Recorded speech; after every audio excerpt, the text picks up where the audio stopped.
Ladies and gentlemen, welcome to our 200K celebration here on Midnight's Edge. With a cast of thousands, including you, the audience. And now, the boss man to introduce the Avenger of a panel. Avengers of a panels. I quit. Rob, do it for me.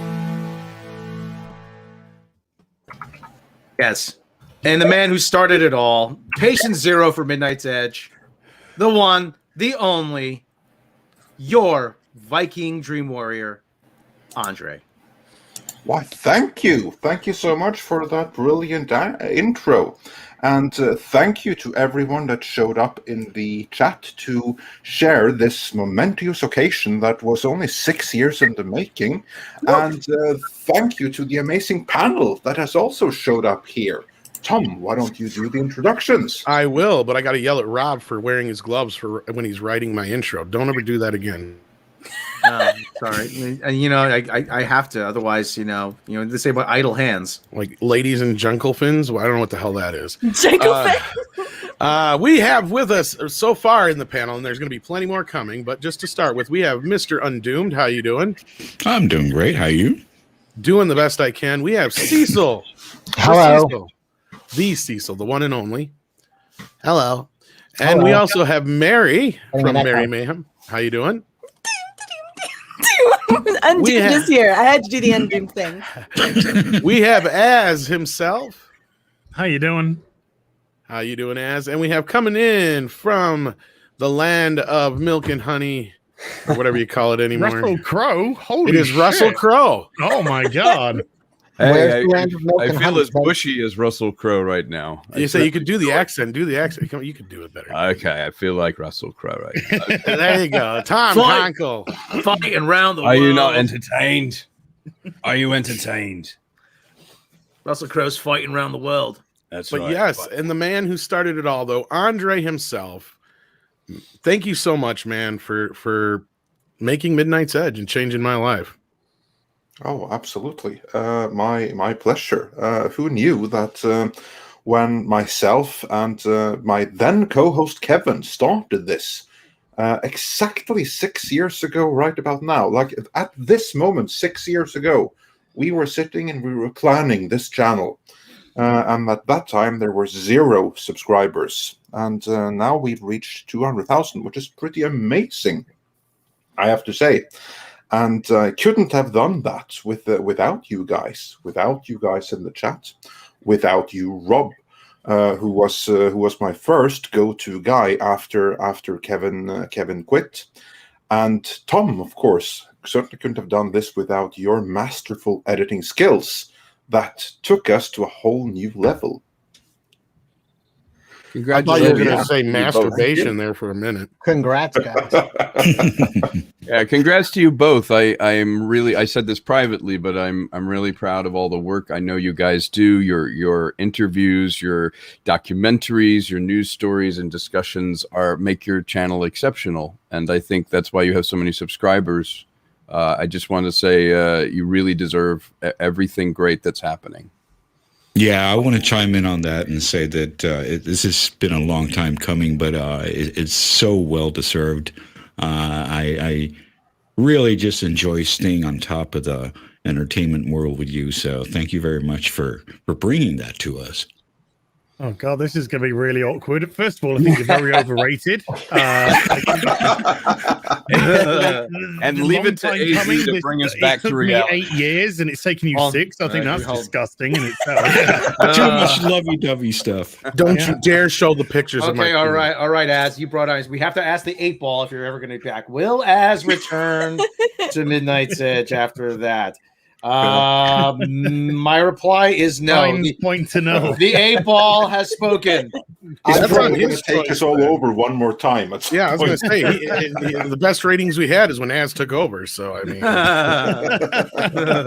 Andre, the chat is calling for a face reveal for you and a face conceal for Tom. Oh, wow. that is typical. But ladies and gentlemen, there's somebody who's here now that I think we all know, we all love, and we all want to be more like when we grow up. The one, the only, Doomcock. Oh, Greetings! Hello, everybody. How are you? Your Eminence. Hail. Greetings. Hail. There's a lot of doom on this panel right now. I don't know. Are they going to fight like not gloom? I was Are just they about going to to fight start, like Godzilla and Kong? I'm worried tossing now. spears to each of them and just to let them go at it. Just let them be, I don't know, maniacs or something. Congratulations. Congratulations on your 200,000 subscriber milestone, you guys. That's absolutely fantastic. Well, thank you. Really, really appreciate that, and appreciate all of you guys being here. That is so awesome. It almost feels like a birthday celebration. So yeah, it's brilliant stuff. Well, it's like, I don't know, like a future anniversary or something, you know? It's something like along those lines. It's like a Springer panel. There's going to be a DNA test for you, Andre, in a few minutes. So. Oh wow! You are not the father. Does that mean I have does that mean I have to throw a chair at Az? I mean, does that? You don't have to, but it's encouraged. I don't care what the test says. I am not calling him. I need back. a new chair, so I'll just grab it and sit on it. It's fine. Just so long as I'm not the father, I don't give a shit. Harvey, welcome. Yeah, Harvey Cthulhu. happy, I guess it's not anniversary. I guess it's a happy achievement day or so, life day, Star Wars Life Day. Well, thank you so much. Then I trust that you'll stay concealed a little bit longer. He doesn't have a comment on that. He's all quickly working to get out, so I don't know. At least wait until tomorrow. I was a little worried because I thought like a week and a half ago he had you almost talked into pushing the button. Oh yeah, I always play, basically Russian roulette with the button. We can get him to push the button. Doomcock, do you know the words to the Life Day song? We celebrate. You know that one? Dabu Juarez, welcome, Kathleen. Fuck you. No, sorry. No, I don't. I thank God I have not learned the I'm words shocked. to. What? Somebody said my name. Fuck you, a Midnight's Edge. Fuck you. I'm the queen. You've made my life miserable from day one. Why? Why can't you just shut up and like my movies? Because the shit, Kathleen. That's It's not impossible. You're It's just toxic, all of impossible. you. It's I have to say, it's impossible, very Kathleen, awesome. to watch. It's very awesome to have Kathleen Kennedy show up in this celebration as well. Now all we need is Tom Rothman and Amy Pascal, and we're complete. No. They may make an appearance. I don't know. Her husband usually shows up too. Oh, there he is. Yeah. Oh no. Yes, Frank, she's gone. Oh, thank God. I mean, did she leave the building or is she like gone? I don't know. We got to change the locks. I mean, I don't know. How I've she got a key. few insurance policies. That's all I'm gonna say. Jesus. He was busy doing coke while she was here. Oh shit. What? You got coke? On that note, I'm greetings, doing some Nina Dr. Pepper. Infinity. Thanks for joining. Hey, congratulations. What a crazy One of our cool toxic thing. femmes. Yes. Hey, yes. Nina. Hey, Rob. Hey, everybody. Cecil. Mary. Hey, girl. How are you? What's up? As everyone, Undoomed, I haven't met you. Nice to meet you. Mr. Russell Crowe, nice to meet you. My Lord, Nice to meet you. Doomcock is here. That's so awesome. You guys are all awesome. And Andre, you got an amazing channel that I'm so happy to be a guest on sometimes on Toxic Femme. It's so amazing. It's done wonders for me as a YouTuber, and Not as much as it's I done watch for all me. your stuff. It's Well, thank you, and Toxic it's Feminity's our done pleasure wonders to for me, have you thank on. you. Yeah. How many new subscribers did you get from Toxic Femininity? Yes. Oh, thousands. yeah. Thousands. 200,000. Was it off that one? Your channel. Was What it just for off those that that one do not panel? know, Ass took over the Toxic Femininity stream on Monday. So for those that missed out on that, head on over to Midnight's Edge Live archives to check out that whole debacle. That Yeah, was you fun missed stuff. out on that, Rob. I did. Yeah. How many? You needed at least 2 5-hour energy shots to get through it, right? Oh man. I don't know It what just- the hell happened, but I was like, Rob would have been on sleep cam after a while. So I mean, that's. Well, I'd had 2 Red Bulls that day, and it just wasn't. It wasn't dissipating. How? Okay, you know what? Not for nothing. How do you people who drink those Red Bulls energy drinks? I tried it once because I bought Batman Arkham City and there was like a code for a skin on it, and you buy a NOS energy drink. Okay, let me give it a try. It's like they try to cram every single taste in the world into that can. It is the most bizarre thing I've ever had. I don't like it either. I'm like, ugh. Speaking of Red Bull, just have to call attention while I can get it on screen, because I want to say hi to everyone in the chat. We're going to get to all the super chats and all donations in due time, but I have to highlight this one right away. Valiant Renegade, new channel member, sent an incredible $200 saying, in appreciation for such a grand milestone, the tremendous quality of work you have consistently produced, and for helping to lead the charge to save pop culture. You have been an inspiration to so many fans and other YouTube personalities to jump in and join the fight while having fun. That is important. See, that's a mistake. He meant $2, and he accidentally leaned on the keyboard. And he's like, "Fuck! How do I change it?" Just trying to get enough for another Red Bull for Rob. Valiant Renegade is such an amazing dude. He's actually one of the newcomers to the community, but he's been on top of all kinds of stuff. He's a really great guy. Thank you so much, Valiant. Yes, thank you so much. We really, really appreciate your kind words and your appreciative super chat. We really appreciate that. And as some of you may be able to see, like next to it right there, there's this new badge symbol. That's because he has just become a channel member, which is something that we launched just a couple of hours ago. So you can now become channel members for loads of extra goodies. Let's call it Midnight's Edge Plus, where one of those goodies is me reading Norse mythology for those who are so inclined. Nice. And I told him to upload more emojis, but for some reason he only did the 4. Come on, Andre, get on that. There's tons more we got. We got a lot more emojis coming for you guys. We got 6 at least. We got 4. I can only do 4. Do I have to have more? Do I have to go up? Like the little teeny tiny. And while we're on super chats that I can get on screen, Star Fury said for $40, congratulations, guys. Even though I sometimes don't agree with you, you still have an awesome show. Well done. Nobody thank ever you so agrees much.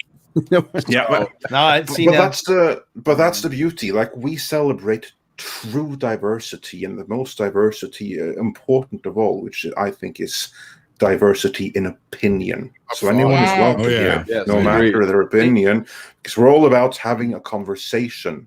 Different people with different opinions. Yeah. See, now thanks to your super chat, I can upgrade my tiny little comb now. See, that's cool.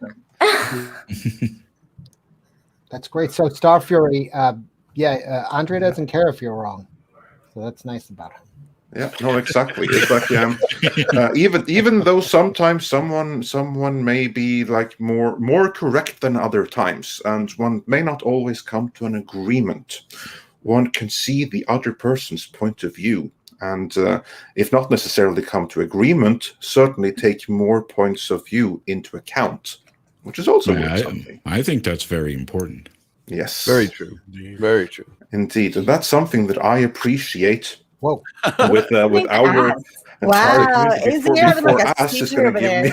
Wow! As I'm gonna have a stroke. Cut that out. I was gonna have one, but yeah, like just on this panel, the diversity of opinion right here. We need the Rise of Skywalker disclaimer. As is strobing. He's strobing. He's strobing next to me. Oh my! Polygon did nothing wrong. He keeps up a little blind. Jeez. You're muted though, Az. I don't know if you're trying to say something. Remember, what was that guy who said did like the tentacle porn and then he had a seizure? What was that guy's name? Krieger. Kurt something. Fuck. Kurt Russell. Yeah, Kurt Russell. Thank you. Appreciate that assist. Fighting around the world. Kurt Russell Crowe, I believe is his name. Kurt Russell Crowe had a seizure. Yeah. Kurt Eichenwald, thank you. Send that person a That's prize. that's like a Jeopardy answer. Who is Kurt Russell Crowe? Correct. No, that's more like a Wheel of Fortune answer. Before and after. Before and after. Yeah, they do before and after challenge. That's funny. Yeah. Oh. And we have a couple of more super chats, including some very big ones that I can no longer get up on screen. We'll get through every single one of them in the end. But just to do a couple that I actually can get on screen right now, and I do wish that StreamYard, the software we're using for the stream, would really get on showing earlier super chats. But until then, Film School Rookie says for $25, thank you so much. Just join the channel membership today. Glad to. Anyway, love what you guys do. You've been a huge help to me in my own film career development. Well, thank Andre, you. That's one of the things all why you we have why to we do do is go to your studio, go to your live, and you can still enter the control room from there, and then you can see all the missed super chats. Oh yeah, I see them. That's what I mean. Like, yeah, I have them all, so I'll go through them all from there. But like to get them up on screen, it's the highlighting. I would like the opportunity to actually highlight them on screen, like I just did now. You lose. You snooze, you lose. Film School Rookie look like Gary from Nerdrotic's dad.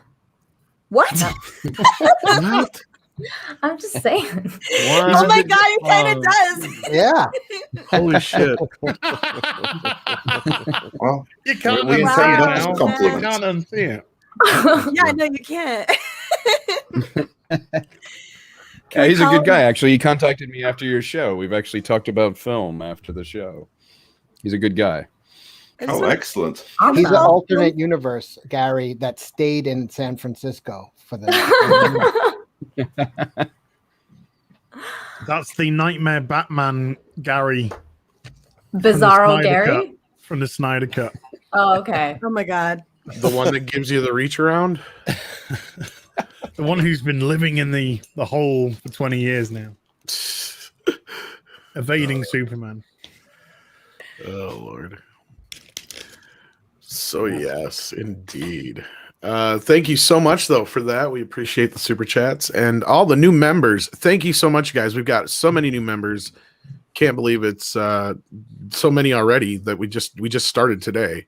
So thank you. I can't so believe much. you guys just started today to have membership. We're lazy. Yeah, why? Yeah, we're chronic procrastinators.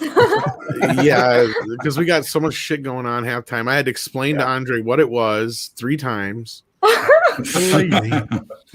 In my defense, though, the time that I haven't been doing that, we've instead been like researching what's going on behind the scenes of Star Trek, Star Wars, more recently Warner and Warner Media and DC and all of that kind of good stuff. And that doesn't happen on its own, I tell you what. No, it does not. It's a lot of work. So you guys have probably told this story before, but I have to ask, how did you two meet, hook up, and what was the original impetus for this channel? How did you get into it, Andre, originally? Because we were at a bar one night, we locked eyes. Literally about to say. We knew it was a match made in heaven. It was just match made in heaven. About to say, it starts with Andre being really drunk. A baby Andre, a daddy Andre and a mommy Andre have a baby Andre. That's how it started. Yeah, no, we'll get 1 second because I just have another big one that I can highlight on screen right now. Kit Kat says for £100, Andre with Norse mythologies would be such a nice compliment to Doomcock's much-loved Shakespeare readings. Ah, yes. Looking forward to it. Nice. Yes, indeed. And I just want to check something here. Kit Kat earlier sent a £50 super sticker as well. Thank you so much, Kit Kat. And also a £5 super chat saying, First, Doomcock reaches 250,000, and now Midnight's Edge hits a milestone. Heartfelt congratulations.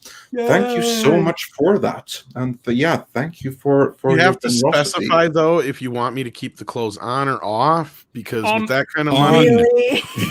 Oh my. I can do that right now. On. Please on. Just checking. I also hit a milestone. I got 1,500, you guys. Yay! Yesterday. Awesome. Congrats. That's actually a pretty huge thing. Yay, And thank you.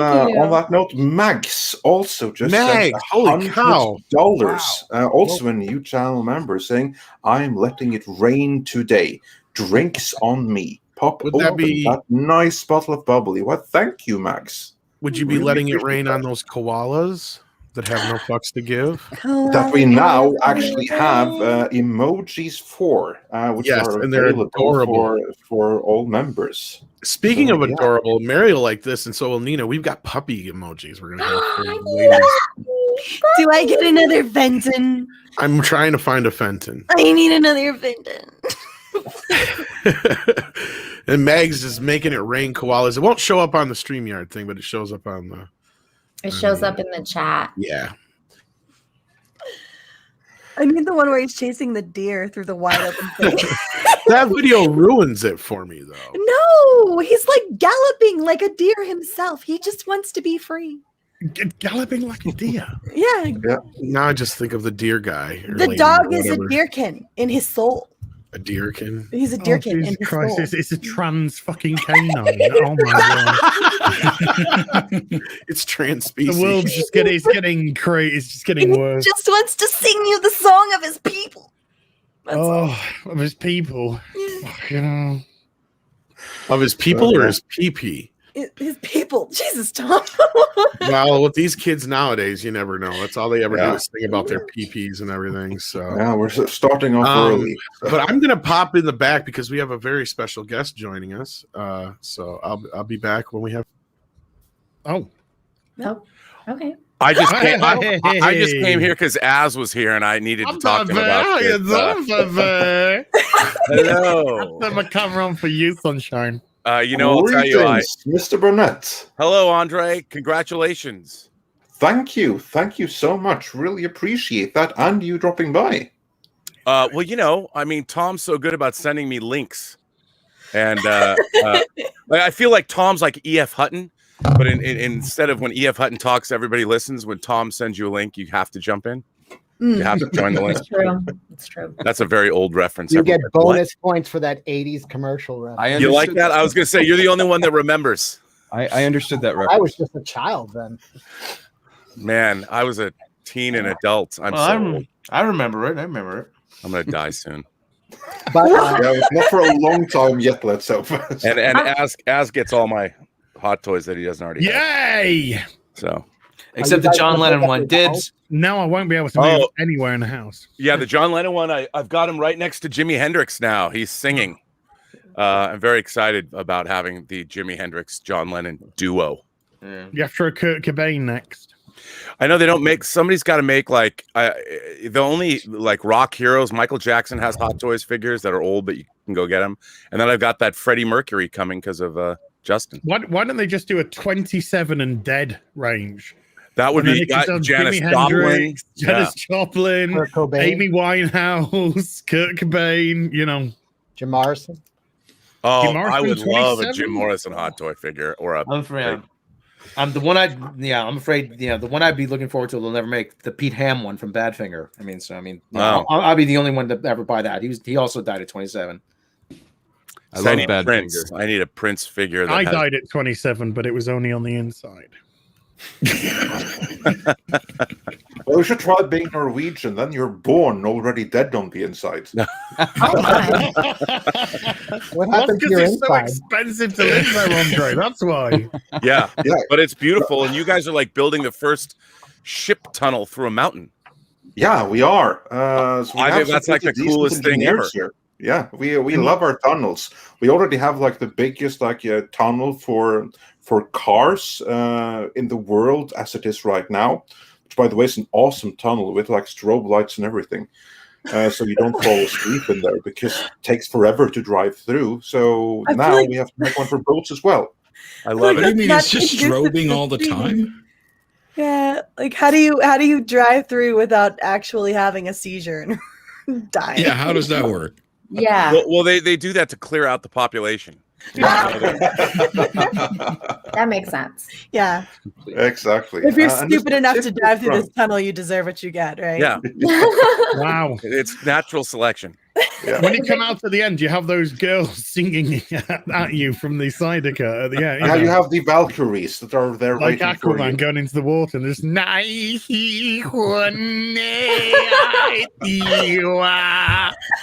That should have been Bjork, by the way. It should have been. Should have been Bjork. Little Oh, shirt, She's shoes, Icelandic. maybe. She's Icelandic, not Norwegian. So, But who's gonna know? You know, everyone in the Everyone who knows DCEU. Björk. Yeah, I don't know how many in Warner would know the difference. But Mr. Tickle Trunk sent us 200 Canadian dollars. Wow. Thank you so much, saying, I'm subbed to every channel here. This is weird. I wish I could be here today in chat to celebrate with all of you lovely people. Hail chat. I have to get back to work, but wanted to dump some support and run. Insert inappropriate sex life joke here. Happy big 200 Midnight Set. Thank you so much. I love that he left it to our imaginations what the inappropriate joke is. I can't believe how filthy that joke was. That was Right? amazing. Disgusting. You've edgelord you. I'm triggered. And putting the word dump in there just made it grosser. Good times. Good times. Well, what's it like having 200,000 subscribers? It's sorry, someone else. Oh, right. Yes, I know. No, actually, let's hear from you because you've been here for some time. What should I prepare for? What should we prepare for? I only Now hit that we have 200K last year. joined the 200K club. Also, Doomcock, you recently hit 250K, which is awesome. It was great to be on your stream when that milestone happened. That's also something I'm really, really happy about, and that Rob deserves all the credit in the world for. When we were very early on in our career and Doomcock was still starting out, Rob has a knack for picking the great ones, and he found Doomcock early. So I just have to say, massive kudos for that. And we just lost Doomcock. I don't know if he's having an audio issue or what. He said something about a strategic containment timing, but, room. I started he's watching still your there. channel because of Rob's dulcet tones of his voice in your videos. I think Doomcock got offended by that last joke. He was like, I'm out. Yeah, he seems like the guy that would be offended. Yeah, he created his own joke, got offended, and left. Yeah. I know why I left. It was that inappropriate sex joke. It was just so far over the top. And I know. It's all done in editing, Rob, in my opinion. This is actually what I sound like. Hello? Well, he's back again. Did I get back in or what? No, I you got are back dumped in out again. for some reason. You're here. You're in. I was just going to say, you're I've been saying this for a long time that you guys are the best out there, and I just really love all of you all, and I'm just honored and delighted to be here today and to see you guys, succeeding as you are is just absolutely fantastic, and I couldn't be happier. Couldn't happen to a greater bunch of folks. Well, thank you. Really appreciate that. I always say, Andre, listen, Doomcock was going to explode at some point. That sounds so wrong. That sounded. Oh my! Damn it! No, Why I think did- actually because of Doomcock, we're all Come going to watch explode. Doomcock Literally. explode When and he, when he behind the released green door Barbie. too. But he was I thought it was pretty cool seeing Doomcock cameo in Godzilla vs. Kong. because when they went into the Hollow Earth, there was an actual. Oh. I could see that that he was there for a minute because his lair is actually lower than the Hollow Earth, and I was like, he's been pilfering the energy from the Hollow Earth. That's literally, I bet you he just contracted Kong's relatives to build the lair. Well, that's where he taps their energy supply. Clearly, yeah. Oh my you God! could see me over in the background shaking my fist and yelling, "Kids, get off my lawn!" They didn't Everything listen. just They didn't lined up for me right there. I had like a chaotic moment when you said that. I was like, oh, okay, everything makes sense now. yeah. I mean, he's closer to the Cthulhu portal. Wow. Yeah, in my review, I was talking about how I was personally offended that they, basically invaded my neighborhood down there, especially in the way they did it. Because come on, Godzilla breathing a hole to the center of the fucking earth is so dumb. I mean, even for just a kaiju movie. Now, kaiju fighting is the main point and the only point really of kaiju movies, and that I thought they did pretty well. But geez, come on. And then the scene where Godzilla is looking down through the hole and it looks like Kong is looking up at him from the center of the effing earth. And then he climbs up the same hole. Cause I was cause he's like, the point was that they were supposed to go through like portals to reach the Hollow Earth. Mm-hmm. Like from the previous movie, but then like Godzilla just blasts a hole through the earth, and like it was so stupid. What? Like, how is this happening right now? I mean, I love those kind of movies, but that was even just like a little bit like what. I was laughing so hard when Kong walked into like the big throne area or whatever, and the doors swung open like they were on hinges. I started literally singing the Jungle Book song, I'm the king of the swingers. I was like, what did they just put it on hinges or something? Oh my God. How did they do this? They carved these steps out perfectly. Well, I was saying that, Mary, that I want a prequel movie about like Kong's ancestors and how they made this temple and like the axe and everything like that. Like, I'm actually interested because I'm a huge Kong fan. So I'm like, I want to know about Kong society. How did they do this? How did they get wiped out? This is a story. Like, this needs to be explored. I couldn't care less. It was so absurd. I just did not care even a little bit. I was having a great time with it. I just didn't care. It was funny. It was funny. Physics and Godzilla have a passing acquaintance. Let's just say that. There's just a passing. Yeah. That kid from Deadpool existed for one reason: to dump liquid on a motherboard. Yes, I could have done without all of that entire storyline. Literally, some guy a few stories above could have accidentally done what he was in that entire movie to do. Like, just. Yeah, but what about the Hyperloop from Florida to Hong Kong, man? That was awesome. Right through the middle of the earth, but apparently not the Hollow Earth, a little bit above the Hollow Earth. Just a little bit. Just a hair, yeah. You know. Yeah. It's so freaking stupid. The whole thing is so dumb. But I actually had a really good time with it. I liked it. Every I put myself at like the Room level expectations for coherency and just went on and enjoyed my day. It was so much fun. Isn't that Cecil's favorite movie, The Room?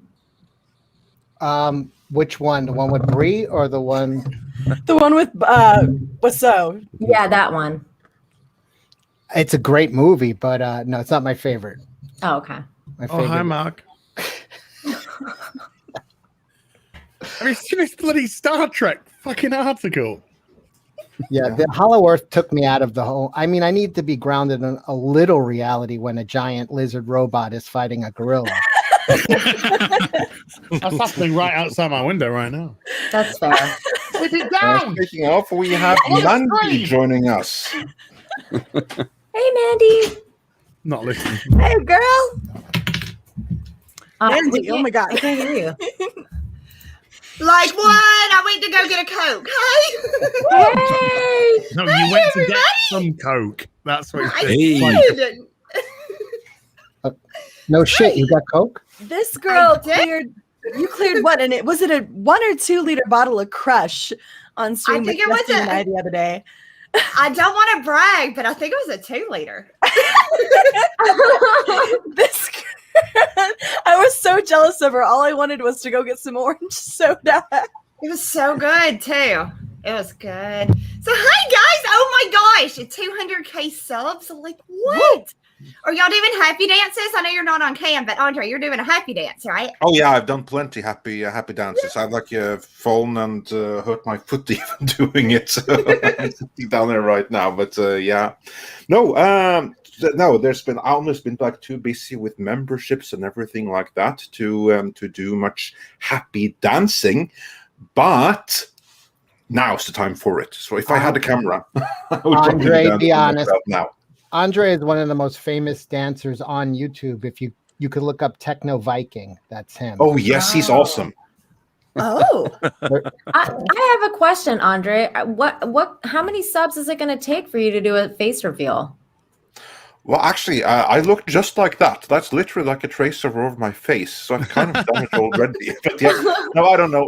Let's see when I get them. Let's see, 300,000. I'll do a face reveal. Okay. You heard it here. You heard it here. Mm-hmm. Yeah. 300,000. Face reveal at 275.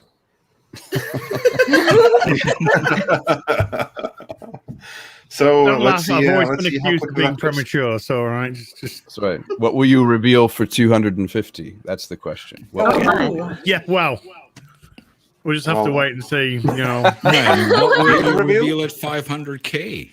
maybe a bit of ankle. Get the Need a big Victorians all excited. do I need an adult right now? He almost revealed a lot on Toxic Femme the other night. He was shimmying and everything. There was a lot going on. The chat were asked. There's 3 women. You know, they're attractive ladies. They have equipment which men like.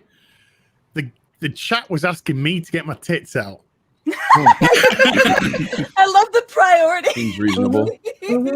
Like, And I just thought, when you're on stream with 3 lovely ladies and you're the person they're asking to get their tits out, I felt pretty. I bet. I felt pretty. Yeah, he gave him a shimmy or two. It was they loved it. There you go. There you go. wow. Yeah. Like, that's all you get. The rest, you got to pony up. You know what I'm saying? I can't do First it. one's always free. That's it. That's it. Yeah. Justifying you. So Get him hooked. I have a question for Andre and Tom and Rob. What now for the channel? How do you guys move into the future? Where does Midnight's Edge see itself in 6 months or a year, or with 500, half a million subscribers? What do you guys want to do? Where do you see the YouTube space going?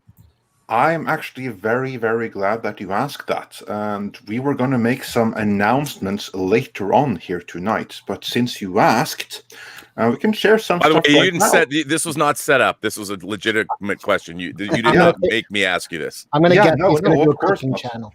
Yeah, no, actually, we have great plans for future expansion. So coming over the next few months, first is Midnight's Edge Espanol, which is Midnight's Edge sub-channel exclusively in Spanish, where we're going to have live shows in Spanish, courtesy of Polly, who is the one who will be taking lead on that. Oh, that is awesome. With some great panelists, plus our classic mini documentaries, you know, the one where I love those. Tone got you in the first place. They will be redubbed into Spanish, plus new similar documentaries will also be like in English here on the main channel, and that is really smart, man. Because that's a huge market right there, and we have quite a few Spanish speakers among our audience, and we thinking, how can we serve this audience even better? So we're doing that, and of course there's going to be plenty interaction and integration between the two. It's not going to be like a satellite or anything like that. It's going to be a fully fledged part of the Midnight's Edge brand, with some crossovers and everything. Like, I'll go there and try to speak a little bit of Spanish and stuff like that. So Do you speak Spanish? Un poquito. Yo hablo un poquito español. Sí. That's a really smart idea, man. It is. Yeah, that seems smart. I have a problem with it. I think if you're in America, you should speak American. Wow. Okay, in my defense, I'm not in America. He's not in They're not in America, Cecil. Right. No, he's in the original Spanish Norway. Yeah. Yeah, I'm actually. Oh, man. Yeah, I'm a snow Mexican. I'm a Canadian citizen that lives in Mexico. That's what's going on here. Snow Mexican. I feel as if I've missed the No boat Mexican. here because I was just about to launch a Latin, like old school Latin, not Latin as in, chica, chica, chica. Oh, e pluribus unum kind of a thing. Yeah. Carteus masses. But it looks like, the three people that are excited about that are just going to be turned away now. So. Yeah, but the Vatican will dig you. Yeah, it's just the anal sex I hate. The texts are easy to write, lorem ipsum and all that. Would you like to come to the Vatican? No, I really wouldn't. No, thank you. Would you like a drink? No, I don't want to touch anything. I don't want to get drunk and date rape. To continue your question, like where do we see ourselves? And since As will be doing a channel in Latin to actually answer in Latin, like in 6 months from now, we hope to have established the Spanish channel and also a couple of other things going into other things like music and gaming, and then we'll be able to say Veni, Vidi, Vici. I came, I saw, I conquered. Yes. Wow. So that's the goal. So that's the ambition. You already have an amazing single with Tom putting out that amazingly. I mean, that song was so great. I was like, babies are going to be made to this song, Tom. It was good. It was a good song. He's a spike in the birth rate. Show me on the doll when the Pope. Are you sure that's just not because of COVID? No, it's definitely the song. No doubt it's the song. It's the song. It's the song. Sorry. I was just thinking about all the people crammed into houses together for the last year. Of course, there are a lot of pregnant bitches running around. It's just like, Tom did it. Yeah, that is a really smooth song, I have to say. I was like blown away by that song. It was a good song. That's true. I tried to poison you, but you're a crafty, wily little minx, and you got away with it. So you live for another day. What song is this? I've totally missed that. Oh, God. It is smooth. It is smooth. Is it? Where can I see this that's thing? Tom's single. Tom has released a single. It's on iTunes. It's really awesome. Oh, you can see it on Midnight's Edge though. Midnight's Edge After Dark, and it's what is it? You Look Good on Me, or I Look Good on You. I Look Good on You. On you. Yeah. Oh, it's you got to DM me a link to that. Oh yeah. Well.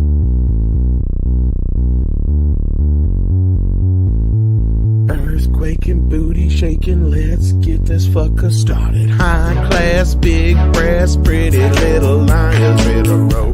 No cash, so crass, wrap it up in a bow. I'm so heavy, my head hangs low. When you gonna tell me what you don't know? The whole world's gone crazy, but that's okay now. Don't worry, baby, I won't fade away. Get down on your knees today, but I don't want you. That's a whole lot of man. Everything I wear looks like shit on me, but baby, I look good on you. Maybe if I knew just what to say, then maybe you'd know what to do. Whoa. Pants on, everyone. That's it? That's bullshit. You just cut that in the middle like that? That's bullshit. I was over here jamming. I was totally dancing. Me too. Yeah, I think smooth is a good word for that. Yes. That's awesome. Yeah. Now, do you use auto-tune, or is that... That was Tom. Can't ask people that. You just have to accept that it may or may not be. Yeah, don't ask a magician to explain his trick. As Tom says, behind the scenes, because we are we're at capacity with who we can have in the panel. Well, Too many babies will be made if we play the whole thing. That's true. Very true. No, well, look, we're going to be losing some people driving through that that seizure tunnel in Norway anyway. So suicide. we could just replace a few. This is fine. If you need space, like I said, I wasn't going to stay for super long anyway, Andre. So if you need to make space, I can dip out. Actually, I have to leave in a few minutes also, so it'll be okay. I'll clear Don't all clear fight space. to leave at once. Doomcock, before you go, I have to share an amazing studio now when I have both you and Robert Meyer Burnett on the same stream. I'm sure Mr. Burnett doesn't mind if I share, because I just think it's such a brilliant story. Because Burnett, you already said that like the first time that you first discovered us was through Rob's dulcet tones. Yes. And then we put out this epic, close to 1 hour takedown of the Star Trek right situation and everything that went down with that. And that is when you first came on Midnight's Edge, and you were in one of our shows. And we've been great friends ever since, and we are so glad for our relation. We value that immensely. But the funny thing is that the very first time when we spoke, before we went live and recorded that first session that's out there on the channel, the very first words you said to me was not hi, wasn't how you're doing. Do you want to repeat the first words you said to me, if you remember? I don't remember. I remember. Are you Doomcock?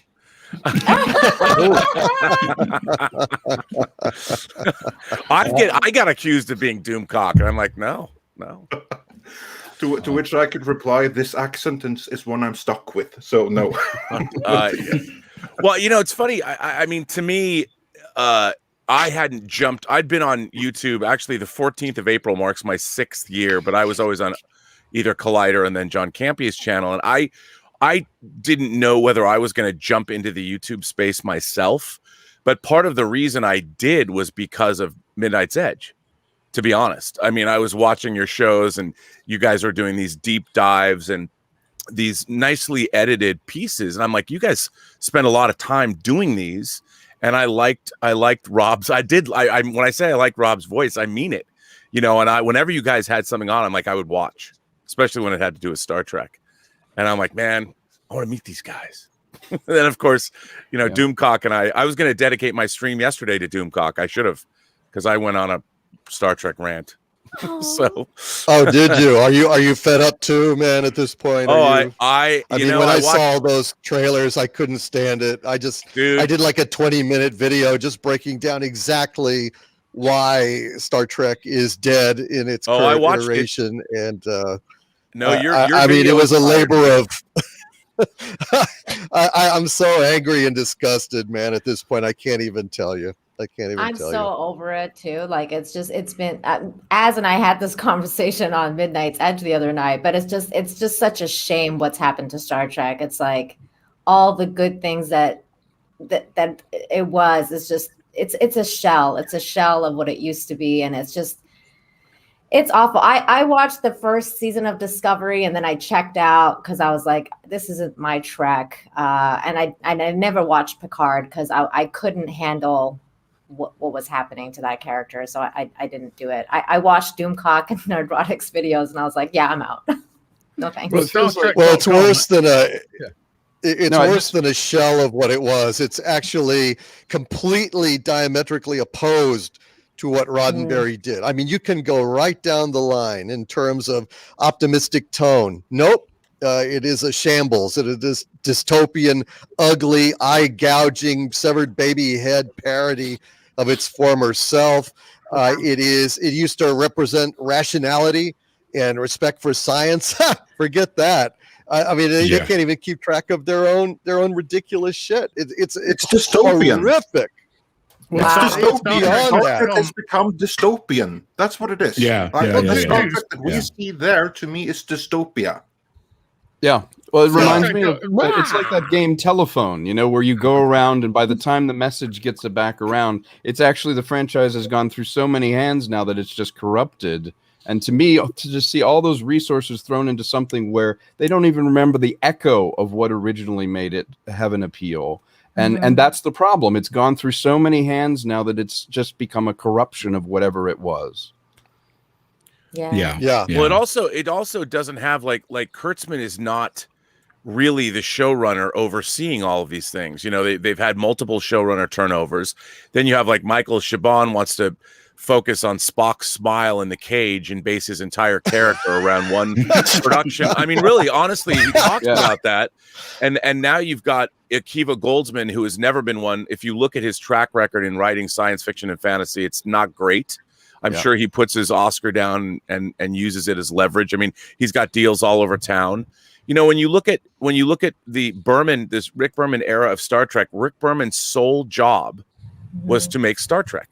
And while people objected, including me, to his tenure running the Star Trek franchise, he made 25 seasons of Star Trek, 18 years, 4 feature films, all the shows that he did. And even though, while he might have been very creatively constraining to certain parties on the program, at least he felt a fealty to what he perceived as Roddenberry's underlying message. It seemed like he had principles. Exactly. And he knew what he thought. He was interpreting what Roddenberry wanted, and he began working with Roddenberry himself on Next Gen. And so he knew this. But the problem with Star Trek now is since 2006-7, when Bad Robot took over, all of the stewards of the franchise have wanted to turn it into something else. Yes. Which I think is a strange impulse. It's like, okay, let's move away from the core tenets of what Star Trek is and sort of quote unquote update it to what we want it to be now. But what's interesting is that, like all great storytelling, there is a universality and a timelessness to the great tales. And Star Trek really tapped into some universal stories in a very, ultimately, the baseline of Star Trek is that humanity has a bright future. We will overcome our petty differences, and that's what's going to allow us to move out amongst the stars. And that is a baseline from which your stories are told. And now, instead of like all the problems we encountered were out there, it was the alien civilizations that became the prism from which we reflect back on our own foibles. But our human characters were always the people that we could stand behind. Now, all of the human characters are either not smart or either direct reflections of mediocre people today. Like Star Trek is no longer saying, we one day will be excellent, and human excellence is difficult. This is an elite program about elite humans, the best of the best. The best of the best. Right. And now it's like, nope, we're going to have all kinds of marginalized people. You don't have to be good at your job to be here on the final frontier. Yeah. You just have to be somebody that's, I don't know, shows up. Everybody just gets participation trophies. If you're here, you're here. Like that's pretty much it. That's what I was talking about the other day, because I just saw that episode of TNG where Wesley was trying to go for Starfleet Academy, but he didn't make it just by just a little bit because he helped the other guy. That was that's a first season Next Generation. That was a first season Next Generation, and coming of age. Yes. And I was thinking to myself, like, look at this episode. First, you have they're going up against 2 females, which today they would be the winner, hands down. I'm just like, okay, woman, you're the winner. And the other thing is that it was saying that even though Wesley was super smart and basically beat that other alien, he still didn't get it because at the end of the day, the alien was a little bit better. And the speech that Picard gave him, like, did you do your best? Do you think you're going to do better next time you go? You go? That's the important thing. That's the lesson here. And you don't get any of that kind of stuff in the new Star Trek. Like, you don't get any lessons. You don't get any life lessons. You don't get any sort of like passion, or it's just all dead. It's dead. By the way, Nina, well, Wesley is no Mikey Spock. We know that. No, I gotta give it to you. No one pulls out a first season TNG episode and holds it up for excellence, and that is a good episode from the first season. People are always like, the first season of TNG is no good. There are a lot of good episodes. There's so many good episodes. So kudos to you for pulling that one out. I've always loved that episode. And I think the end of that episode, like you pointed out, talk about representation in this elite group of cadets. You had 2 women. They weren't pointing their fingers going, look, we have women being here. No, it was Star Trek used to be like, this is a baseline. The best of the best is an alien. two females, Wesley Crusher. One of them being a Vulcan, woman. Absolutely. And they don't know that. They don't remember that today. I mean, everything is these platitudes. Even listening to that trailer, it starts out with another speech from Michael Burnham that you're supposed to be like, oh, that is not what's Star Trek is not about speech making. No. There's a few great speeches, but it's not about speech making. Speaking of speech making and great speeches, someone who is great at that is Doomcock, who regrettably has to be leaving. But thank you for being here. We really, really appreciate that. Oh man, I couldn't miss it. You guys are outstanding, and congratulations, man. It's a great achievement, and I look forward to seeing what you guys are going to come up with in the future. Although I do not really habla español, what the hell. Doomcock, before you go, because people have accused me of not really talking about others and always pushing things back to be about myself, but I remember that night when you hit 90,000 subs. I was on the air with you and Gary, and a lot of people said it was my appearance on that show that really propelled you to 250,000. So you're welcome. I felt it. I felt that Cecil bump, which usually you call the police for. It's usually ketamine. That Cecil bump. When you feel the Cecil bump, it means Cecil's way too close, and he's very, very happy. But yeah, man, that really pushed it over the top. That Cecil bump, and I guess I need to have you back on to propel me further, as I'm kind of stalling out. Oh, here comes 500,000. You're welcome. Modest. Also, not to say actually, but Spock also smiled in this side of paradise when he had the gall to make love to that girl. Well, yes, but he was under and you've got the gall to make love to that girl. She's getting stuck. A cock is full of memory banks. You should be squatting on a mushroom instead of passing himself off as a man. You belong at a circus, Spock, not a starship. Right next to the dog-faced boy. All right. With that, Doomcock, it's been a pleasure to have you here. Pleasure to have you as our friend, and I look forward to serving as your viceroy of the Nordics when you take over the world. Absolutely, Andre. Wouldn't have it any other way, brother. Thank you. Congratulations to Midnight Edge. You guys are awesome. Bye, Doomcock. Thank you. Bye. Good night, you guys. Have a good one. Take care. My first time interacting with Doomcock. That sounds dirty. That's a dirty undertone. No one here is gonna kink shame. Good to meet you. Wink, wink, nudge, nudge. Say no more. Say no See more. y'all later. Bye. Bye, y'all. Bye. Bye. Take care. And someone else that also regrettably has to be leaving us is Mary Mayhem. But thank you for joining us. Pleasure to have you here. I just want to thank you so much, Andre and Tom and Rob, for everything that you've done for me and just the wonderful experiences and all of the pleasure was all Cecil's. Also, we never hang out. Why is this? I can keep on pace with you on drinking, man. I swear I can. She can. It's true. I think she can. I think you could outdo him. I think I might be able to. I think you could. I think there's a Let's challenge find out here. at some point. I'm sure that would be very interesting. Well, we'll have to have it on like our channel because otherwise, in case you two both pass out. A drink. Oh, right. Well, there's precedence for that now, right? Just leave the stream going. Yeah, right. Yeah, well, as long as we have Az there. We need Az to take over. Yeah. But no. All right, we'll set it up. We'll do it. Are you serious? Oh my God. What's your drink? What do you? Vodka. Okay, I'll drink whiskey. What, straight up? Yeah. Okay, that's hardcore. We could do a martinis. I could do hot vodka. All right, let's do vodka. I'll make you my signature drink, a foreplay on the beach. Ooh. Ooh, yeah. Yeah, that's fine. Watch out for the sand on that one. The coarse and rough and irritating, and it gets everywhere. It gets everywhere. So, but no, Andre, Tom, Rob, you guys are just you're the absolute best. I know Rob's hiding around in the back, but this goes for him just as much. You guys are amazing. He's watching porn, you know it. Oh my. Look, I try not to think about it. Okay, I leave that. It keeps him out of trouble. Undisclosed in my head, inappropriate sex jokes. Well, at least you know he's not watching like regular porn because he's always finding stuff like quicksand. No, it's quicksand porn, right? Oh my gosh. Yeah, with gypsy hookers specifically. Yeah, specifically. Yeah. Now I'm intrigued.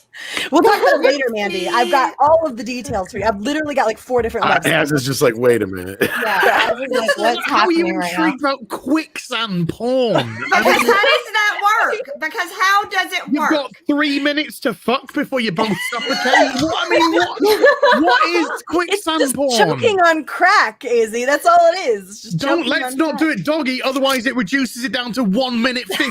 All right. Weird. Hello. Hey! Yeah. Congrats, Andre. Thanks for everything.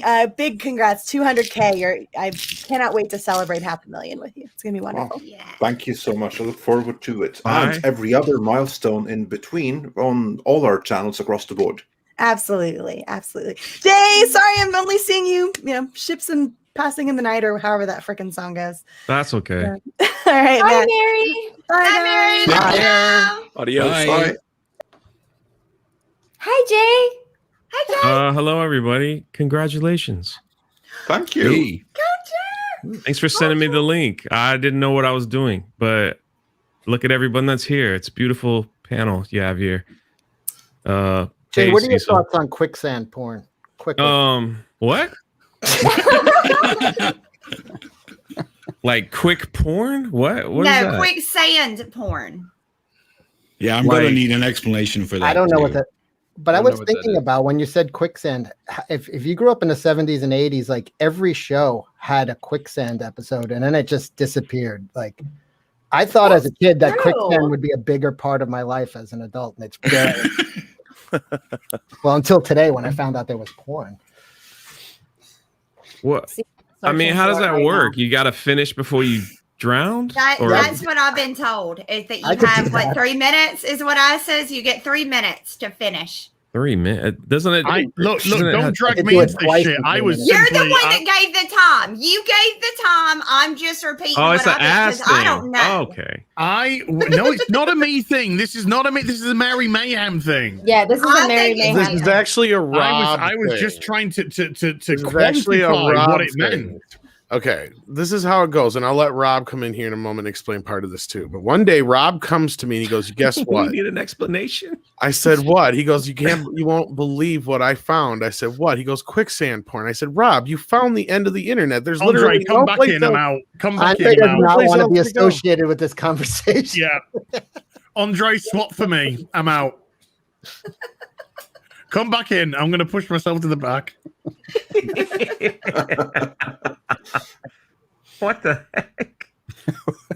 What have we stepped into? I'm glad I Quicksand. decided to click on the button at the right time. Exactly.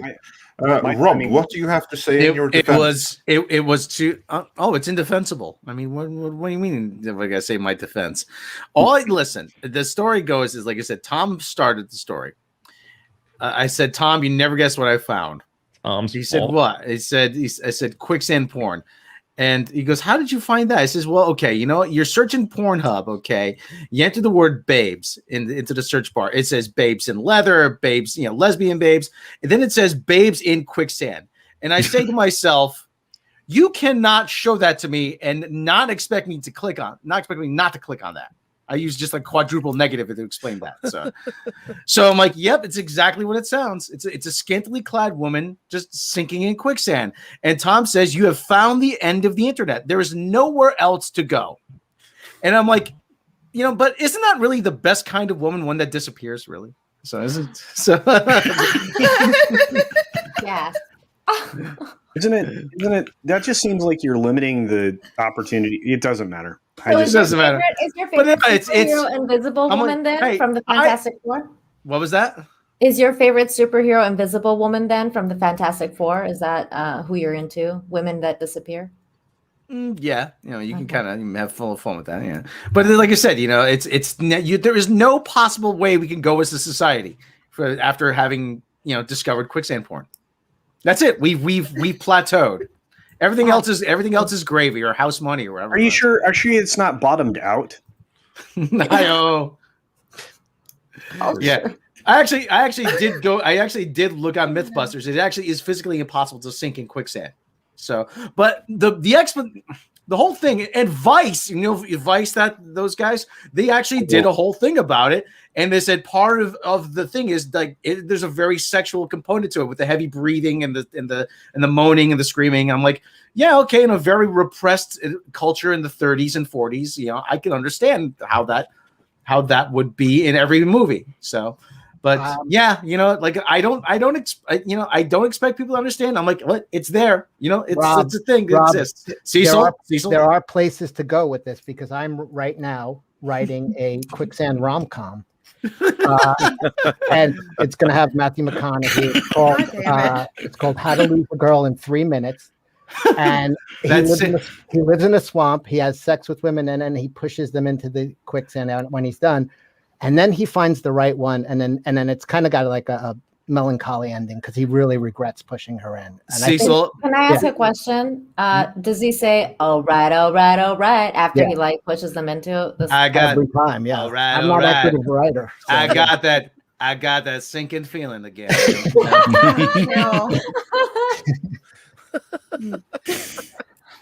Now, this really went downhill, didn't it? Now Robert's gonna go to Elizabeth and said, "You'll never guess what Shlomo from Midnight's Edge told me about," and she's gonna say, "What kind of sick people are you hanging out with, Rob?" No, she's gonna go. Can I watch? Can I see that quicksand porn? Rob, she's a keeper. She'll watch anything. She is a key. I mean, the stuff I've had to show her, although. She still talks about this movie, this Australian exploitation movie called Body Melt, that she still doesn't appreciate that I showed her. Not because she thought it was offensive, just because she thought it was so bad. And Culture's Googling it right now. What was great is Vinegar Syndrome released a beautiful. I had this horrible DVD rip from a VHS tape, but beautiful, beautiful Vinegar Syndrome, one of my favorite boutique home video labels, put out. I got it for. I go, look what Vinegar Syndrome released. They made a beautiful Blu-ray of Body Melt that we have, and see, it all works out in the end. I've been looking for a blaxploitation film called Brotherhood of Death for a while. It was. I saw the trailer on on one of those Faces of Death. VHS. Yeah. See, brother, and every couple seconds, see, Brotherhood of Death. I was like, okay, I've been looking for it for a while now. I'm like, okay, I can't find a decent print of it. But Dieter Bastian just sent me a beautiful German media book for Black Mama, White Mama with Pam Grier. Oh, okay. It's beautiful. Germans have some amazing media books. Really have to say, like the German special editions are like the best ones. Oh, they to everyone. I'm not German. I just import from there as well. Showgirls in 4K came out this past year. Yeah, there you go. Wow, what's not to love? But it's the open matte version or the censored version. Oh no, it's the uncut version. I mean, there was a little controversy over the actual transfer, but I'm a big Paul Verhoeven fan, so to have that. I'll get anything that he's done and to have it in 4K. But they've put out some amazing stuff in 4K that isn't available in 4K anywhere else. I had drinks with the Pierce brothers who directed The Wretched last weekend, and The Wretched was known. It was a wonderful movie, by the way, but it was one of the #1 films over the summer during the pandemic because it was making money at drive-ins. And I got them. The Germans put out 2 different media books of The Wretched in 4K. It's not available in 4K here, so I got those for them. And it's frustrating when you can't get 4K versions of films domestically. They did a beautiful box set of American Werewolf in London in 4K and the original Rollerball in 4K last year. It's still one of the few horror movies I actually like, American Werewolf in London. Oh, yeah, and their box sets, it's beautiful. I mean, It came with all kinds of. It came with like drink coasters from the Slaughtered Lamb, the restaurant they go to. I mean, God love the Germans and their special editions. That actually won us trivia night one time. So what was the name of the pub in American Werewolf in London? I said the Slaughtered Lamb. Are you sure? Put it down. I said you put it down. And so yeah, we won. That was the one that put us over the top. It's what a great film that is too. It holds up. Oh yeah. yeah. And it's not really. It's a horror. It's horror with comedy. It's in on the joke, as I like to put it.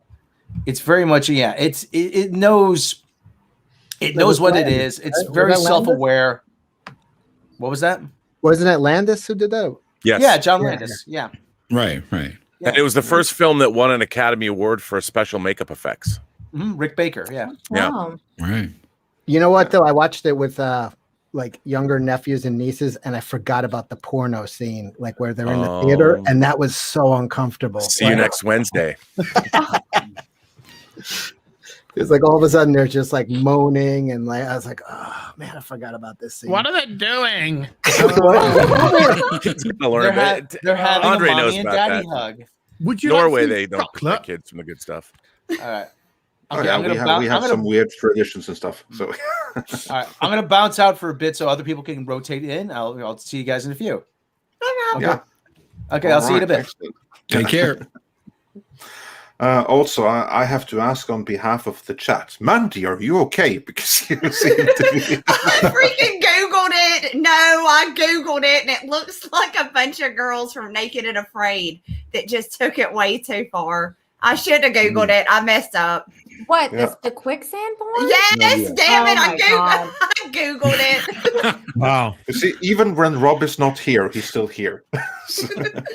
I guess he was right. You cannot not click it. No. When you find out it's a thing, you're like, what? How does that work? And then you realize that this is how it works, and it ain't good, y'all. What is good though is that we have Comics Division joining us. Welcome. Hey everybody, man! There was a long line to get in here, I have to say. Yeah. And I have to say, wow, my internet life is complete because I'm on a stream with Undoomed. Hey, how you doing? Not too bad, man. How about yourself? You were Pretty a part good. of my red pill diet back in the day. Right. Thanks for watching. Yeah, thanks for putting out the content. Yeah. Okay, I got nothing. awkward moment. But congrats, Andre. Congrats to you guys for hitting 2,000 or 200,000. 2,000. Yes, 2,000. I can't count. Yeah, the 2000 one, the 2000 anniversary, that would have been in August of 2015. That's when we had our 2000 anniversary. So this one is the tenfold of that, which is pretty amazing, and we're so glad that you and everyone else could come and join us for that. So that's an absolute delight. Yeah, one of these days I hope to hit 2,000 myself. I think I've been with you since 5,000 or something. So it's got to be like 2016, right? Yeah, 5,000 would be 2016. Yeah, that would have been May of 2016. I think that's when I found you. Yeah, very cool. That would have been Ghostbusters then. Yeah. How do you remember that? That's probably how I found you. You how actually I remember that? No, I just remember the milestones because I remember which coverage brought us over which milestone. 100 to 3,500 to 4,000. That was Trankate. Unreal. And I can't even remember to Zip My Fly. And 5,000 to 50,000. That was Ghostbusters.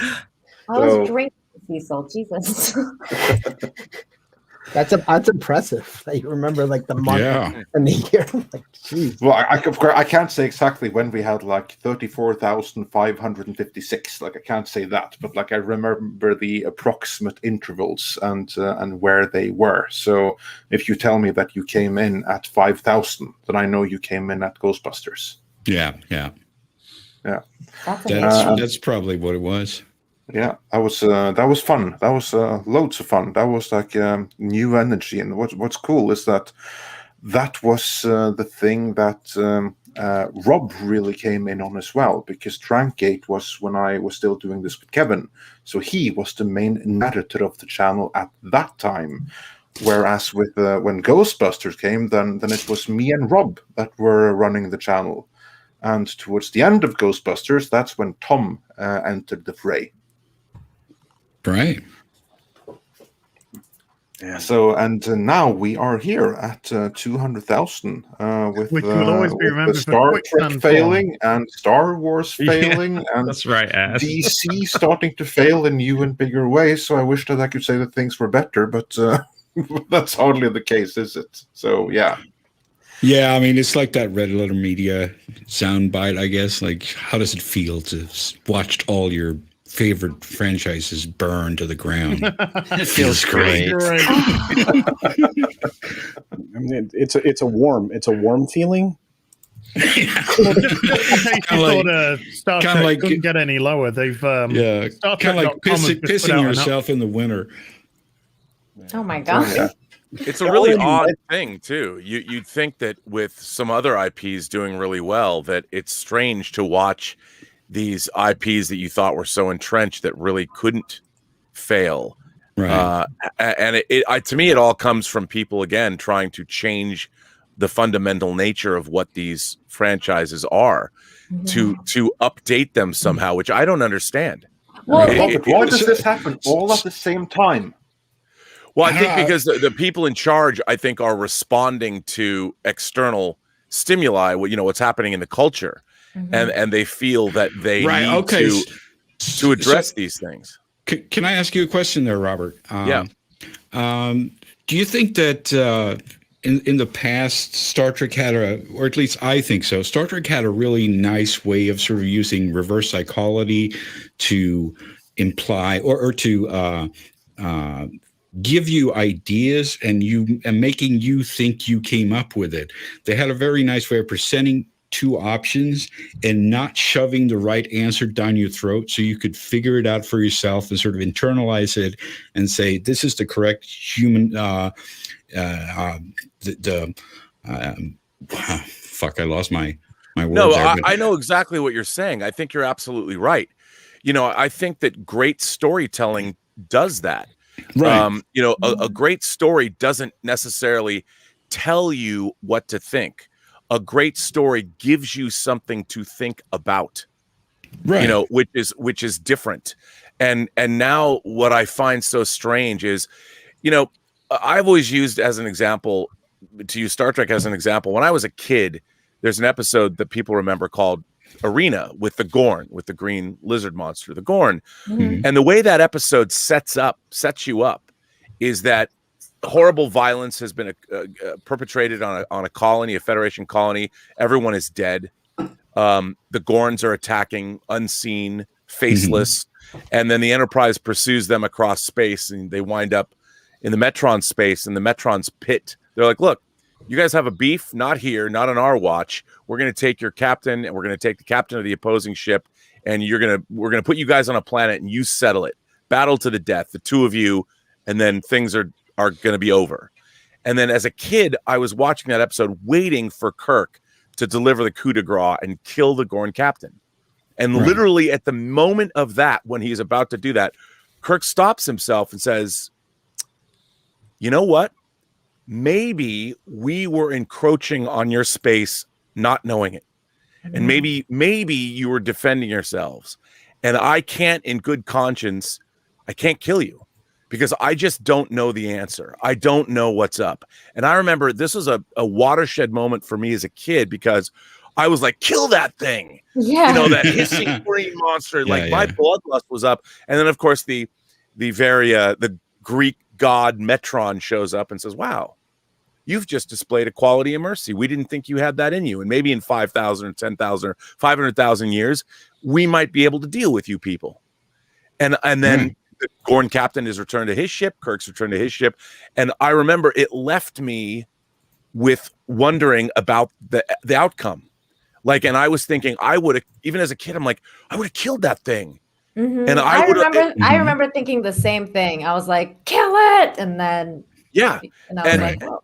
And like the and I think that's like you just said, Undoomed, that's the way Star Trek would work. It would leave you pondering things. I mean, obviously the episode comes out, the point is to say Kirk made the right choice, but on the other hand, the fact that it doesn't shove it down your throat. No, but it always has like a humanitarian undertone that it's trying to subtly just nudge you a little bit towards, but it's not like now where it has to be just beat into your face. You have to be shoved down your throat. No one will be convinced like that. I was convinced by Star Trek when I was a kid. I was totally on board with the ideology and everything, but now I don't see how this shit will convince anyone. Well, it presupposed that you were smart. It presupposed that the audience was a smart audience. It was appealing to audiences that were intelligent and interesting. First of all, the idea that you would buy in to the Gorn. I mean, now what's so interesting is people look at that episode and they laugh. They're like, "Oh, it's clearly a man in a suit and all of that." But back then, for audiences, this Hua Chang's design of the Gorn, all of this was new. And people talk about how Star Trek was this cheap. Star Trek was not a cheap show, and it's a misconception that it was. I mean, it used early blue screen, optically composited visual effects for the space shots, which still to this day are beautiful. Some of those shots of like the Romulan warbird in Balance of Terror are really beautifully done, and they certainly, if you go back and you look at the redone digital effects, the originals I think are better and more convincing. But how do you feel about that as a whole? Do you think it's a loss that they replaced the effects? Well, here's I look at it this way. When they went back and the original series was completed on negative, so negative was cut, and they have the finished negatives. And when they scan those negatives in HD, they were able to. The live action stuff looked absolutely gorgeous, but the visual effects, because they were optically composited, were very dirty. And when I say dirty, you literally dirt between the layers of shot star fields. So the resolution was lower because you're looking through multiple. So they had the choice was it would really look incongruous if they kept the. I actually stole this from the museum. So,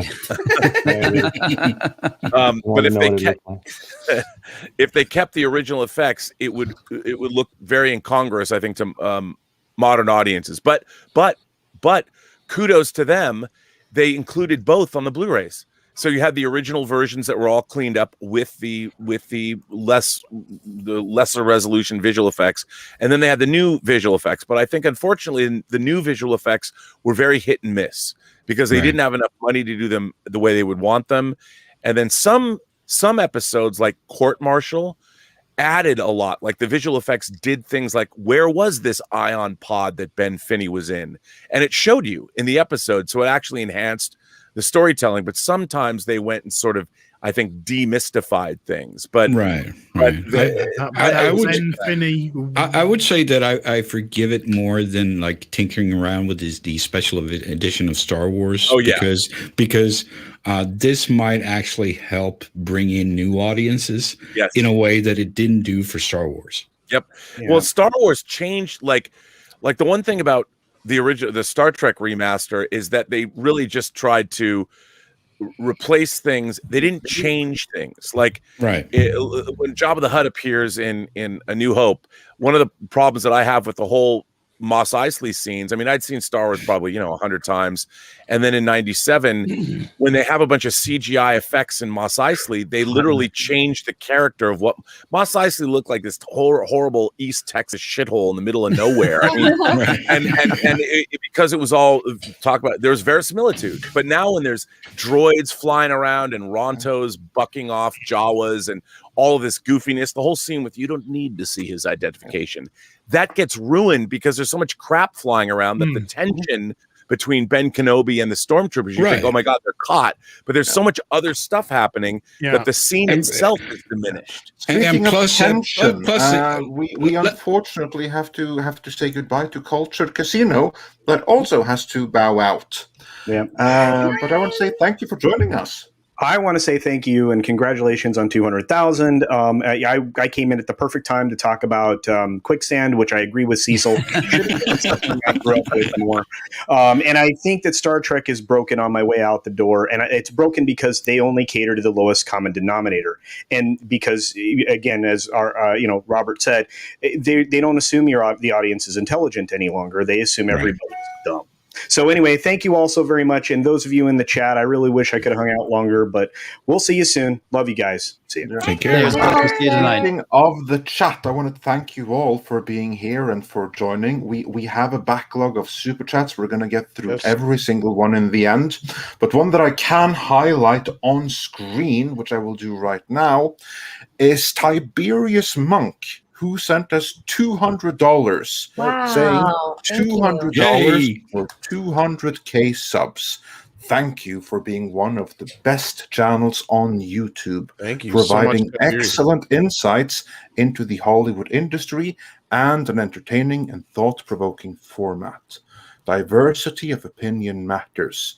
Character matters. Truth matters. Integrity matters. Hail to the Midnighters. Thank you so much. And to everyone else who is also watching. We have more super chats to go through. There's one that I wanted to highlight. Let's see. Andre, I'm going to drop two to allow more people to come in. I've been here an hour and a half, so I love you so much. And, let some more people in and. Thank you so much for being here, Az. Let them talk about fucking Quicksand. Well, you can always come in and take over the stream later. So. Yeah. Congrats on the Justice Mobile. When Tom's internet goes out and you fall asleep, I'll sneak back in. That's what we'll need you. We'll send the Az signal. And I will be there to ignore it. All right. Congratulations on 200K, guys. And all the best for the future.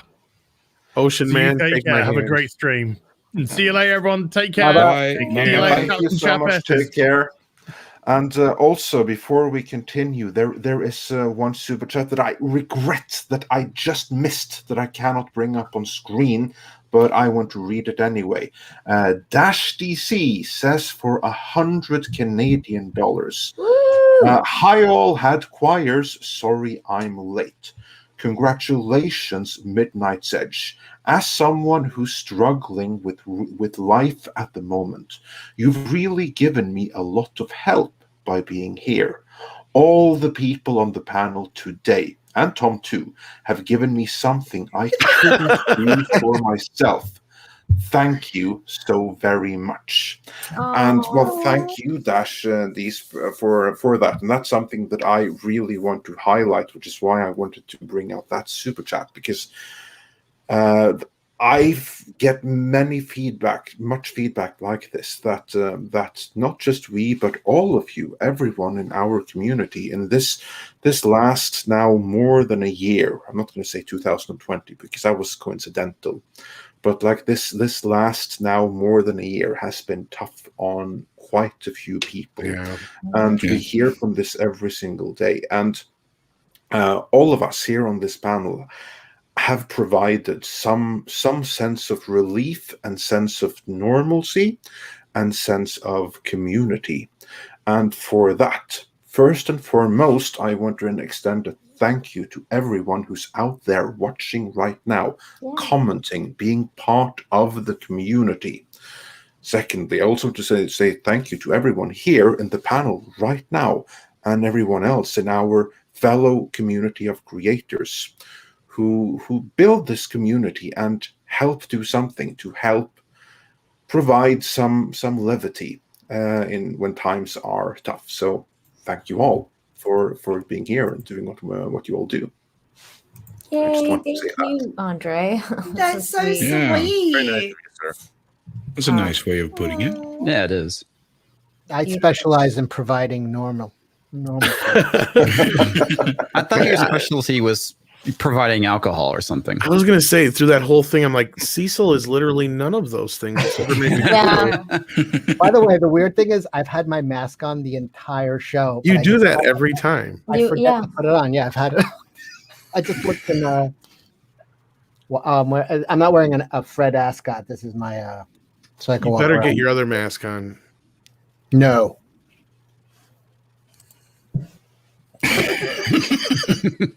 Which is Oh, wait. funny. Now Motherfucker's I- been walking around with that mask on for what, 3 years now, and then all of a sudden everybody's got to wear masks. He's like, "No, I refuse." The irony. Rob, one day I'm going to come on your show with you and Az. I want you to rate my doll collection. Oh, that is so cool. I want one. That's That's pretty amazing. dope. I want that one too. There's a whole series of Cecil Migos that.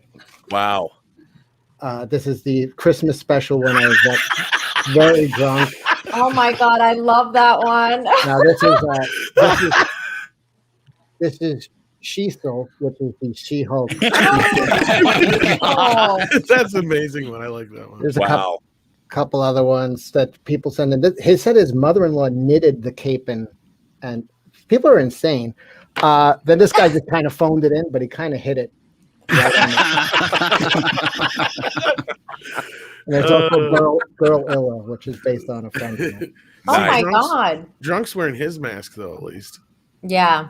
Oh, he's got. Look at that. He's the first person to get anything from Cash Grab. You're muted, Jay, by the way. It's better that way. He probably No, knows. there's He's the doing it on Venom purpose. mask right there.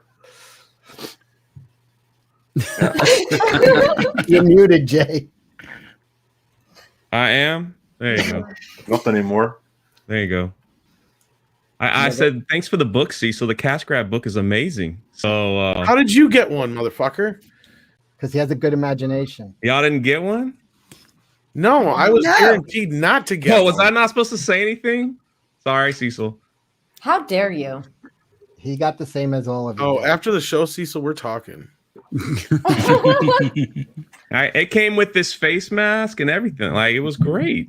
Poster, I paid you all posters kinds over of there. money not to get the book. You're not getting anything. It is available in Walmart right now, though.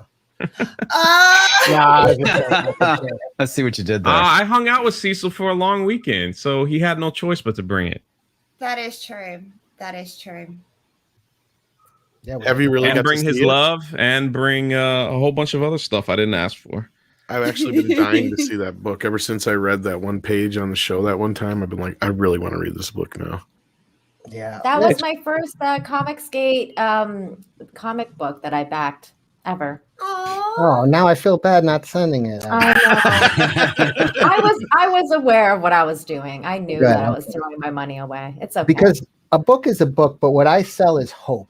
And Yeah. it's every day for years. You'll be able to check your mailbox with that sense of hope. And You're more Superman than Snyder's Superman. yeah, It's a that beautiful symbol, thing. that dollar symbol that's on my chest, It means that means hope. Okay. Well, I Hope have a and show broken called dreams. Infinite Hope. I'm all about hope, Cecil. So that's definitely up my That's alley. how he got you to back. That's Yeah. how he swarmed in on knowing that you have hope. Yeah, So yeah, but you're exactly. never gonna get that book. No. You gotta go. I You gotta go to Florida and show off in like a bikini, Yeah, or in exactly. Jay's Well, part of speedo. I said And like that. flaunt around the pool a little bit and saunter around, and then Cecil will give you a book. See, I said that when I met Cecil on the first stream that I was on the Jack show. I don't know if you remember that or not because you were really drunk. But I said that if we do, He remembers if you he guys- was drunk. He doesn't remember you though. Yeah, I understand. You look familiar.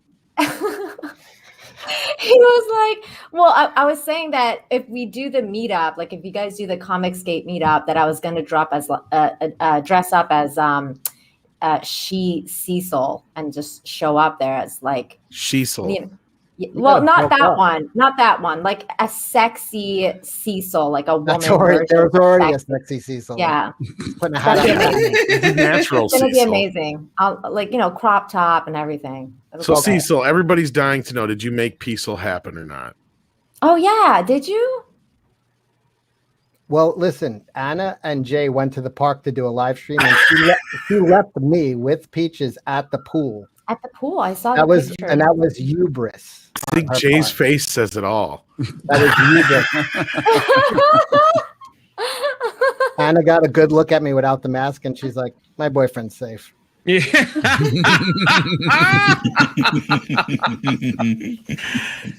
Oh my god. Oh, Jay, that was mean. I didn't say anything. No, but the way you were laughing. laugh. No, because I think she actually said that when we were all together. Oh, just like the funny thing was, I was in the hotel and I'm texting Cecil. I was like, "Are you here?" He goes, "I'm in the lobby." I'm like, "I'm in the lobby. I don't see you." And he's like, "I'm right in front of you." I'm like, "Oh, you didn't You're looking for the mask? He's 6'3". I'm like, "Look down." Hello, and then just wait to hear back. Hello, and you'll find him. Oh, that was funny. Gosh, that's hilarious. Or just go Marco, and he'll go Polo. Polo. Oh my god. Yeah, you could. It's weird when you could see like the sense of disappointment when he looked at me. You could see his face change.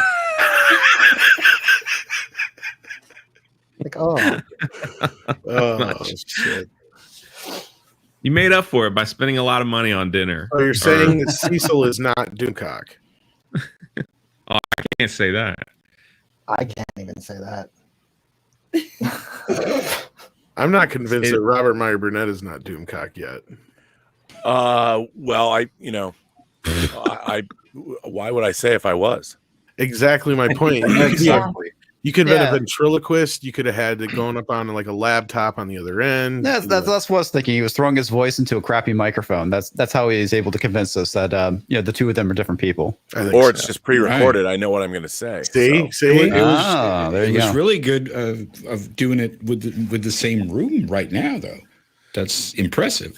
Yeah, well, it's a skill, man. Before I used to watch before I used to watch like Doomcock's actual videos, like when I heard him on live stream with the voice changer and everything, like I used to think like that would be the funniest thing if he's like a 15-year-old girl like using that. Great. And I What a was like, coincidence, because he is a 15-year-old girl. I just thought it would be funny. Oh my goodness, Paulie is here, and he changed his icon. It's no longer an elephant sticking his trunk down his throat. Hey. Congratulations, Midnight Thank you, Edge. sir. Thank you. That's Thank so you. amazing. Paulie, they dropped the big news about you, sir. Congratulations. Español? Yeah. Yeah. Yay. That's like the greatest idea in the world. And to let you know, I didn't come undressed. Got a Oh, good party. Oh, my very goodness. nice. You look so handsome. So sharp. Right? Muy suave. Well, you know, I'm an employee now of the Midnight Edge. I better come equipped. Jay is like, that's my That is hat. a great hat, man. Oh, that's my hat. I got That's this. a little smaller than that one. Yeah, this is Panama from Veracruz. Yeah. Yeah. What's I got going mine on, from everybody? Havana. Yeah, they make, the thing in Jay is they make Panama hats all over Latin America except for Panama. That's crazy. Makes sense. I like that. It's dress for the job you want, not the job you have. So apparently, I want to be unemployed. Cecil, that's funny because the job I have is do a little fitness training. So I have a little like Under Armour t-shirt under this. So I'm doing both. Yeah, man. Very I don't know what that is. What is a fitness training? But yeah, to reiterate to everyone that did not hear when Mr. Burnett asked the question, "What's next for Midnight Edge?" and we have quite a few expansion plans in the works. Yeah. But the first one, the one that will be executed the earliest, is Midnight Edge Español. To be headed up by Paulie of the Latinos Land fame. Paulie, when are we doing the hard launch? Of course, we're going to have a soft launch earlier, but when are we doing the hard launch? What day? Oh, well, you know, I just saw that Nina and Mandy are here. Hello, ladies. Just wanted to say hello. Cinco de Mayo, the week of Cinco de Mayo, we're going to launch content of interviews of actors, filmmakers, writers, reviews of from action figures to comics. Monday? Musicians as well. A lot of musicians. Oh, yes, of course. And ¿qué más? We'll have a live party, probably here or the other channel, but we're gonna have live musical guests también. That week will be a party, so everyone's invited. Except for, let me see who's here. Nah, it's later. Great Odin's Raven. Yeah, I was. This is a Culture's. Culture made all my new membership badges. So yeah, he actually helped us with ours as well, guys. So we're going to be adding more of those, but we got a few already. So yeah. But thanks for letting me be part of the family. I feel like the last 3,000 that, you know, like you were stuck at 197, and when I got here, I got you over that 3,000 hump. Yes, I really feel that. It's all Paulie. Tell me. Well, we were going for gracias, amigo. We were going for a diversity hire, and you weren't a trans, lesbian, bipolar, polar bear. But I feel like when you got the badges, you should have said badges. I don't need no stinking badges. Can anyone name that great actor? Eli Wallace or Wallach or something? No, Pedro Gonzalez. That was my next guess. That was your next guess. Eli Wallach did play. He's probably not kidding. He does know this shit. No, Eli Wallach he's played every ethnicity in Hollywood. Yeah, he has. Yeah, he's pretty amazing. But yeah, I'm excited, and you know, it's fantastic. You know, we did a test run. We're gonna do a couple of test streams of once a week, twice a week on our channel on the Latino Slant, and do them in Spanish. Yesterday was like 50-50, and we'll slowly get more and more Espanol. But Geek Tropology, Pablito, and Diego Flores, they did fantastic yesterday. I'll show up once in a while, and I'll just throw out things like burrito. I'll just show up and swear in Spanish. Paulie taught me how to say a lot of stuff in Spanish when I was on with him. So, you learn so much on that channel. So, and then Jay is our honorary Latino on the Slant because he started the Spanish word of the day. Yeah, thank you. Well, thank you for that, Jay. Yeah. Yeah, we don't want to talk about it. That was a long time ago. So what was it? What was the first word of the day? It was muhairs. No. Wasn't it? Oh no, mango. The mango. Yes. Yeah. Mango? Well, Mongo's big thing. For that I was really tired. Yeah. And I had a lot of super chats to read, and I was trying to get through them quickly. And oral mango. And Paulie sent me oral mango.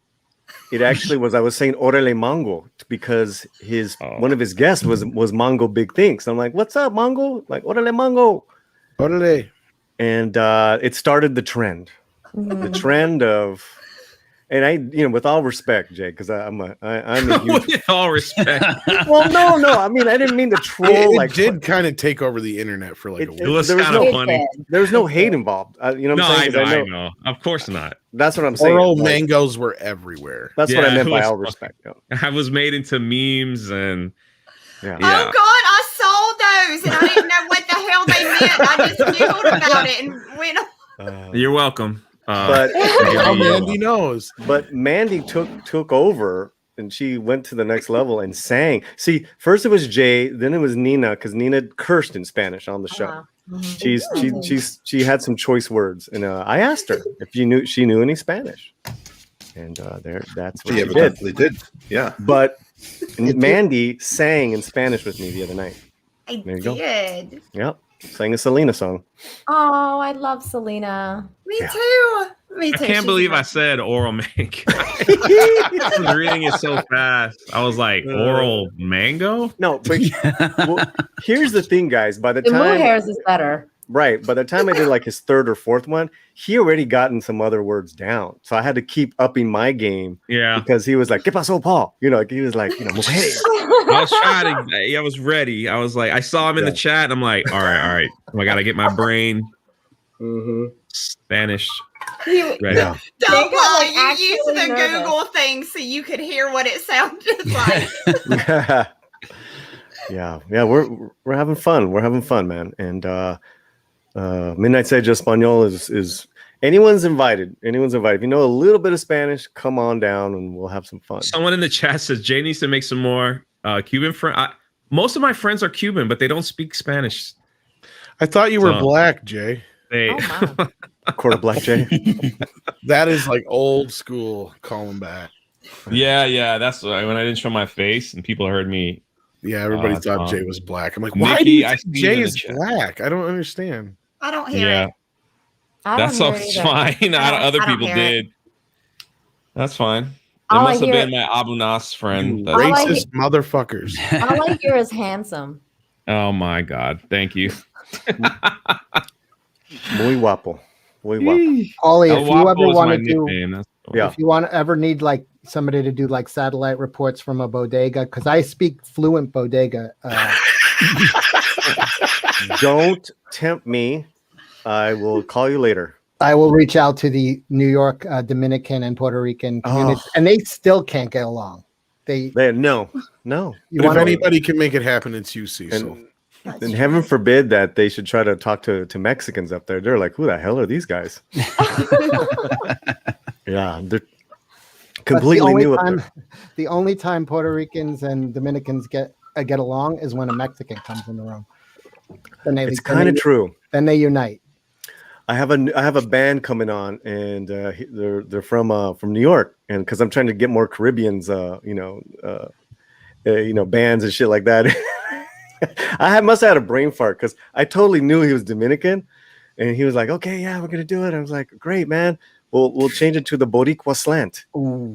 And he's like, "I'm Dominican." I'm like, oh. Yeah, they get very territorial. Yeah, but their music's great. Hey, Paulie, are you ever going to are you ever going to cover Spanish genre films? Yes. Like Armando de Osorio, like the Blind Dead series, and maybe the Mexican films like the obviously the wrestling, the long history of wrestling. I'm personally not going to, but part of my job, my fun job with this Espanol is I get to curate. So I have not only those guys who I told you about, I have a couple of journalists, one in Mexico and actually Andre, one in Spain. Those guys, we want to look to them to cover those films, even Buñuel, and Almodovar. I mean, from all over, and Chile and Costa. I mean, everywhere. But yes, we will be. One of my favorite things that happened in my career, such as it was, when I made my film Free Enterprise, it had its world premiere in Spain. Oh, nice. And I was really worried about whether or not anybody would get it because it's the humor was so colloquial. And what you have to do when you play in Sitges was you have to have the script translated in both Spanish and Catalan, which is the local dialect in Catalan, Catalan in Northeast. But there's a joke about Armando de Osorio's Blind Dead movies, Tombs of the Blind Dead. And in America, it's called Tombs of the Blind Dead. But what they did when they translated the script was they put the original Spanish title of that movie in the subtitles.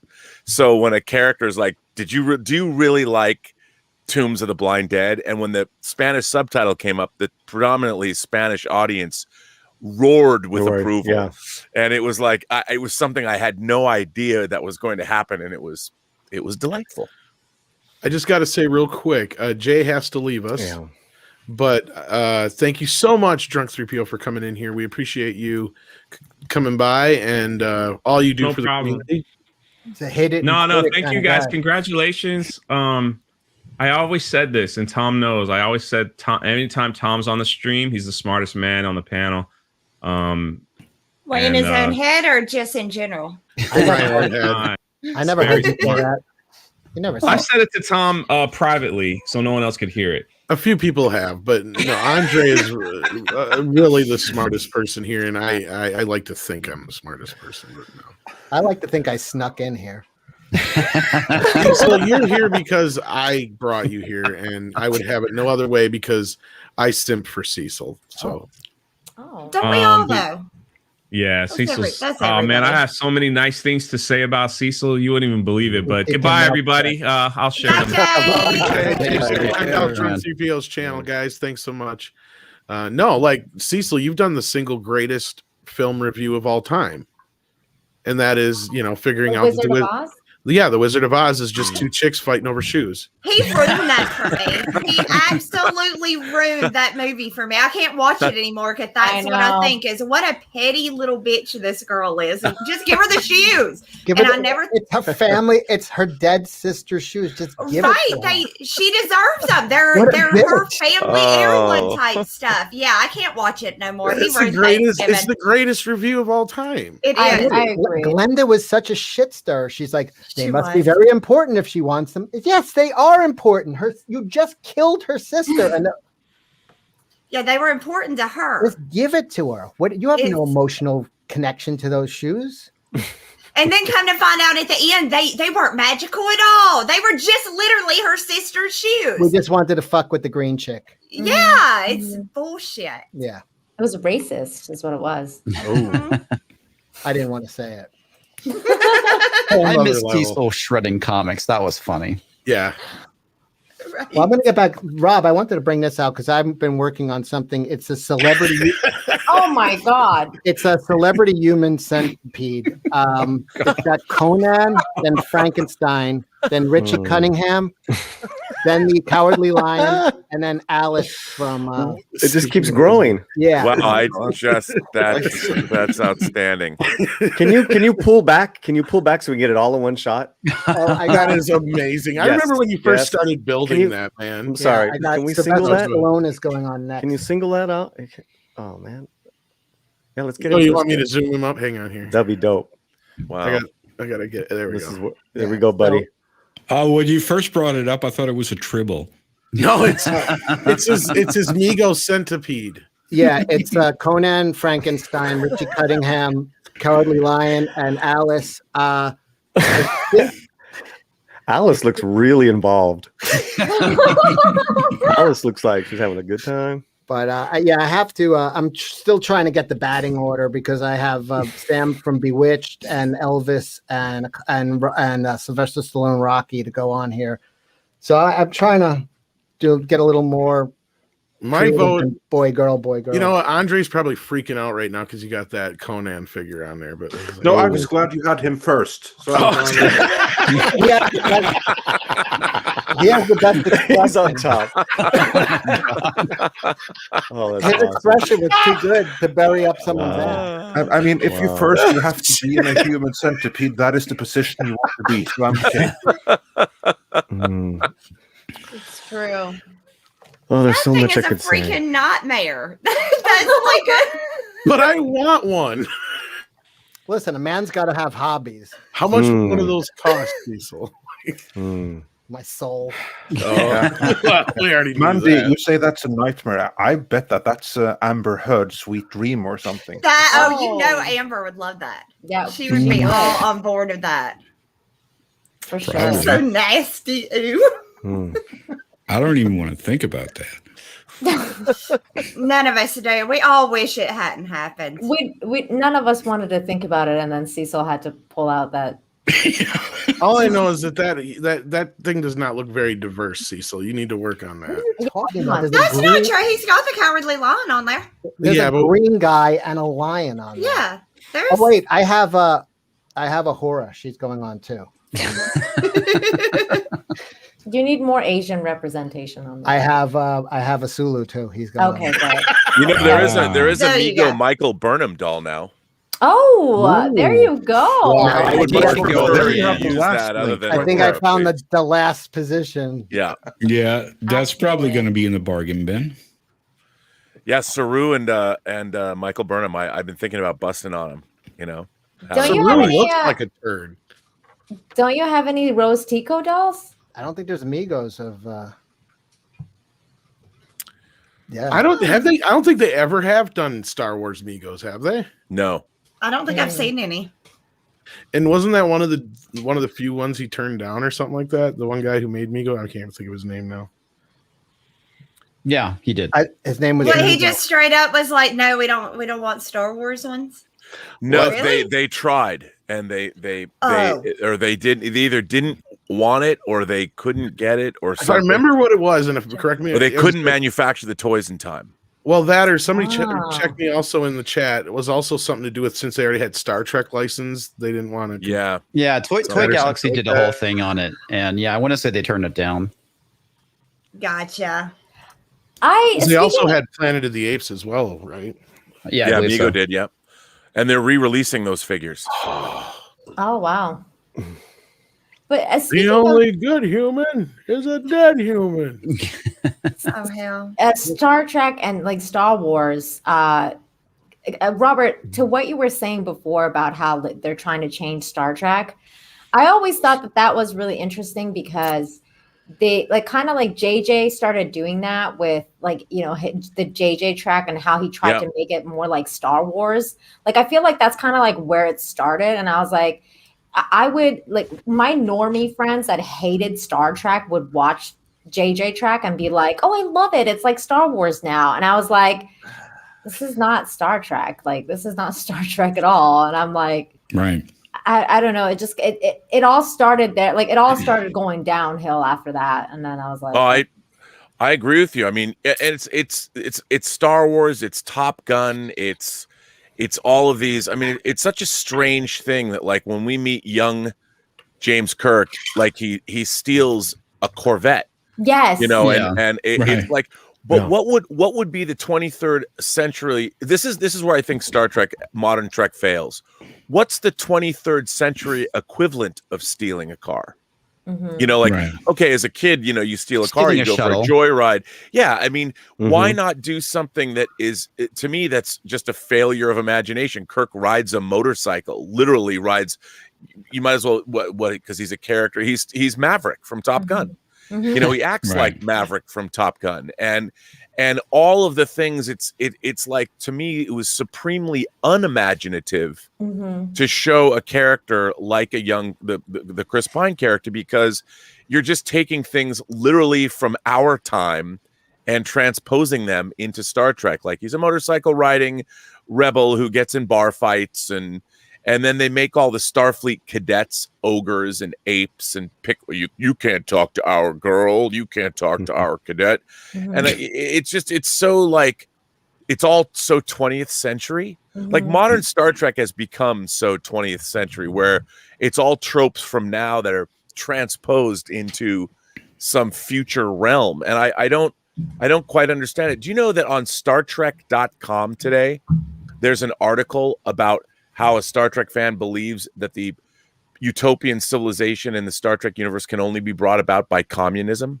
Yeah, that's the thing. They always think it is communism when it's This is actually on not. the official Star Trek website today, and I'm like, is that really Okay, true? then- Oh my god! please Then you show haven't me. understood anything. Communism has been responsible for how many tens of millions of deaths in the 20th century? I think we're Not a not- really good system. And what I don't understand is, you know, part of what a Star Trek future would be brought about by is the technology.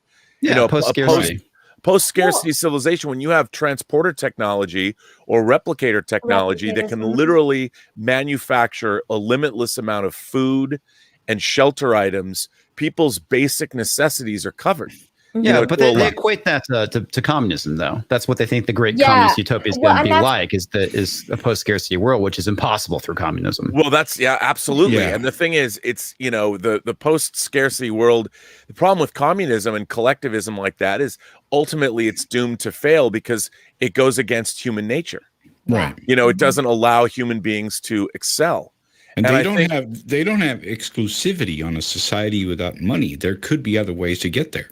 Sure, absolutely. And I think that, you know, if you had a computer that could literally print matter, where you could literally program in whatever you wanted to eat, and you could have, like, say, garbage, and it could be transmuted by a system like a transporter that would disassemble something on an atomic level and reassemble it the way your program says it should be, like a chocolate cake or a martini.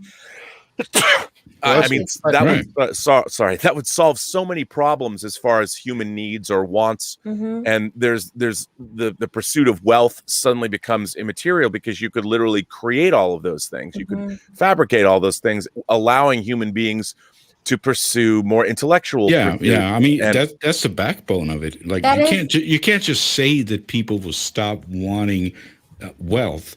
But if they already have a fucking replicator, then it's like they have everything they want. Whatever they dream up, they could just have it. So of course, money would be kind of silly at that point. Well, I think money actually still existed. I mean, after all, Picard, his brother, did have a winery and sell wine. Money I mean, still existed. but it still existed. Right. It was just mostly kind of pointless. On a planetary level, though. It's kind of vague how that works, I guess. Well, especially because the Ferengi were there as well, and they needed to trade the Ferengi with the. It's probably mostly for dealing with people outside. Right. Again, it's more on a planetary level or within certain groups. And I mean, it's an interesting question. Does Picard just give away his wine, or is there some sort of compensation? Has that ever been discussed? It's never really been explored, but I mean, I think the natural conclusion is yes, they have some form of credits that they can sell things with, but it's not like a necessity. You basically, it's a structured system to where you're worth. You know, you're given a job by what you can do and stuff like that. Like, but I'm saying you're not getting money, but you get power, you get status and influence. That's everyone's basic needs are met, so therefore you can pursue whatever you want. You can be you can run a vineyard. You can be a craftsman. You can go into Starfleet. You can be an archaeologist. Well, that's what I think. You know, if you were a wine producer, it becomes more of a pursuit of art, and you're creating something that has value because it's made by hand, and it's from a family that's been around for hundreds of years. It would be something that would be exalted, and people would care about it more. It would mean something, especially even on a galactic level. The Chateau Picard wine would probably be, if you're a wine drinker, you have a market that's galactic now, and I think that. Especially because in the Star Trek world, like, everything's replicated. So when you have this organic, wine that has value in itself, it's just like in DS9 as well. When Cisco's dad owned a restaurant and he did very well. It's just, I don't think they had bills or anything. Like, it was just a restaurant that he ran because it was his passion. He loved to cook. Right. And that would be something that would be prized in the future. I mean, one of the great things about humanity being unfettered by work, you're untethered to money and having to provide, allows you to go on those pursuits. And I think our culture, or even cultures can you imagine people from around the galaxy traveling to different planets, and say you're a foodie, and you're literally traveling from planet to planet, assuming your biology could deal with the kinds of food. But there would be people that would be on the pursuit of finding the greatest wines and the greatest. So if you went to a restaurant, it'd be more like going to an art gallery, and you would want to experience we have that now, but it costs money. But now you'd have people that are like, we're going to Joseph Sisko's restaurant and wanting to go to New Orleans and get something that has hundreds and hundreds and hundreds of years of history behind it. These kinds of, whether it's Creole food or something, the spices and all that, these would be experiences that would be valued over possessions, say. Well, and that's the other thing that I thought was interesting about what you said about that article on the StarTrek.com thing. The other day, I actually saw a thread on Twitter that was talking about how Star Trek resembles a dictatorship, and how, like, it's all based on, like, Starfleet being basically like the bad guys, and they're like they're going around taking like over planets, and I'm like, have you people even watched Star What? Trek? Like this is not what Star Trek is about at all. Is this some new Not Discovery season I haven't traditionally. seen? No, it was just but they were before just we talking move about on general with, Star Trek. Before we move on with that, Comics Division has to bail. So I just want to say thank you for joining us. Well, thanks for It's the been invite. a blast to have you. So yeah, thanks for being here. Take care, man. Yeah, It man. was so nice meeting you. It's nice. Yeah, meeting you, Mandy. hit me up sometime. Oh, definitely, man. Definitely. It was great hanging out with everybody, but duty calls, and I got to get out of here. Yeah. All right, man. Bye. Take See you, care. Comics Division. Adios. And joining us is Nick from Echo Base. How do you Hey, do? how's it going, guys? Congrats on the 200K subs. Well deserved, gentlemen. Well, thank you so much, and thanks for coming to join us. Yeah, I literally just saw Tom's message to us on Twitter. We don't have notifications turned on for Twitter, otherwise our phone would just blow up constantly all day. So unless we actually go in there and look at it, we'll never see anybody's message. So we literally just got done with a surprise mid-afternoon stream ourselves, and I pulled Twitter up and saw the link, and I was like, oh, 200K celebration, I'll hop in there and hang out for a little bit. Well, thank you. Well, glad to have you join us. We were just talking some Star Trek for a change. And Mandy, I have to say I'm a big fan of your tank top right there. That's Oh yes, very sexy too. Right? Everybody, y'all need to go get one of these. They are so comfy. They're awesome. I mean, look at that. Look how good that is. I love it. So yeah, everybody go get some of this awesome Midnight's Edge merchandise. It is freaking fantastic. You also have, of course, the Toxic Femininity T-shirt, but you also showed off the Amber Turd shirt as well on one of the last shows. I did. You They know actually I look bought that. really good. And Tom, she's one of the Latina families now because she got a Latino I slant. do. Awesome. I have so many, and all of you guys have the most comfy merchandise. So yes, everybody, make sure that y'all get some of this and wear it out in public. So when you do embarrassing stuff, it totally reflects back on these guys, right? Oh. That's what I like to do. No, Dash DC, she does not come with the T-shirt. You have to find your own Mandy. Mandy, I have a question. Is there anything written on the back? Can we see? Yeah. You just want to see my Smooth criminal. butt, but no, there is nothing No, good man, Cecil. but awesomeness. But Nice one, Cecil. Nice one. There you go. I'll act airheaded like I fell for it. Here in a little bit, Also, you can you ask me dropped if I can something. touch my arms behind my back. Mandy, Cecil said you dropped something. Mandy. Yes. Ay, como me duele. Ay, Mandy, me duele. I would just give all of you guys an asbestos if I could. Did I do it right? Did I say it right, Polly? Almost besos. Almost besos, yeah. Besos, yes. Yeah, asbestos is something else. Asbestos is espresso. We don't want no asbestos. How's that? Asbestos. Tacos, Tom. Tacos. But it does sound like pesos, so yeah, that's close enough, I guess. You know who will probably show up from time to time on Midnight's Edge Espanol? Who?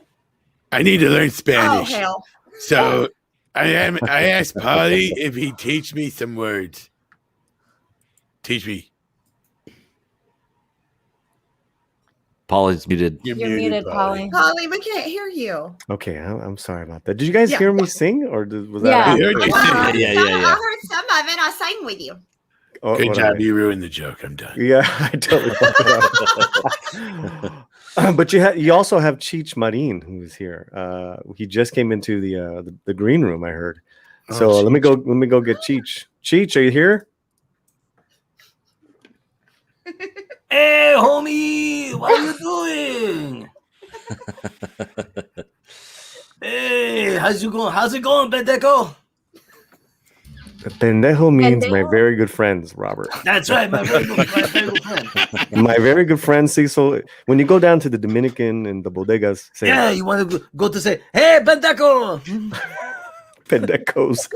That is so Let me weird write this that you down. sound so much like him.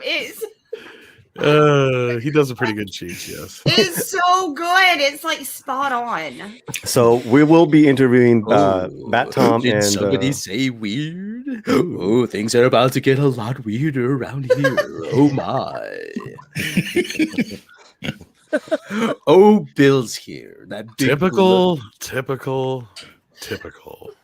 Always Bill. trying to upstage me. I thought he was Bill. pretty funny when he'd show up in Entourage, which I freaking love that show. Ari Gold is like my idol. Yes, it was. He was very humorous, wasn't it? Oh. Oh my. Oh, that's my catchphrase. Well, I'm sure it really pissed you off when I said that as my dying words. Yeah. Oh, hell. George, Mr. Takai, do you know any Spanish? Oh, not really, no.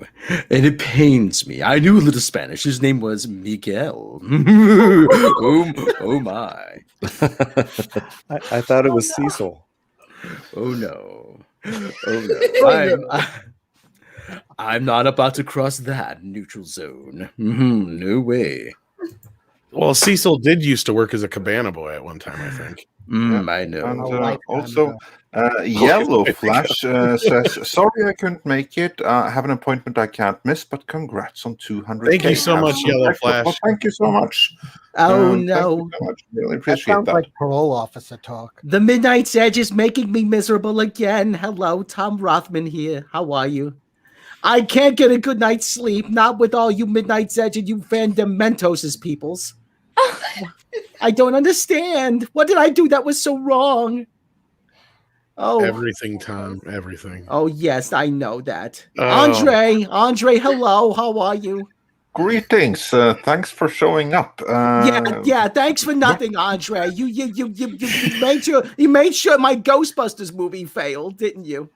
and your Fantastic Four movie. Let's not Yes, forget I know. about I that. wasn't happy about that. Oh, the stupid you people with your superheroes and the flying and the schmutzing and everything. Why can't you make nice movies anymore? But on that note, I do have to thank you though, because without you, there would be no Tranktastic Four, nor would actually there would be a Paul Feig's Ghostbusters, but it probably wouldn't be as fun. But thanks for the early help, I have to say. Oh, Frank Marshall's here too. Tommy. It's a party. Frank, I told you I'm gonna give you the good stuff later.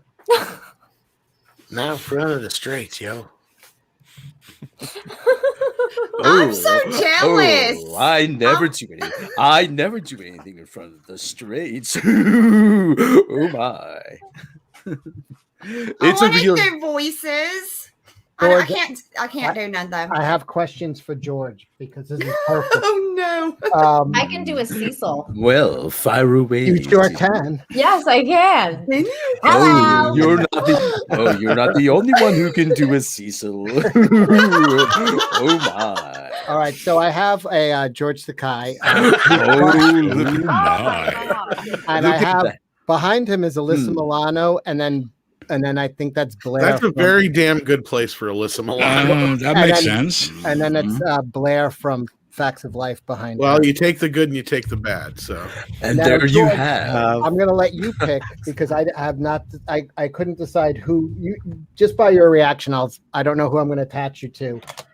Would you like a little Italian of Sylvester Stallone? Oh, I capiche that. Jailhouse Rock. Oh, the king of rock and roll. Oh my. Picard. Oh. Oh my gosh. is he sorry? Oh well, he's not what he used to be now, is he? Dorothy. Oh my. Ooh, Judy Garland. Why did it Oh, seem so and wrong those- that you have Dorothy in the mix there? I just Well, I'm just Because getting she's a a- minor. Well, as you know, decay means well, expensive. Julie Garland, I don't think was at the time. Oh, well, as you know, decay means expensive, and so therefore, I have to have anything I have must be fit for a king. So it would have to be Elvis. Yes. Yes, and he's dressed for his probably Yes. his gayest song, Jailhouse Rock. Yes, that is correct. Yes. I'd make sure I drop the soap in front of him. Oh my. Mandy, Well, How many open dolls do you have around your like? They're action figures. Oh, that's for me to know. And then Rob just is up there putting his head down. He's just like, I'm not going to even get in this one. Like, it's guys like this that give people like me a bad name. But speaking of, Well, I must dolls, be going. Andy has to leave as well. I as do. George Kai does. I Yes. do, but you guys, I am so beyond proud of y'all. 200K, like what? That's amazing. That is so awesome. And just thank you guys so much for pulling me in and letting me be a part of like the Midnight Edge family. This has been a blast. I have the best time every Monday night on Toxic Film, hanging out with all of these beautiful ladies. It is awesome. And yeah, everybody get the merchandise. Don't forget, we can embarrass them out in public. Just make sure that when you do embarrassing stuff, you are wearing this stuff and you can be like, I'm with these guys. And then they know, right? It's a new Florida man. Right? I can't guarantee it'll get you in many places, but it will probably get you kicked out of many places. Right. Oh, yeah. There you go. I can think of a few places to get into myself. Oh my. Yeah, I It's look like a forward to the Porsche. headline: Florida man was caught wearing Midnight Edge t-shirt. Right? Exactly. There'll We be actually- pictures of him in a lineup. We all had to wearing explain to Midnight Edge. Andre what Florida man was a couple weeks back. He had no Yeah. idea what the hell it was. But now I know. Really? It's You hilarious. didn't know what that was? No.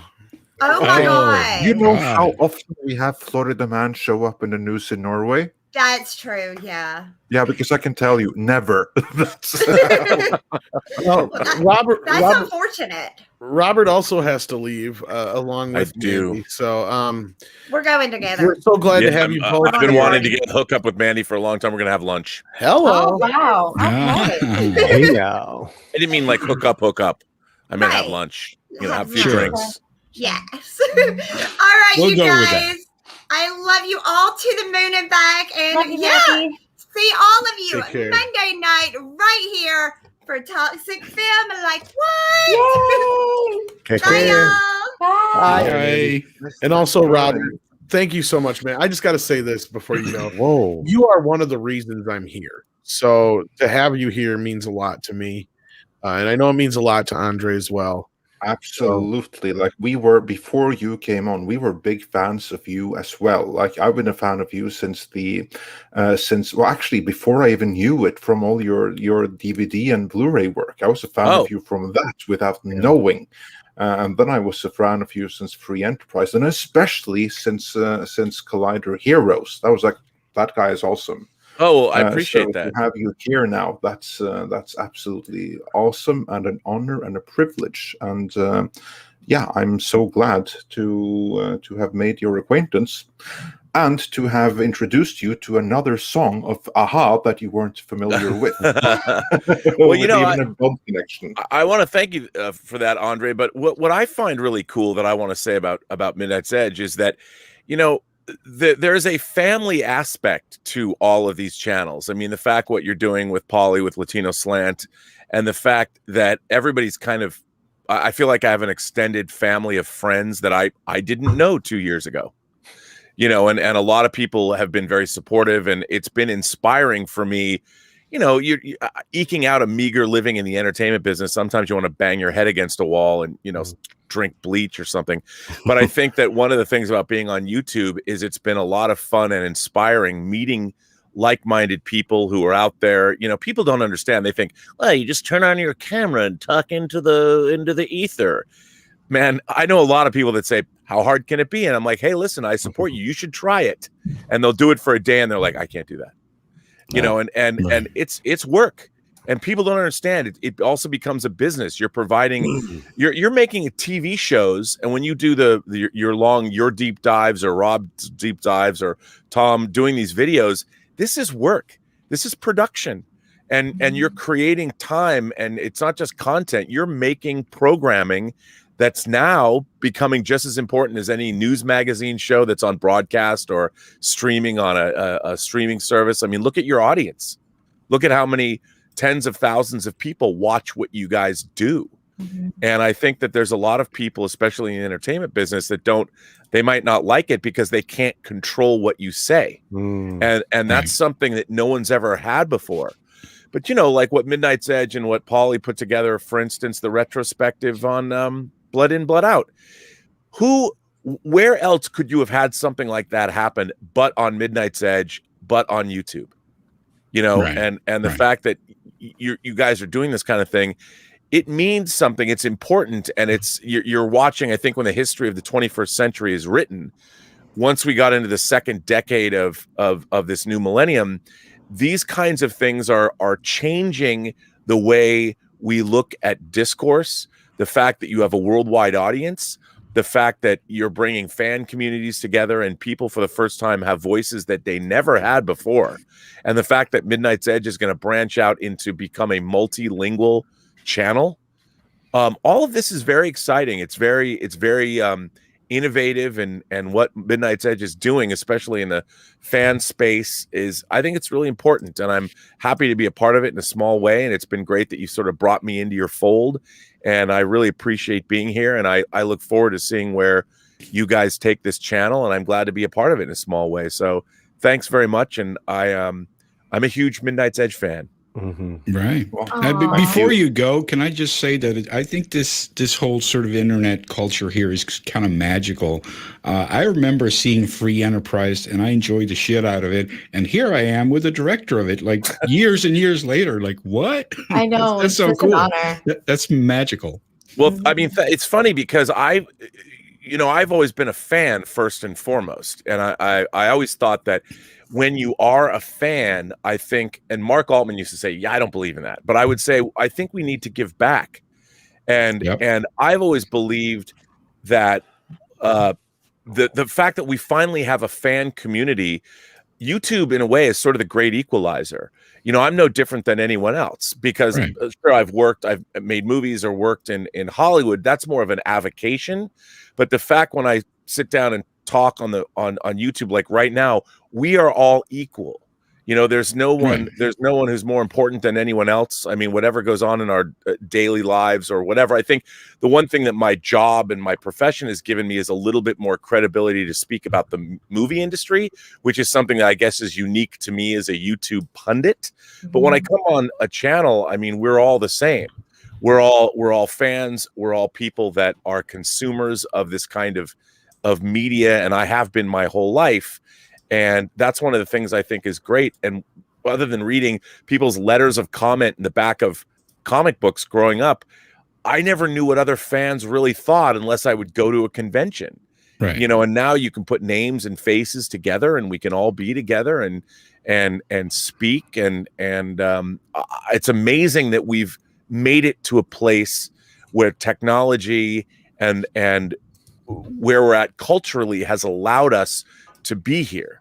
And I know there's a lot of cynicism about Google and YouTube and all of that, but hey, you know what? For as long as it lasts, it's a pretty unique place to be in a unique point in time. Oh yeah. Wow. So you're here. Well said. Well said. Well, YouTube isn't the problem; it's the people running it. That's the thing. YouTube is a beautiful tool. Yeah, a great thing that can be used for a lot of wonderful things. But yeah, Robert, I'm so glad you were able to be here, man. Thank you so much. Appreciate it.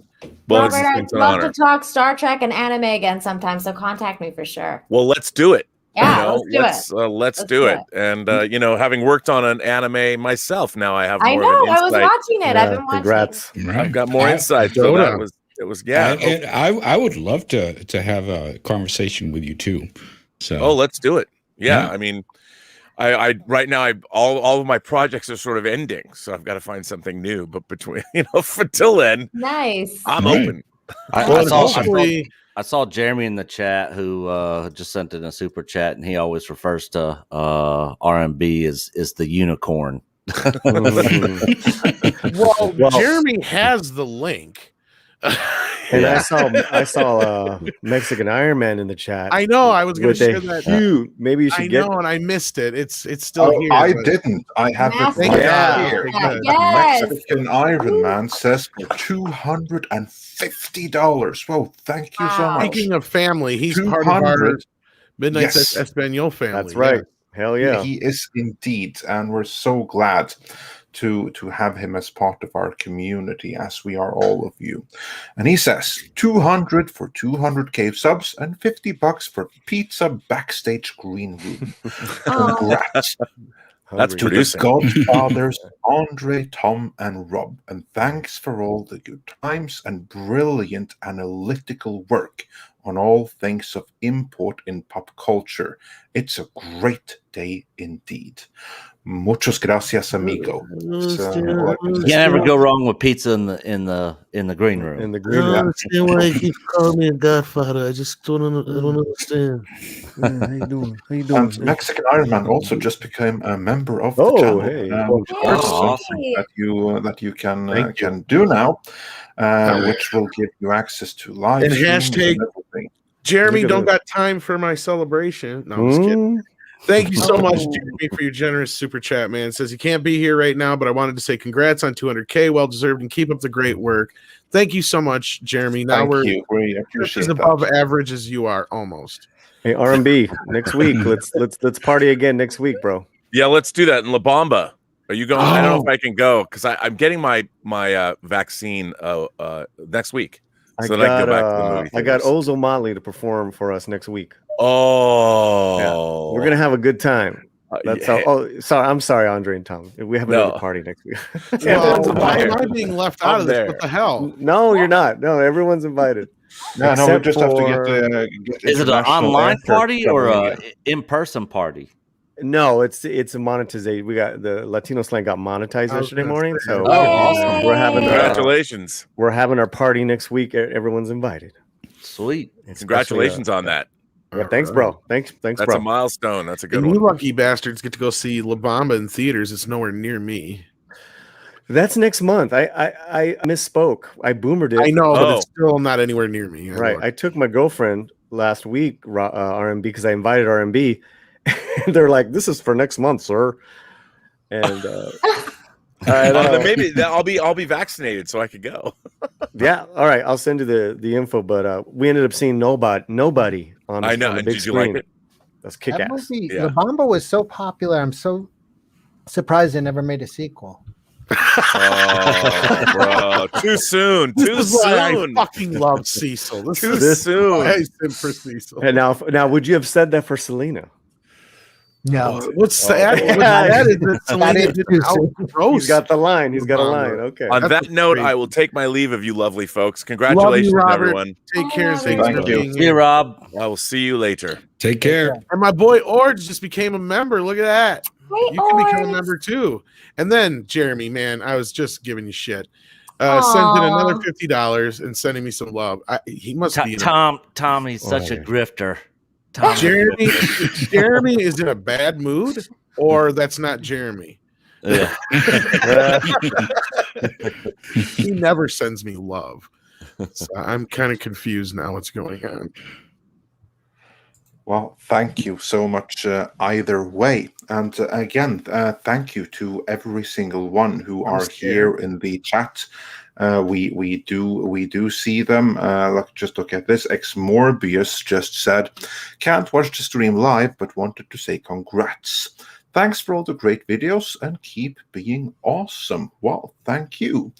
And we have a huge backlog of super chats to go through. I'm gonna jump out. Andre, I gotta go to dinner, and then I gotta get ready for the Jack show tonight.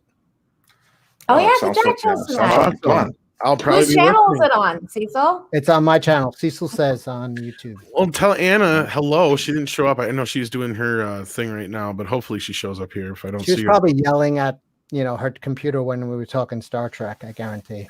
Yeah, Well, I saw her. She was still doing PO box. I was gonna say she was opening her yeah. Okay. All right, guys. It was really good. Thanks for having me on, Andre, Tom, Rob. Great fun today. Thank you. I sim for Cecil. So you can't get cash grab anymore, can you? Or is it the last day? Oh, I'll always take money. I didn't know if it was the last day or not. It's available now on Indiegogo. Yeah, it ends tonight at 2 a.m. So act now. Okay. Cecil is love. Cecil is I just love. wanted to make sure nobody missed out. You got one more day to get it, folks. Did you hear that? One more day. This Don't is it. live 12 a hours. life of crippling regret. Back cash grab. Thank you. All right, Take care, guys. Cecil. Nice meeting you, man. Yeah, thank you. Congrats Take care. again. Love you, brother. Bye. And we got so many great people becoming members. Thank you so much. You guys have no idea what that means to us. That's dope. I recognize Billy so D. many of these names Billy D. from Toxic Femme. There's so much support. Midnight's Edge Absolutely. has the best fans. You guys are awesome in the chat. You guys rock.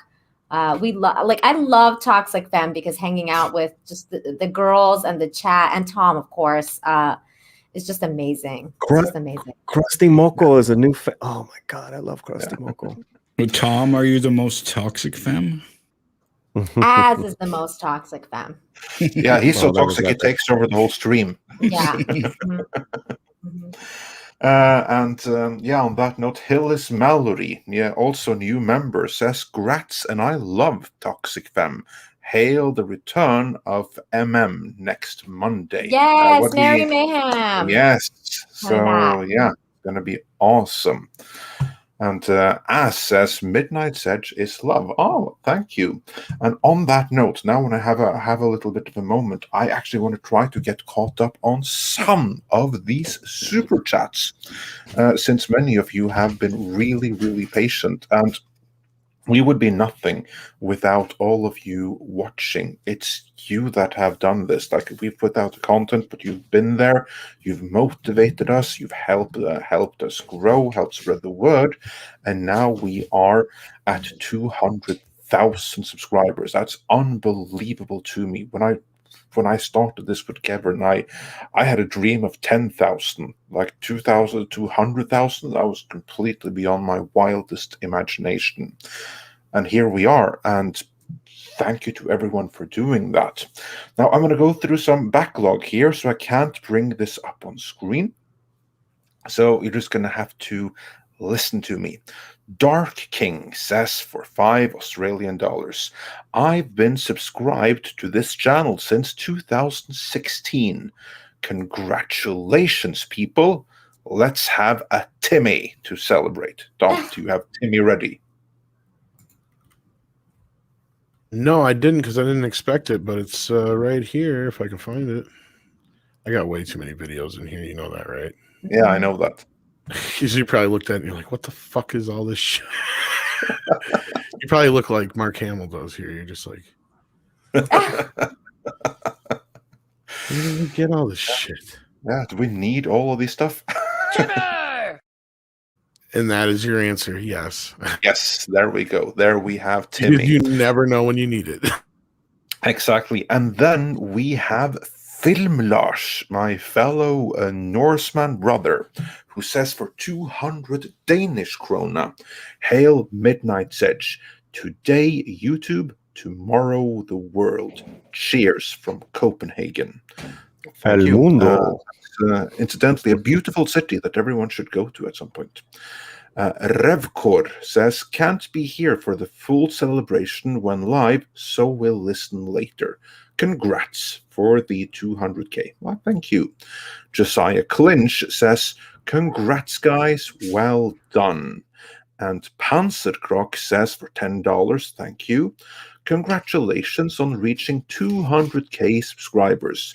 Here's to many more years of Midnight's Edge." KitKat said for £5 "First Doomcock reaches 250,000, and now Midnight's Edge hits a milestone. Heartfelt congratulations." Well, thank you. And Aluvrian Imakara says for $5, "I love it when Andre says Frankensteinian abomination." congrats on 200K, and may there be many koala moments in the future. That's kind of like your catchphrase, isn't it? Well, the Koalas in the Rain is actually a song somebody made. No. I mean the Frankenstein. Oh, the Frankensteinian. Yes, that's why it has become that. And actually now members can have a Frankenstein emoji. So yeah, Frankenstein's monster. Yeah, there we go. Yeah, you see everybody keeps talking about everybody's channels. Undoomed actually has like over 270,000 subscribers. What? Yeah, he was one of the earlier guys that I remember talking to that was a big channel when we weren't. Right. And that was what was really cool about you is like you just, you were into our stuff and it was like, oh God, this guy watches our stuff. Oh, cool. So yeah. It's always kind of weird when someone bigger than you watch your stuff. I know the feeling. But your stuff was so good, so how couldn't I? Well, we're glad to hear it. And speaking of good stuff, Paulie always does great stuff over on the Latino Slant. And he does have to leave us now, though. So do check out that channel so you can check out all that. And also, Paulie will be coming up with all kinds of cool stuff from Midnight's Edge Espanol, and we'll probably be doing some stuff for Midnight's Edge other channels as well we've been talking about. So, yeah. We got a lot. Stuff. Thank you, Undoom. We have a lot going on. It's nice to be a part of the Midnight's Edge family here and in the Espanol channel, Cinco de Mayo. But you guys are pretty amazing, and this community is very amazing. So it's helped me get through a lot of dark times this past year, and things are looking up. So muchísimas gracias, everybody. Yes. And like Dark Shadow said, congratulations on your monetization as well, Paulie. And Paulie, before you go, I want to highlight this super chat from Jose Luis Castellanos. Yeah, we need you to read it because we can't. No, I can try. Paulie, how do you say 200,000 in I'm terrible with numbers. I've always get them like 2100%. I always get my numbers and my percentages wrong. So I just go Spanglish. Felicidades por 200,000. Saludos desde Tijuana. Jose Luis Castellanos. Muchísimas gracias, Jose. That's actually probably 20 pesos. The Mexican pesos. You ever gonna take me to Tijuana? You gotta come to LA first, homie. You gotta come stay at the house. We'll have a great time, man. Everyone. Well, I shouldn't say everyone. Need some Latinas. Well, Romy has a lot of single friends, and they are Latinas. See, man, I'm making a trip out to LA now, Paulie. Ain't no one talking to you, Nick. Nah, I just had a really great conversation in Spanish, folks. Did you catch that? I'll be on Midnight Espanol. Yeah. Oh yeah. Yes, of course you will, Tom. And there you will learn to say things like Felicidades por 200K. Saludos desde Tijuana. So, muchísimas gracias. Felicidades, everyone. Congratulations. Good to see you, Paulie. Bye, Pinche. Take care. Bye, Pinche. Bye, Pinche. Puta madre. We swear at each other now. Yeah. Well, getting comfortable. Well, that's good. That's how it's supposed to be. But I want to move on with a couple of more super chats since we were on that. As someone pointed out, was my other catchphrase. But someone has to have that catchphrase. Harry Nice Guy says, for €2, I can't give you 200K, but at least $2. Congrats. Well, thank you. Matt G says, okay, we should have had Mandy here, because he's like, oh my God, buy Mandy's book.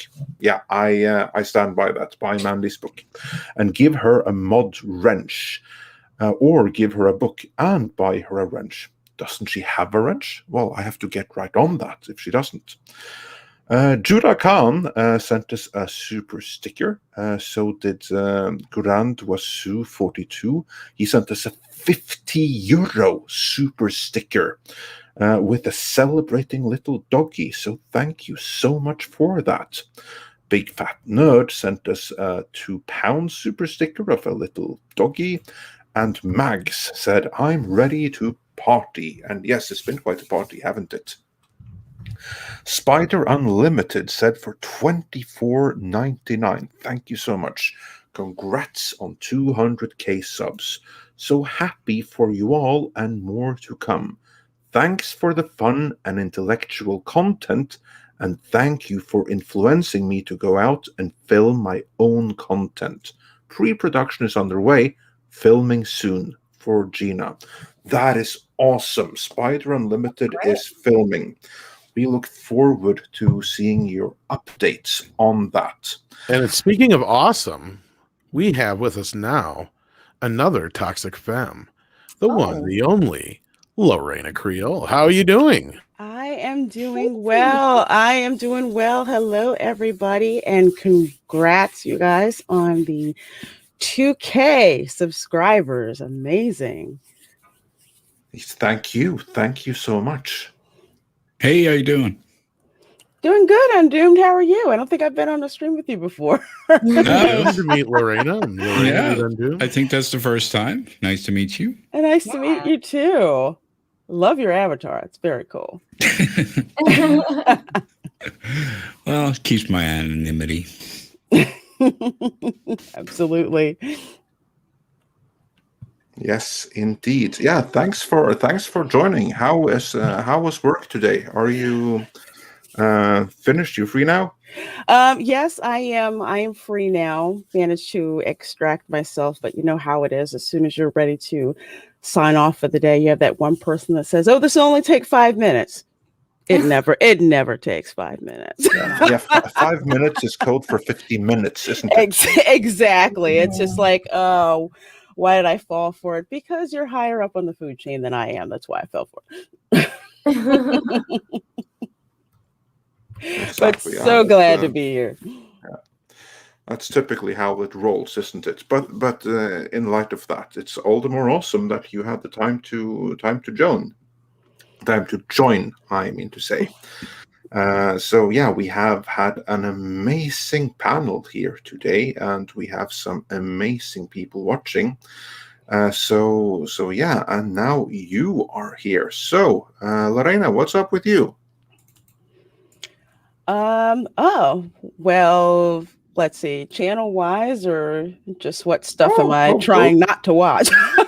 Have you had any cool interviews or anything like that lately that people should check out?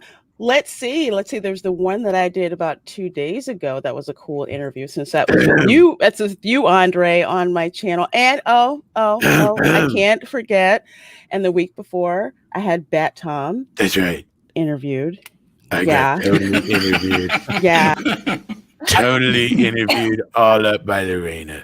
Yes. So much more than you did. But which Batman are you? I'm the Batman.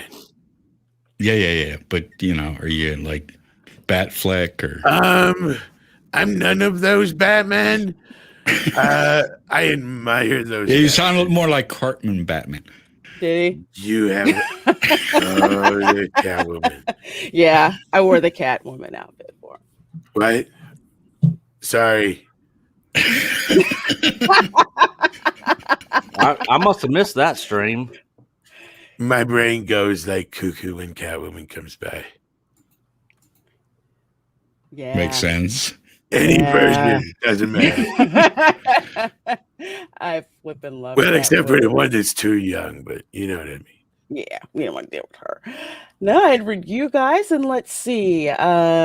Just posted a interview premiere on my channel today at 12 p.m. We have an interview with 32 Flavors of Nick Weiser. He's an upcoming YouTuber, and had an interesting discussion about death metal bands and The Simpsons. So that was Sounds like an interesting conversation. Yeah, that sounds like something worth checking out. Oh, very, very. Found out all kinds of stuff about death metal, and found out just how many people miss what The Simpsons used to be. And I think I spotted Nina in the chat as well. So thank you for dropping in. It was like heartbreaking. I was like, you're talking about The Simpsons, and I'm not on this panel. I don't know what's going on. Okay. The Simpsons suck now. Yeah, The Simpsons are like, it's zombie Simpsons now. It's not really. They totally suck. Let's put it this way. When I was at Universal, I was surprised, one, that the Quickie Mart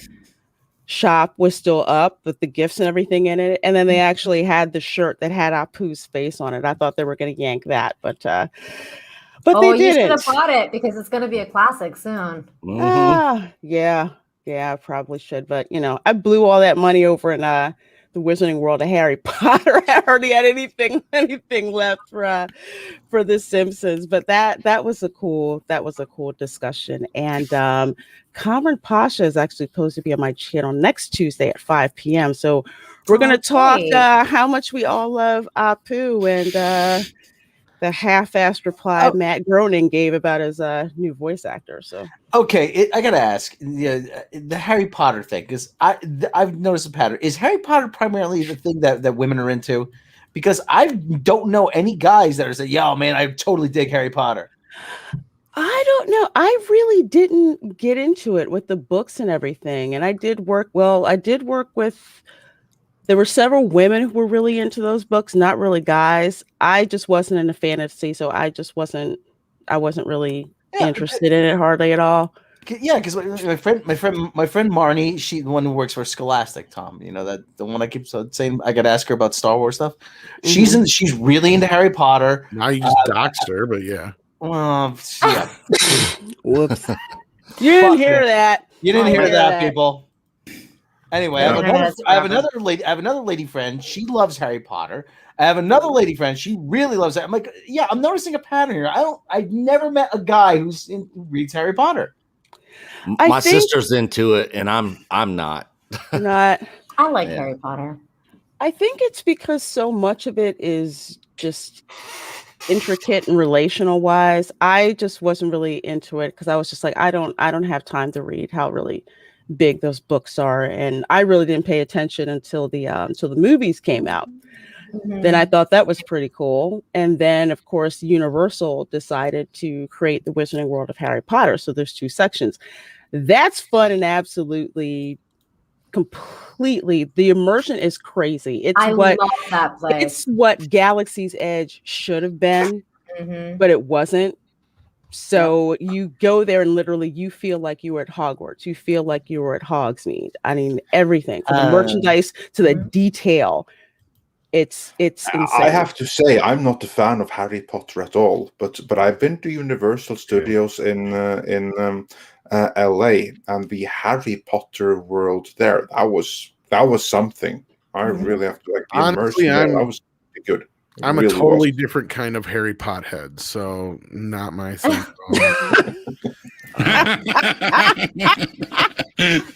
No, but we have Lorena here, and what Lorena does for me is she always reminds me that there's always news going on, and there's a couple of pieces of news we could cover real quick that we'll probably talk about on Midnight's Edge in the morning tomorrow. But here's one that I think will make Andre laugh.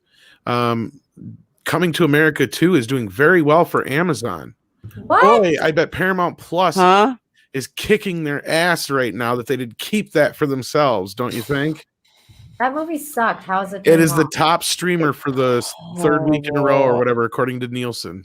Here's the thing, people have to see it before they know it's a bad movie. Well, again, and I got to remind people when we talk about streaming wars, we talk about all the streaming services. People always forget that just as many homes have Amazon as have Netflix, pretty much. That's true. Right. That's true. If you're already paying for Amazon, you're just like, why go get another service? And it's like, hey, and they're worldwide too. Yeah, the movie could suck, but you know what? We don't have to go out anywhere to watch it. Does it count if Right. most people watch it for like a half an hour and then turn out like I don't know. and then they turn it That probably counts. I know they were bringing out, because it's becoming more and more, a lot more people they've said have only watched about a third or half of the Snyder cut. Yeah, me included. Yeah. Yeah, me included too. I would like to see the data for how they measured that. I'm sure. Well, see, Nielsen can measure certain things on this, but I don't know who reports what on what anymore. That's the thing. It all depends. I have no idea. I know, like Netflix and certain other ones, we're going to start reporting. Honestly, what did the Snyder cut fix? I'm confused. It was a better movie, but it was also a That's longer not saying movie. a whole lot. Holy fuck! And I've been the one saying I would love to see the 3-hour cut of this. It was probably much better. Well, most of the time is eaten up by all the slow motion scenes. You sped them up. Oh, don't get me 4%. started on that. I'm just like, Yeah, can we kill it yeah. with the slow mo, please? You speed up those slow motion themes. I thought we got rid of that during the 2000s. Jesus Christ. Well, I feel like Zack Snyder is like kind of like J.J. Abrams with the lens flare. Like he just goes in the studio and he's like, more lens flare, and then Zack Snyder's like, more slow-mo, more slow-mo. Exactly. Oh, I mean, that- going back to his earlier movies, it's exactly the same thing. Really? I just know that slow mo just took me out of it. But the Snyder cut did for me for Justice League what I guess the extended cut did for Batman versus Superman. It made it actually somewhat palatable for me to sit and watch the movie. Oh, nothing can make Batman versus Superman palatable for me. I say it's Batman versus Superman. Batman v Superman: Dawn of Justice. It's only titled that because Steaming Pile of Shit wouldn't look nearly as good on a movie marquee. I have to say, I'm with Not wrong. Not wrong. You're not wrong. Yeah. The extended version, it's not the perfect movie by any means. It does have issues, but it's a movie. It's an immersive experience. It has merits that the theatrical version simply didn't have. No, it's not for everyone. I'm not saying that.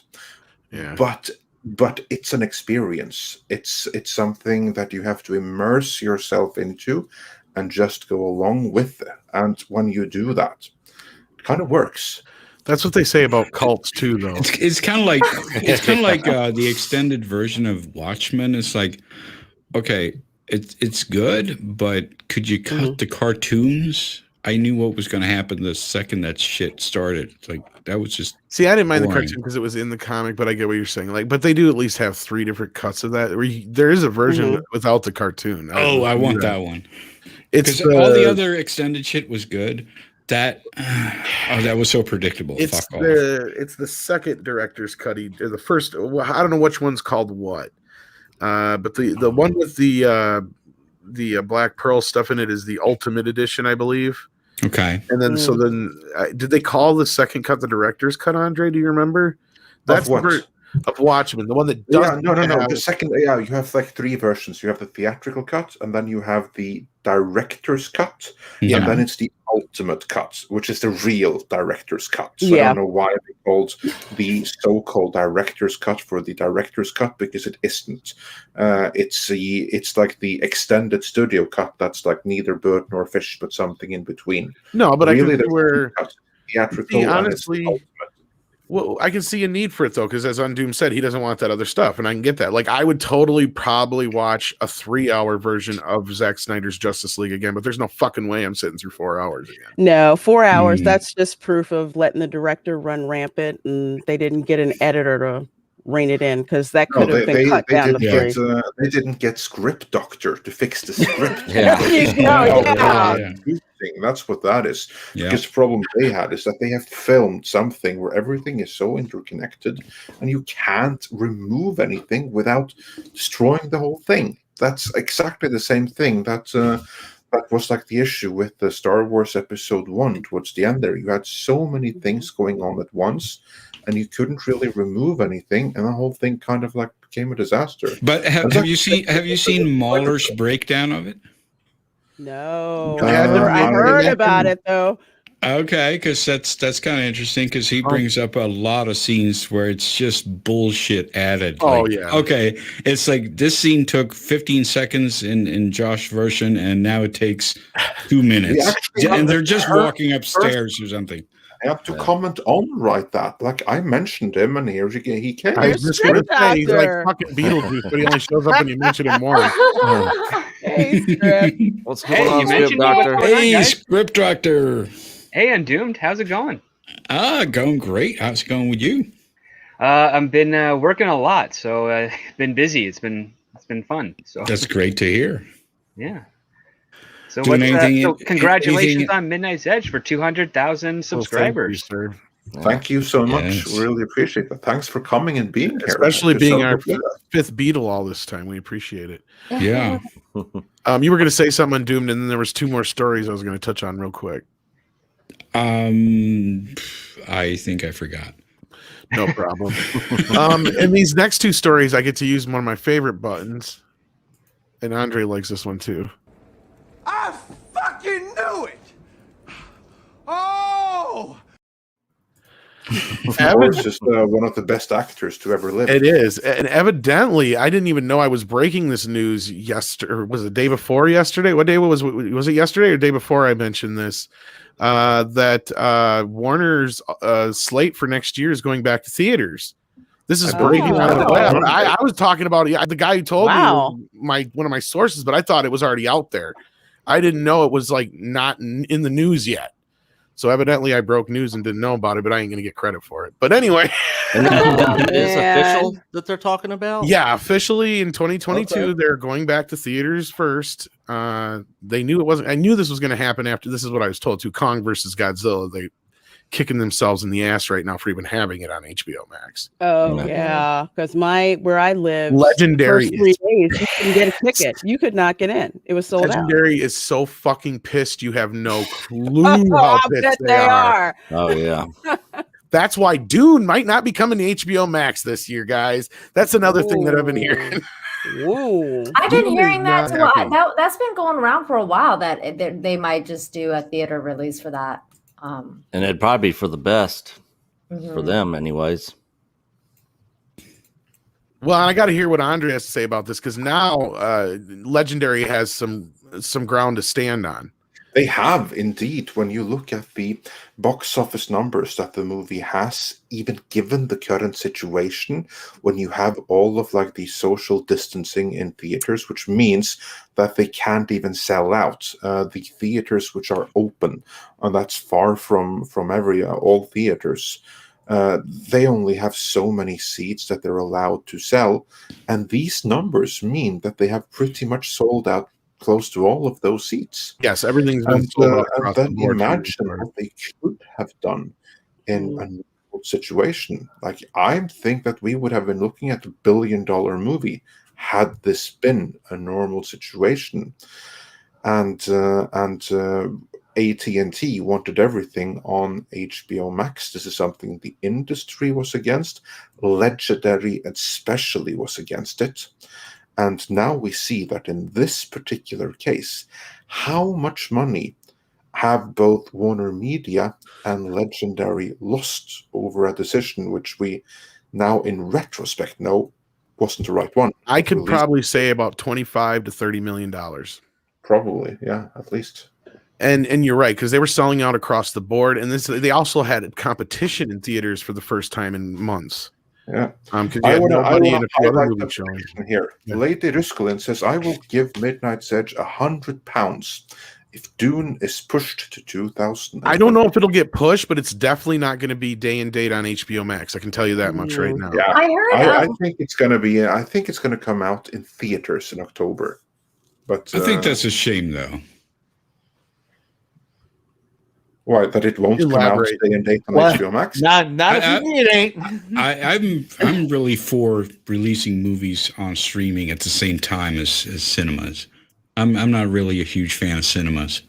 I understand that Undoomed, and there is a lot of people who feel that way, but there was a lot of people who called us crazy in one of our videos we did a while back, where I wrote the words, but Rob said them, even though he probably took most of the shit for it, where he said, "What do you mean the studios need the theaters more than the theaters need the studios?" And there was a reason why I had said that, and this is one of those reasons. And I'm going to back out for a few minutes because we have another guest join. Oh, dear. We actually have enough room. I can stay here. Oh, I was gonna say, man, you've just disappeared. Like I kicked you off. What? Well, we got room for only so many sorry. people on the board, so like, I thought I had to dip out, but my count is off. I can dip out for a while. No, you're good, Rob. We're good. We're fine. We got room for one more person to pop in yet, and I can pop out or whoever. That's crazy. Hi, Mr. H. Nice to meet you. Oh, who am I speaking to? Sorry, that was Nina. And Nina is part of our Toxic Femme, and she has her own channel. Hey, how you doing? Nice and to if meet you haven't met anybody else here, we have Nick from Echo Base. We have Undoomed. We also have a Script Doctor, who you know, of course. Rob, who you know, of course. And Lorena, I don't know if you met Lorena yet either from Toxic Femininity. No, I don't think so. I've seen you guys. I don't think I have. No, I know. So I know me and Undoomed, we follow. Yeah, I think Undoomed, you invited me on a stream once, but I couldn't do it, I think. I think I've been on a stream here with you on, so I think we've talked before. Oh, maybe. I know I've. Yeah. I really liked Mr. H's reviews stream with Uche. Yeah, that was very entertaining. I thought by the end of that thing that they had kind of come to terms with the understanding of things. It got a little heated there for a little bit there. You know what I entertaining. You know what I thought about it? It was what was interesting to me was that I always think that like men can sort out they'll go hard on each other real hard, and it'll be like the craziest thing.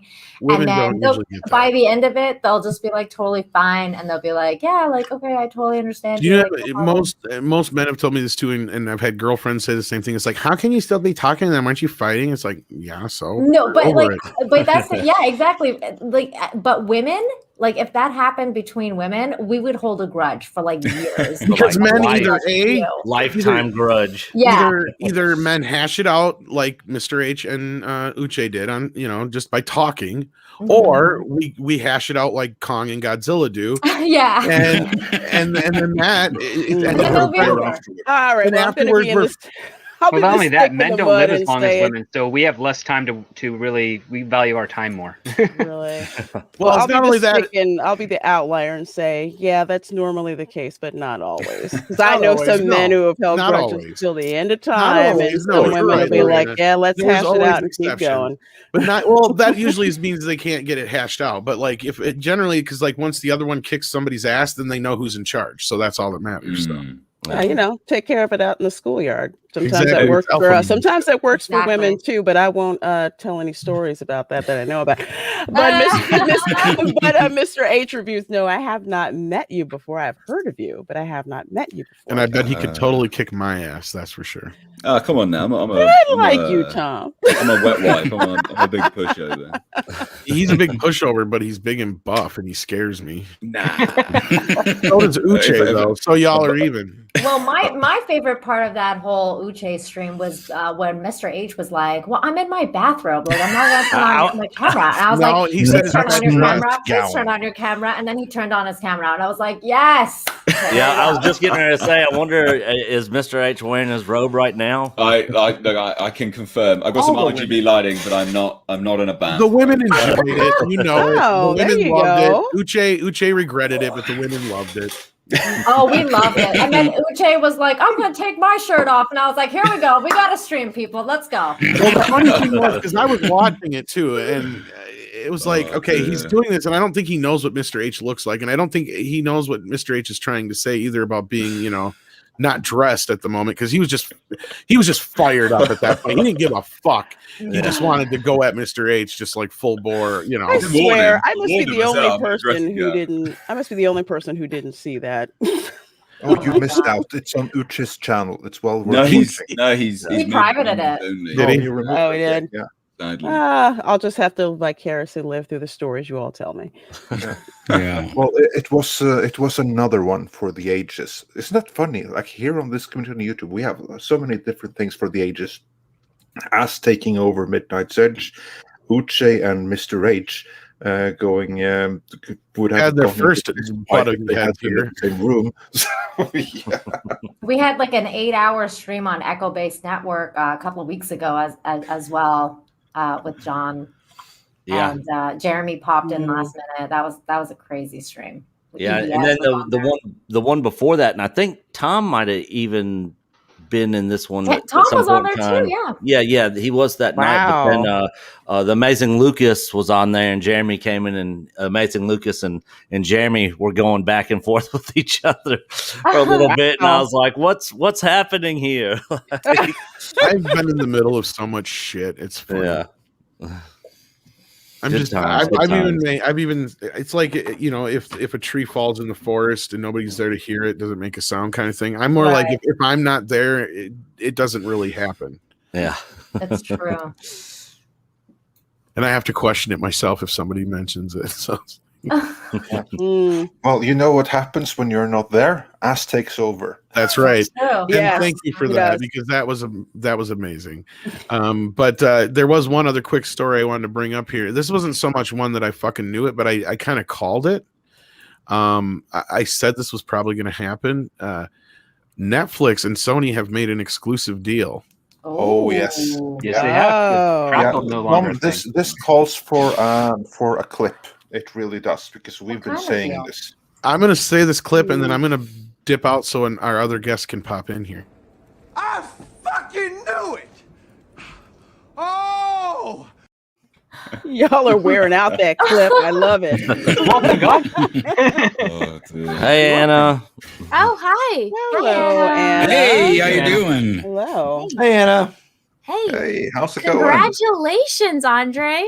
Well, thank you so much. But And I can't count, evidently. It comes back again. Jesus. Yeah, I can only stay for a little bit, but I wanted to congratulate you guys. That's so awesome. I'm so happy for you. Thank Well, we're you. glad to Thank have you you so much. stop in. Yeah, You've thank been you. a part of the ride almost the entire way. I mean, you were somebody that's always been very nice and sweet to me whenever I've been in the streams. You made me a mod very early on. I remember when I was just getting started, and you know, you've always come on when you've had time to, and you never acted like, you know, you were too good for some little YouTube channel or anything like that when we were just, you know, a few thousand subs over here and I was nothing on Midnight's Edge After Dark. You've been on there a couple times too. So I just want to thank you, and I'm glad you had a chance to show up. Oh, well, you're too kind. Here's the thing. You guys are awesome. So it's, you know, who cares about channel sizes? You guys are awesome, and you've always been kind to me too. And you guys make great content, which is why your, you know, numbers are what they are. I will never forget watching an AMC video and be like, what? Oh, that one. What do you mean a sex scandal with an Oh my AMC God. theater? Drugs and murder. It's like, Sex, greed, whoa. and murder. I was researching that one, Anna, and I couldn't believe what I was finding. I'm Well, like, what's you funny gotta about be that kidding me. is I sent the clip over from Roger Rabbit of him going, it's a story of sex, greed, and murder. And I'm like, we'll use this as a joke. Next thing I know, here comes Rob with fucking sex, greed, and murder. And cannibalism. Let's not forget about that. Oh. But the Oh, part for those that haven't seen it, go look for our the history of AMC theaters video. It's a history of sex, murder, rock and roll, and cannibalism. So, you know, the part, you know, I looking back, I should have included, you know, the whole thing with the guy carving a piece of the British businessman's Neil Hayward's skin out of his corpse. He was then, you know, then was like a high-speed chase to the American embassy in another town for like 2 hours. He had to outrun the Chinese authorities. I'm like, oh darn, I could have made this even more dramatic. Oh my Oh, wow. gosh. Yeah, I'm like, yeah, that one is. Let's send that to the.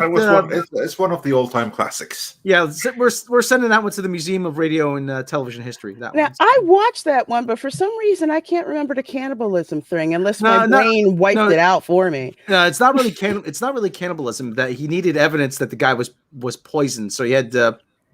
So I can't remember the guy's name. So he had to take a piece of his skin off when it was a chunk of flesh. Chunk of It flesh. sounds Yeah. like a horror movie, but it's real. Chunk of flesh. Oh. Yeah. And it ends history in of drama. AMC theaters. Everyone. Yeah. Let me tell you, there's a movie that's waiting to be written about this shit because it all ends in like a courtroom, which is even better, and it has to do with like, and then there was a movie star who was being pimped out and shit. Yeah, it was prostitution involving like the star from Crouching Tiger, Hidden which we have Dragon. to say it's been stricken from the record because she sued whatever publications that put it out there. But yeah, that needs to be said. But yeah, the court ruled in her favor for what that's worth. I mean, Zhang Xi is her name. So I mean, and we got Jeff in the chat who has the link, and if he has the time, can Hey, hop in as Jeff. well. Hey, Thank Jeff. you so much, Oh, Jeff. Pardon me. Hey, Yeah, Jeff, thanks, what's going on? Jeff. You're welcome anytime. So feel free to hop on board. Yes, I'll kick Rob for you any day. Not the first time. You're gonna kick It yourself. would not be Oh, the I'm first. used I'll to kick it. myself if not. Yeah. Yeah, Anna wants to see me kick because I was talking because I questioned her pixie stick addiction. So yeah, so How dare everything- Don't question the sugar. But Anna, I do endorse your, as long as it's legal, I do endorse your Henry Cavill stalking habit. So, I mean, Oh wait, I have a question for Anna. You brought that up. How do you feel about the new girlfriend, girl? He has they never last more than 6 months. I like Anna's attitude about that. Positive attitude. She's I wish I always had the temporary. clip of Lloyd Christmas being like, "What are the chances? Like 1 in a million?" You know So what you're he does telling me whenever there's a he wraps up filming, he ends up dating one of the stunt women, and then they break up right as he starts filming another project. It's a cycle he goes through. You just have to Okay, it's like a habit. Okay. I like is, Fraser Crane. He's Yes. a typical lad. He used to live. So I dated a nanny, not like a nanny, but an au pair in London, and he lived literally around the corner from where she was living. So I used to see his dog and his apartment all the time. Oh, wow. Oh. I can give you his address, Anna, if you want. Oh, Don't do that. I kind of That'd be already an know it, but accessory, Mr. H. You You have you kind of not- already know it. Well, like because his dog is so like obvious. Like, My so you God, you have not listened to her talk about him. And I've seen the pictures of a man If Cecil handling. was here, he'd be like, young. "What is wrong with I've you? seen the pictures. I've seen. You're gonna be an accessory." What? I think Anna's about to do. She said she would pull a misery on him. I would not. I would not do that. I'm Completely. not strong enough to do that. But, but you would find a way. I You do thought picture it like through, though. yeah, but I do picture like a motorcycle, showing up on Yeah, Henry's I've doorstep already- for his birthday or something though. I have already explained how this would work. So my goal is whenever somebody hears or sees Henry I Cavill, warned you, they Mr. think of me. And then if he's at like a convention and somebody goes, "Oh, hey," because they see him and they think of me, they're like, "Hey, have you heard of this girl called Anna, that Star Wars girl?" And he hears that over and over again, so it sticks in his mind. So that way, if he ever meets me, he'll be like, "Oh, hey, I've heard of you." So it won't be me being the weird one; it'll be him bringing it up. So I won't be as creepy. That's a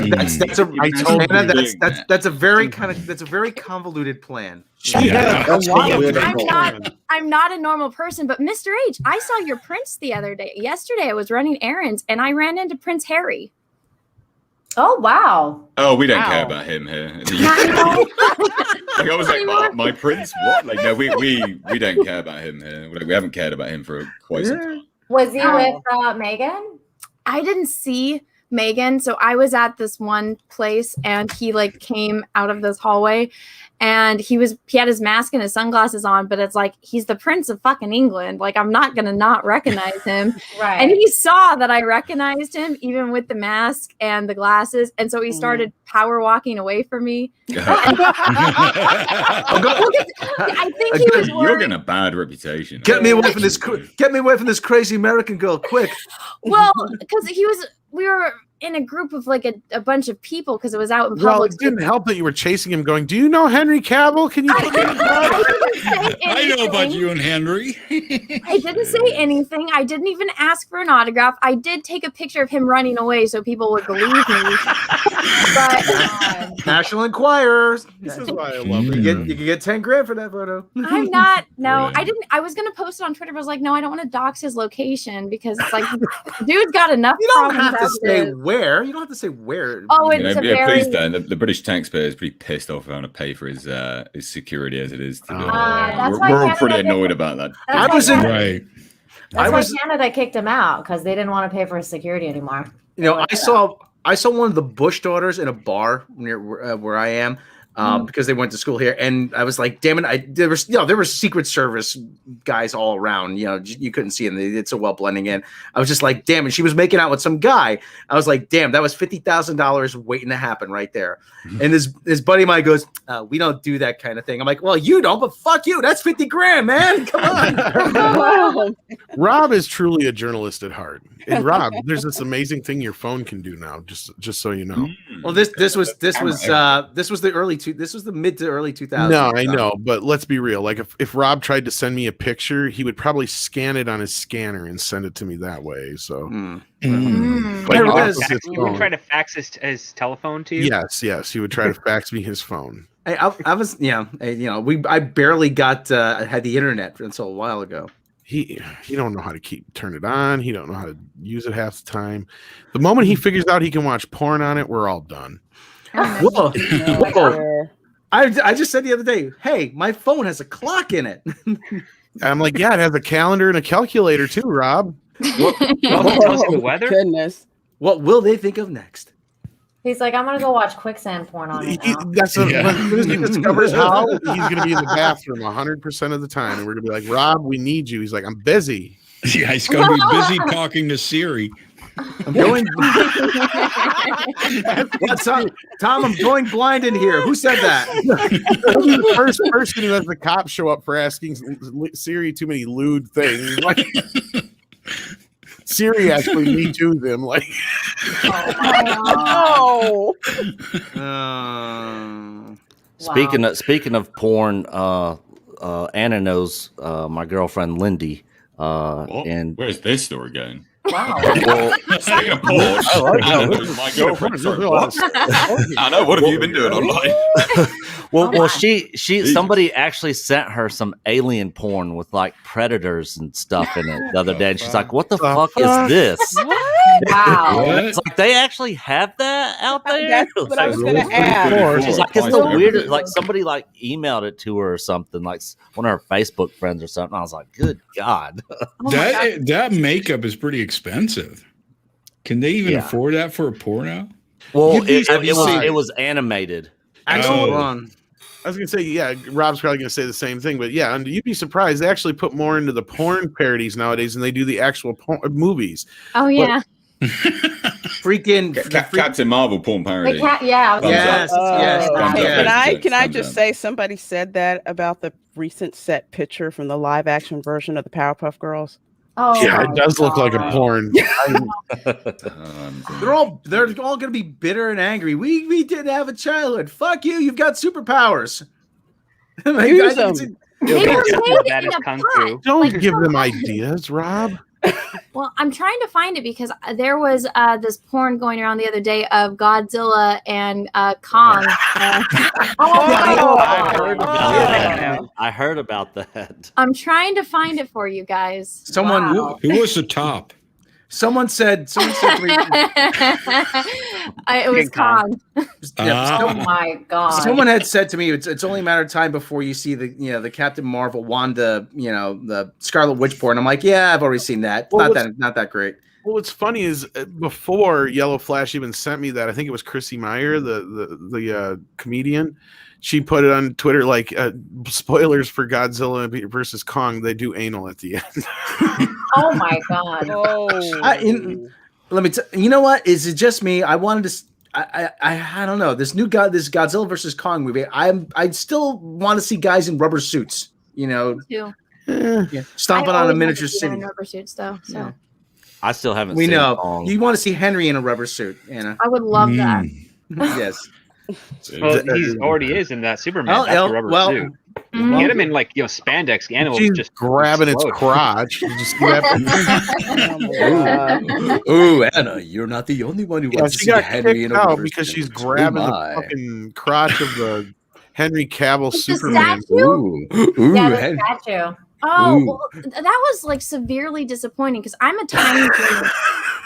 And that thing was like my size. I'm like, life size, my ass. Is Henry a hobbit? This has got to be some BS. Or that's just very good.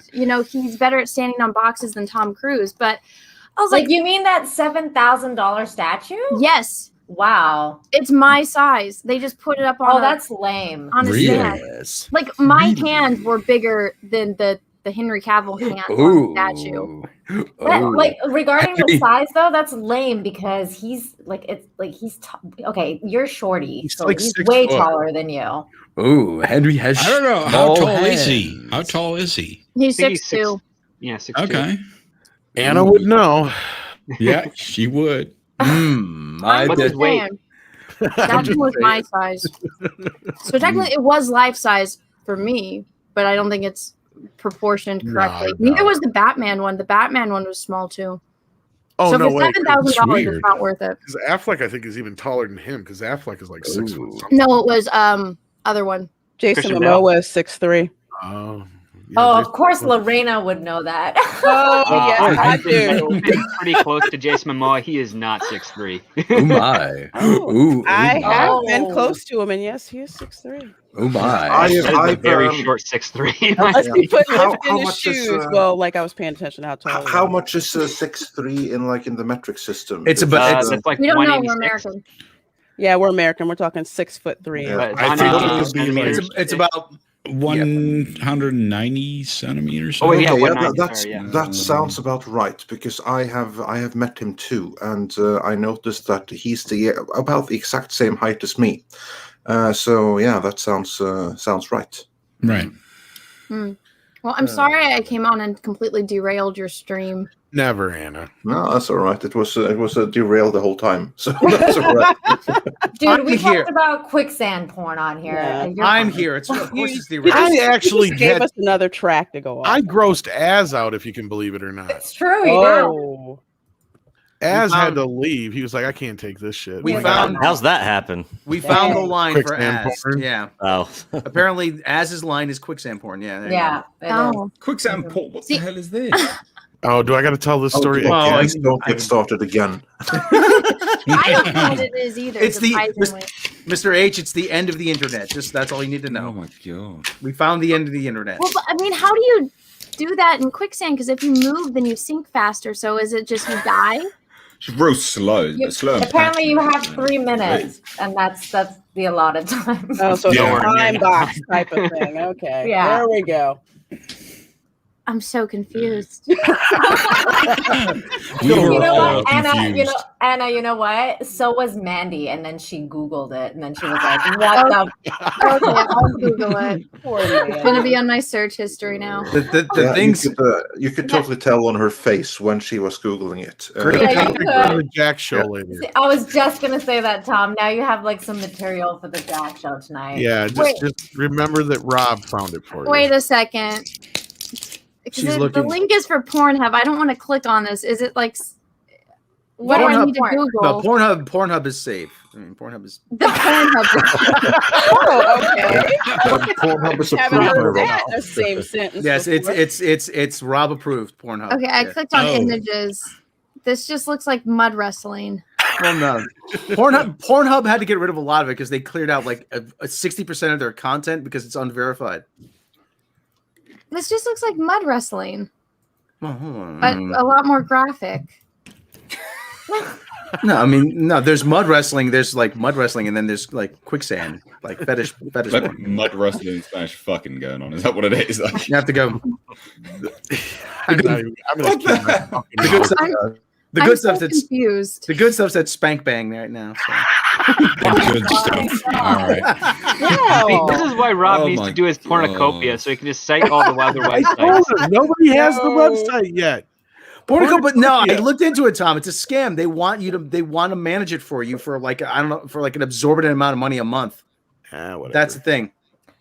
Andre's Get like, what another is one. happening to my 200K? I don't get it. Do they die or something? Is that the? No, it's it's an act. It's an act, but That would be insane if they actually did it for real. Well, if you never see that particular porn star ever again, I guess you know where it is. Is it like the those really- guys in Germany that like were into cannibalism and the one dude ate the other dude and killed him? Is it like Oh, you that? mean Army type of- Hammer? no, it's not that dark and disturbing. No, but it's the whole the idea it's with the moaning and the heavy breathing. Help, It's a very help. there's a very kind of sexualized thing to it. And it kind Sure, of if you're a serial killer. yeah, well, Yeah.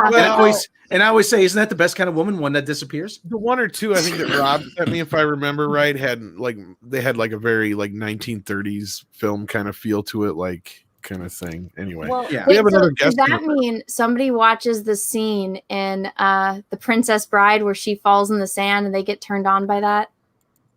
Yeah, if that's your thing, yeah. People are weird. Hi, Tug. People are weird, yeah. Hello. I mean, Hello, Tug. what's up? Greetings. So that Tug the umbrella guy? Yeah, there you go. Yes, that umbrella guy. I haven't streamed with him before. Hey, how's it I going? haven't either. Very Hello. good. Fantastic. See, How you doing? as good as my voice is, his is better. He's got a great voice. I don't think I've heard him. I haven't heard him before. Just enough of like an accent to like a southern accent to be interesting. Oh, okay. Yeah, You yeah. said Southern accent, so you know I'm already in with that. Yeah, I don't know what part of the South. I can't pin down what part of the South though. I'm from Tennessee. Oh, there you go. Yeah. I want to go to Nashville just because I want to go to the Gibson factory. Yeah, we'll actually be in Nashville. We're doing an Echo-based network meetup at a convention in Nashville next week. They're having a convention up there. Nice. ICCC Con.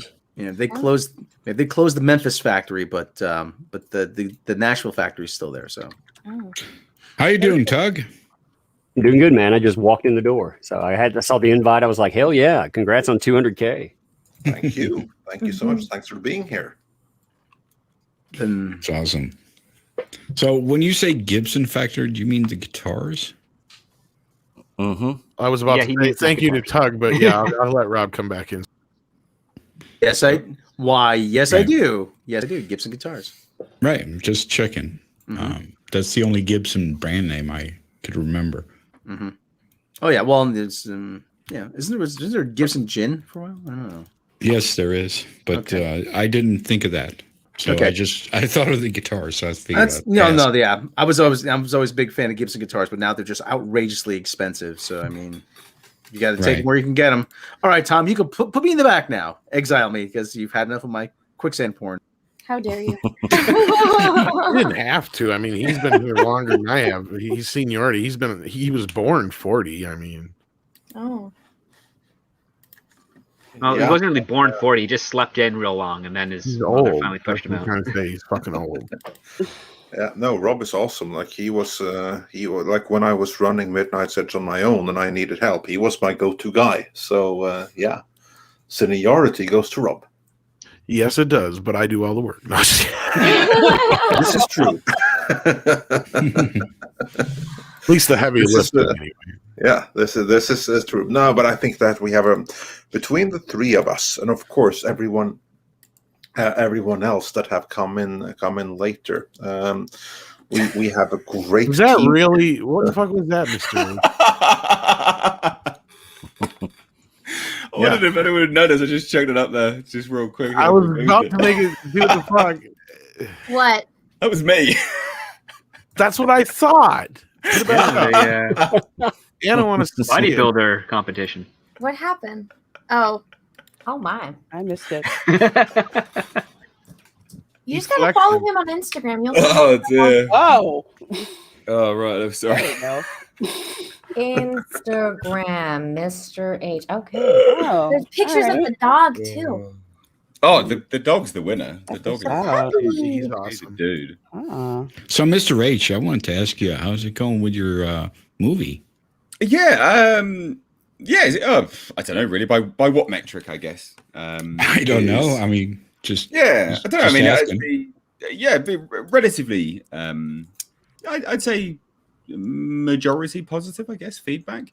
It's not perfect by any means, and I would absolutely change quite a lot about it. But yeah, I mean, I'm fairly happy with the response. It could be better, of course, but I don't begrudge it, and I think most people's feedback are the things which I would have corrected anyway. So I'm glad like we're on the same page. Some of the feedback is respective of people just not understanding budgetary constraints, which I mean I can't do much about that. Unfortunately, Right. you know, budgets are budgets.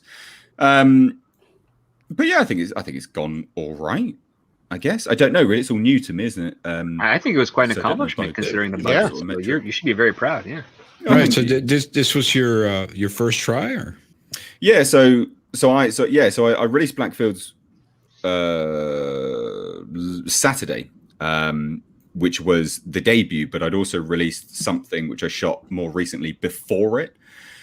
So a lot of the things which I would have corrected, having, you know, a lot of the things which I would have corrected about Blackfield's, if given the chance, now was corrected for a short prequel film called Bjorn and Frida, which puts it in. It's an interesting sort of parallel because, of course, you know, I released that because I wanted people to have a bit of a fun hype build, bit of a fun little prequel. But some of the elements of that film were actually better than Blackfield's. which is the debut, which is annoying, but that's just what was that? Didn't do much about it, really. What was that? Because of your ability, or because of technical reasons, or? Well, yeah. So, I mean, a whole range of things, to be perfectly honest. Ability, eye for sort of things, technicalities, time constraints, editing, and things. Like I had a whole mission to get Blackfields edited. It was sent off to someone else. It came back. I had to go and change a whole bunch of stuff. There was loads of things which. Having done that as the sort of baptism of fire, that I would obviously change moving forwards, and then I did, and then unfortunately released something with all the corrections prior to Blackfield. So, but I'm still very proud of it. Basically, I am very proud of it, and happy with how it's doing. So, yeah. Right? So you're gonna have a Zack Snyder cut of it? No, definitely it's not. 4 hours long. No, so I'd actually changed a whole bunch of stuff of it anyway. Like I went in and edited stuff myself. So part of that film was edited by me. Bjorn and Frida, which is the prequel. Like I did all of that myself. Edited it all entirely me. And the tone's just completely different as well. Like, again, you just live and learn, don't you? It's a learning experience. But I'm just glad anyone likes it. That's the thing, like it's good to have a, majority of people that like it, I guess. And the best thing you can hope for is that the majority don't hate it. And I don't have I mean, that, so that's good. During these polarized times, that's all you can ask for, basically. It's like over 50%. Yeah. Yeah, no, absolutely. And, it seems to be that over 50%, prefer it over hating it, which is, again, like, I mean, I'm happy with that. I mean, that's a win. Yeah. Realistically, I mean, if the majority like it versus hate it, I mean, that's a win, surely. Of course. So yeah, but I mean, I'm not blind to what is wrong with it, because there are things which are 100% wrong with it. Way too many static shots. I could go on. Well, I'm doing a live stream tomorrow actually, where I am just going to sit there, take questions, and rip it apart, basically. You're being a bit hard on yourself, but okay. Well, yeah, I don't know. I wouldn't. I don't know. I wouldn't say. I understand to a point, because I'm the same way with my shit. But yeah, it's creative. Oh, I mean, everyone is. You always want to strive for the best, and I think it's part of it, isn't it? Acknowledging what's wrong with it is the way to proceed and be better. If you just become blind to that sort of criticism, I mean, then you exactly you can acknowledge what is wrong and be better, or you can ignore it and just stagnate. Yeah. Oh yeah. And I mean, like I said, I think the most important thing is acknowledging what you think is wrong and learn. Like Akiva Goldsman holds that Oscar around everywhere he goes. Like, that one adaptation. Yep. Our last hope for Star Trek right now. Oh my God! Yeah, right. No way. Considering that he was the one who, considering that he was the one who directed the finale, where Picard becomes a robot. Then I don't think anyone could forgive him for that. You kidding? He shouldn't be anywhere near sci-fi after he wrote Lost in Space with Matt LeBlanc. Oh. Am I the only person that liked that movie? I think yes. I am. You're talking about the one where Matt LeBlanc's, like, where he wears that little armor hat thing that goes. Yeah. The only didn't thing hate I that back liked in the day. The only thing I liked about that movie is that I was invited to the fucking premiere. I'm sorry. I just didn't hate that movie. I was like, this is all right. Like, at the time, I was a kid. It's going to be one of those movies you watch now that you hate, though. Yeah, it's probably like that. But I also really didn't like the new Lost in Space on Netflix. I thought that was trash. I hated it. I refuse to watch it. It was very forgettable. Oh, really? It was forgettable. That's a good word for it. It was like, whatever. I think I had Promise. but it didn't fully realize that promise. Which Well, is a it was. shame. It definitely had promise because it was lost in space. It should have been Oh yeah. people lost in space and traveling in space, not on a freaking planet for a whole freaking season and totally Yeah. woke. And it was Okay, it was awful. apparently they just did not get what Lost in Space is supposed to be about. No. Well, I mean, Lost in Space eventually lands on a planet for yeah, it is a kinda portion of the goes season, in then they go to island. another one, and I think they end on Mm. Junk World or something. And in the On the original show. show, they were almost always on the planet, though, weren't they? They bounced around to different planets. Probably Oh, what's did they? cheap. Yes, Well, and I it was- just want to say real quick, we got Critical Drinker in the chat. Thank you so much, Critical Drinker. We also had Andy Signor. I can't Hello. bring the. Oh, here it is, right here. Okay, I thought I'd lost it, but there you go. Thank you so much for hopping in, guys. Appreciate seeing you here. But yeah, do we have? I know we have a ton of super chats to get through. I we didn't want do. to disrupt too much of the conversation on Lost. Yeah, Lost in no, Space. no, of course. Yeah, no, we do have quite a few super chats. Let's do a couple of more of those. Rob Altis said for $10, Hail Midnight's Edge. Congrats. Love you guys. Oh, thank you. And Lord Trinan said for $10, impressive panel for this celebration. Here's to celebrating your success. Well earned. Midnight's Edge, please continue to give us great shows and reliable insider info. We absolutely intend to. And Anti-Derivative Jill says for $5. Actually sends a super sticker of like a little green guy for $5. So thanks for that. Matt G says, hail toxic femininity and their huge contributions. Yes, indeed. Hail toxic femininity. Stephen Otten said, hail Midnight's Edge, special guests, wrenches, and everyone in the chat. Congratulations on 200K. And Bastian Hunter said, congrats, Andre, Rob, and Tom. Is Mandy coming? Yeah, Mandy came and left already because this was from a while ago. That And just sounds funny. Max says a quote from Winter Warlock. Go back or you are doomed. So yeah, nice one. And we also got a congrats from Nerds Cookies and Ord's my boy. Yeah. And Ordsport, he said, congrats on the success. Nothing but great people here. You're all family, even you, Cecil.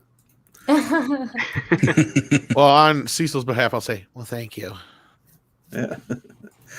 And Fat Steven Seagal says, congrats, Andre, Tom, and Midnight's Edge crew, and my waistline. So, yeah.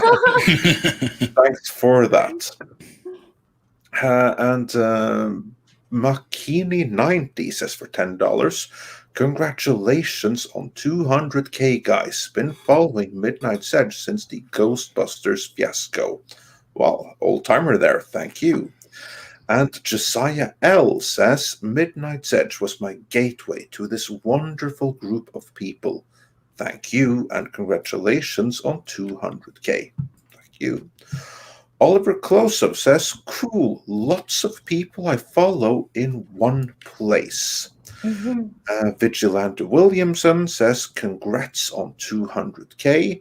And Master Clockwork sent a little kitty super sticker. And Brightest Day says for $5. In brightest day, in blackest night, no evil shall escape their sight. All those that push the wokeness blight, Midnight's Edge will bring to light. That's beautiful poetry right there. Thank you. Nice. Well done. Yeah. And, nice. Film School Rookie says for $25. Just joined the channel membership today. Glad to. Anyway, love what you guys do. You've been a huge help to me in my own film career development. So yeah, glad to have been of service. Jennifer Cisco sent a $3 super sticker. And Sander Hammerschlag says for €5. Congratulations, Andre, Tom, and Rob, for a well-deserved 200K subscribers. Dex030 sent us a super sticker of a cake. And the Hijabi Gamer says for $5. Congrats on 200K. Been following since before Mead was part of Midnight's Edge. Oh, wow, that's awesome. On another account, and I can drink 3 to 4 cans of Red Bull a day easily. Awesome. So, wow. Never underestimate the Hijabi Gamer, and go check out your channel. Thank you. Mike Ayers says, "Hail Doomcock," and push the button. I'm tired. And Stephanie Janisek Smuggler's Cantina says, "Well done, gang." And Marek Byrus says, "For 25 Polish zloty, 200K. Those are rookie numbers. Super chat just to tongue twist poor soul that would try to say my name." I'm going to say that one more time. Marek Baric. Polish names are so fun. Mix a C into everything. M-Tech Tax Shark says, "Hail and congratulations on 200K. And Darius Münchhausen also says, "Congratulations, Midnight's Edge on 200K. And Ironcaster says, "As Tom and Cecil needs to collab on an album." I don't have a problem with that. Yeah, and Stephanie Janisek Smuggler's Cantina said, "When Doomcock came in, Doomcock." And Valley Renegade says, "For the record, I joined as Crumb because I can't wait for Andre's story time." Yeah, that's where I read Norse mythology for channel members that go with the crew tier, simply called Crumb. Stephen Otten says, "Kurt Russell Crowe. I loved him in Wall Street."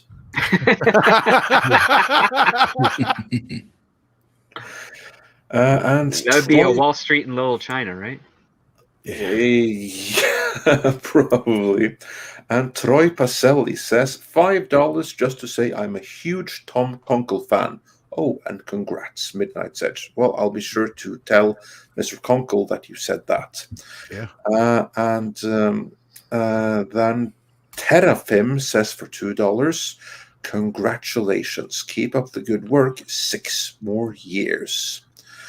Longer than that. Oh, yeah, for much, much longer than that. And Shum says for $5, "Man, you guys had to do this at the same time as Ayadin Paladin's takedown of RR. Well, sorry about that, but we had been playing this for some time." And Jens Jürgensen says for 100 Danish krona. "As a Dane, it pains me to send money to a member of my brother people, but you do such a great job that I just have to donate. 500K subs soon. Thank you, my fellow Norsemen." Roger H says, "Congrats and thanks for the emojis. Welcome." Lord Trinan says, "I've never been a channel member before, but Midnight's Edge has finally worn me down. Curse you all and take it on me. Doomcock 2. Well, thank you. Silver Nova says, "It's great to be here. Congratulations to Midnight's Edge and good day from Australia to all in the panel and the chat." Then we have Chris Bailey, who says for $20, "Thanks for watching Star Trek in 2020, so I didn't have to. Congratulations on 200,000. CBS just cancelled MacGyver. Could the knife be turned on Kurtzman next?" We will get back to that. Yes, indeed. Yes. But before we move on anymore, we have to bid adieu to that Star Wars girl. Thank you for hopping in, Anna. We really appreciate it. Oh, no problem. And thanks for having me on. And guys, congratulations. Thank you. You really deserve it. Thank you so much. It was really nice talking to you again. Oh, yeah, it was. Yeah. After that amazing documentary you made. Incredible. You and Mr. H should talk about like special effects and stuff. Yeah, we should. Yeah, no, I'd like that. Cool. Yeah. But it was nice talking to everyone here. Andre, Tom, Rob, congratulations. I'm so happy for you. And I can't wait to be back for the 300, the 400, 500, and eventually a million. You'll be here. Indeed. I will talk to you guys all later. Bye. Take care. Anna. Thank you. Take care. Bye. All right, bye, Anna. Too late. Oh my god. Oh yeah. And Yeah. while we got a second, I want to ask Tug how are things going with the book getting out there? I haven't got mine yet, I don't think. But no, man, they're delivering tomorrow. We have are they? We have 2,000 pounds of comic books coming tomorrow. I figured as much, man. Like I knew you were getting there, so I just thought I'd ask. Literally, I was looking it up. I was like, they tell you the weight. If they go over a certain weight, they have to deliver them in a different way, and they were like 2,000 pounds. Yeah. Right. So I'm guessing they're on wood pallets or something. And Yeah, they're going to deliver them on a pallet. They were like, "Can we get a tractor trailer in your driveway?" Just get a forklift and shit. What? I'm not sure. They'll get them in the garage, and after that, I guess we're on our own. I can't wait. You just do what EVS is doing and just get you a warehouse. There you go. Yeah, we're still a little small time for that. We haven't gotten there yet. Maybe one day. Maybe in the next couple of comics we can get that big. There you go. Well, I was glad to see. I'd seen the one email and I seen you talking about it and stuff. So yeah, I just wanted to ask how that was going. Yeah, glad it's to see going it good. finally getting there. We've gotten all the stuff for it. We gotten all the promos look good. I mean, I'm excited about it. These the quality of these is actually better than the last one's book quality. So I feel really good about it. Very cool indeed. So Andre, back onto super chats. Speaking of, though, I just want to say real quick, our buddy John Talks sent us one in the chat. Says $10 with congratulations. Thanks, John. You get up in the morning one of these days. We got to have you on a morning show. I know you're a late guy though. You're like me. Hey, John. Always late somewhere. But before we get to more super chats, Lorena, I know that you also I have some minor engagements. Yeah, I have to drop off. I have another stream coming up and I kind of need to eat. But thanks so much for having me on. Congrats again on reaching 2K. It's an amazing ride and I'm just so proud to be a part of this channel. It's just been amazing and looking forward to more subs in the future. Awesome. Absolutely. So check out Lorena's channel. Well, go ahead on. Yes, exactly. Yeah, check out Lorena's channel and also check her out every single Monday on Toxic Femininity. Yes, thank you. And also tomorrow at 12 noon, my lunch table show that I co-host with Fat Steven Seagal will be running 12 noon Eastern, and our guest will be none other than the Justin Proper. So hopefully the Justin Proper? Oh, the that fucking Justin Proper kid again. Yeah. Yeah, that guy. You know, if he shows up in the chat, I'm gonna have to send him a link just so I can give him shit. I love him. But also Nina has to go as well. So you both are leaving us, and we do have somebody else entering as you leave. But thank you so much, ladies, for being here. Check out Nina's channel as well. Do you have anything coming up real quick you want to plug? I just dropped a trailer reaction with for the Ghostbuster Puffs that we did with John last night. That was funny. You won't like our reaction. What I like is that Perry Chan made me a little Stay Puff. Oh my god, that's hilarious. He almost made me cry. Oh my god. Yeah, and I have a show with John on Wednesdays where we talk about just everything crazy going on in the world. It's called Infinite Talk. Check that out. And also on Fridays I do a good news stream to balance out all the crazy shit we talk about on Infinite Talk. So yeah, there you go. So check out the ladies' channels, and they also are on Toxic Femininity as well. And yes, thank you so much for being here, guys. Oh, no problem. One more thing before I forget. Sure. Sunday is my Welcome to Florida stream, 8 p.m. Eastern. We're going to be talking about the diversity changes on the rides at Disney World. Most notably, they have just removed Trader Sam from the Jungle Cruise. Oh my god. Not happy about that. So some pissed off Disneyers. We're going to be talking about that on Monday. Wow. Awesome. I can't wait Bye, for that. everyone. Take care, ladies. Thanks so much for having us. Bye. And it is officially... one more thing I have to say is congratulations again before I go. You know, thank just, you. you guys are awesome, and like Anna said, hopefully, like, you know, to infinity and beyond. So, yeah, I will see you guys probably next Monday. Excellent. Bye. All right. Thanks, Bye. Denise. See ya. Take care, Nina. And also joining us is the other half of Echo Base, Coach. How you doing, man? I am well. Nick just sent me a message that said, "Get your butt in here." I thought you were avoiding me. Well, I told him that I was like, look, Tom's not even in the stream, dude. He It's all lied clear. to you. But come on in. Tom's not here. And he was like, all right, I'll jump right in. Well, I love Andre and Rob, but I'm here because of Tom. So No, I know we give each other shit. We guys, I love just Coach. wanted to pop in for just a moment. I don't have any time at all, but I wanted to say congratulations. Well, thank you, man. You guys are a bright North Star for all of us to follow, and just keep doing what you're doing. Well, thank you. Thank you so much. Really appreciate that. Yep. So, all right, I'm bouncing out. Well, thank you for being here for a second, Coach. Sorry I had to make you wait in the back so long. Take care. Oh, no problem. I'd do anything for you guys. We'll see y'all later. Bye, everybody. Love you, buddy. Take care. See you, buddy. All right. So moving on with some super chats then. What do we got next?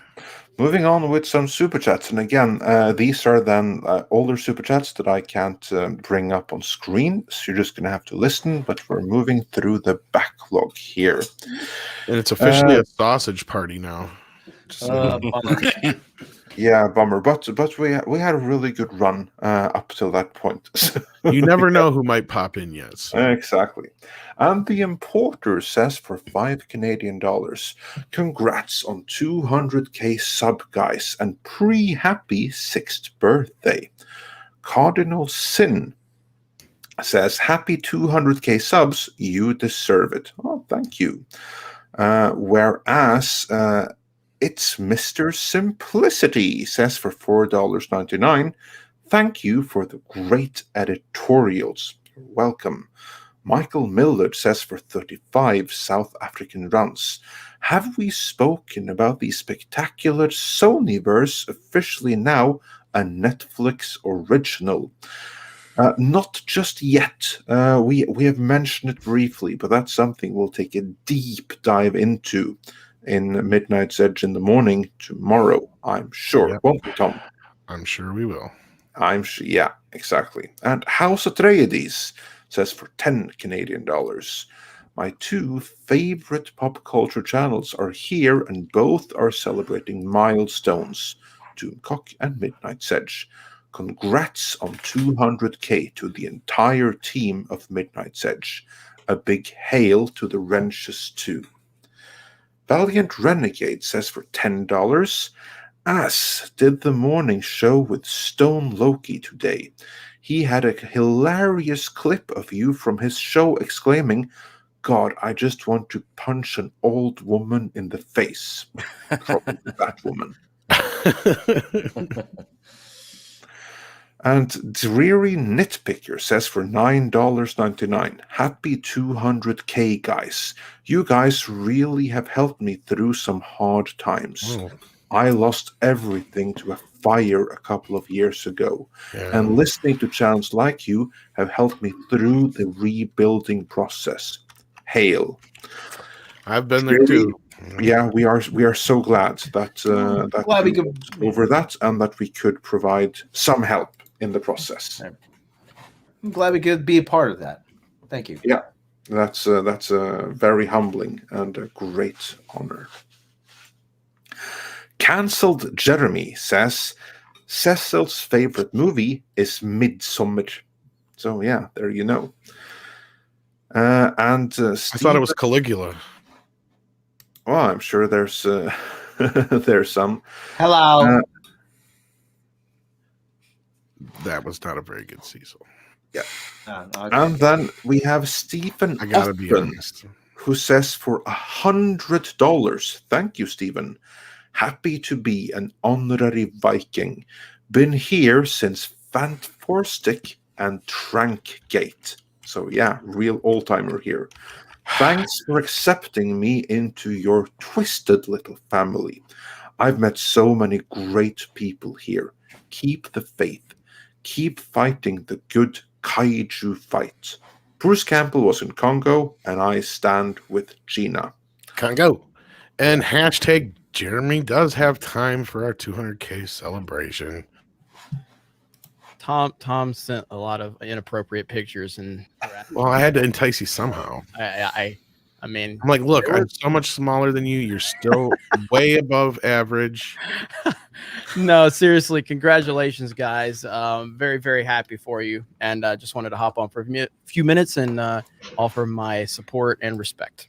No, man, I appreciate it, so much. man. Really appreciate that. Yeah. So, how are you? What's up? Oh, nothing much. Just another day on the internet. So it's just grinding away. You guys know how it is. Absolutely. Oh yeah. Daily churn. You've had a great turnout today, so great support.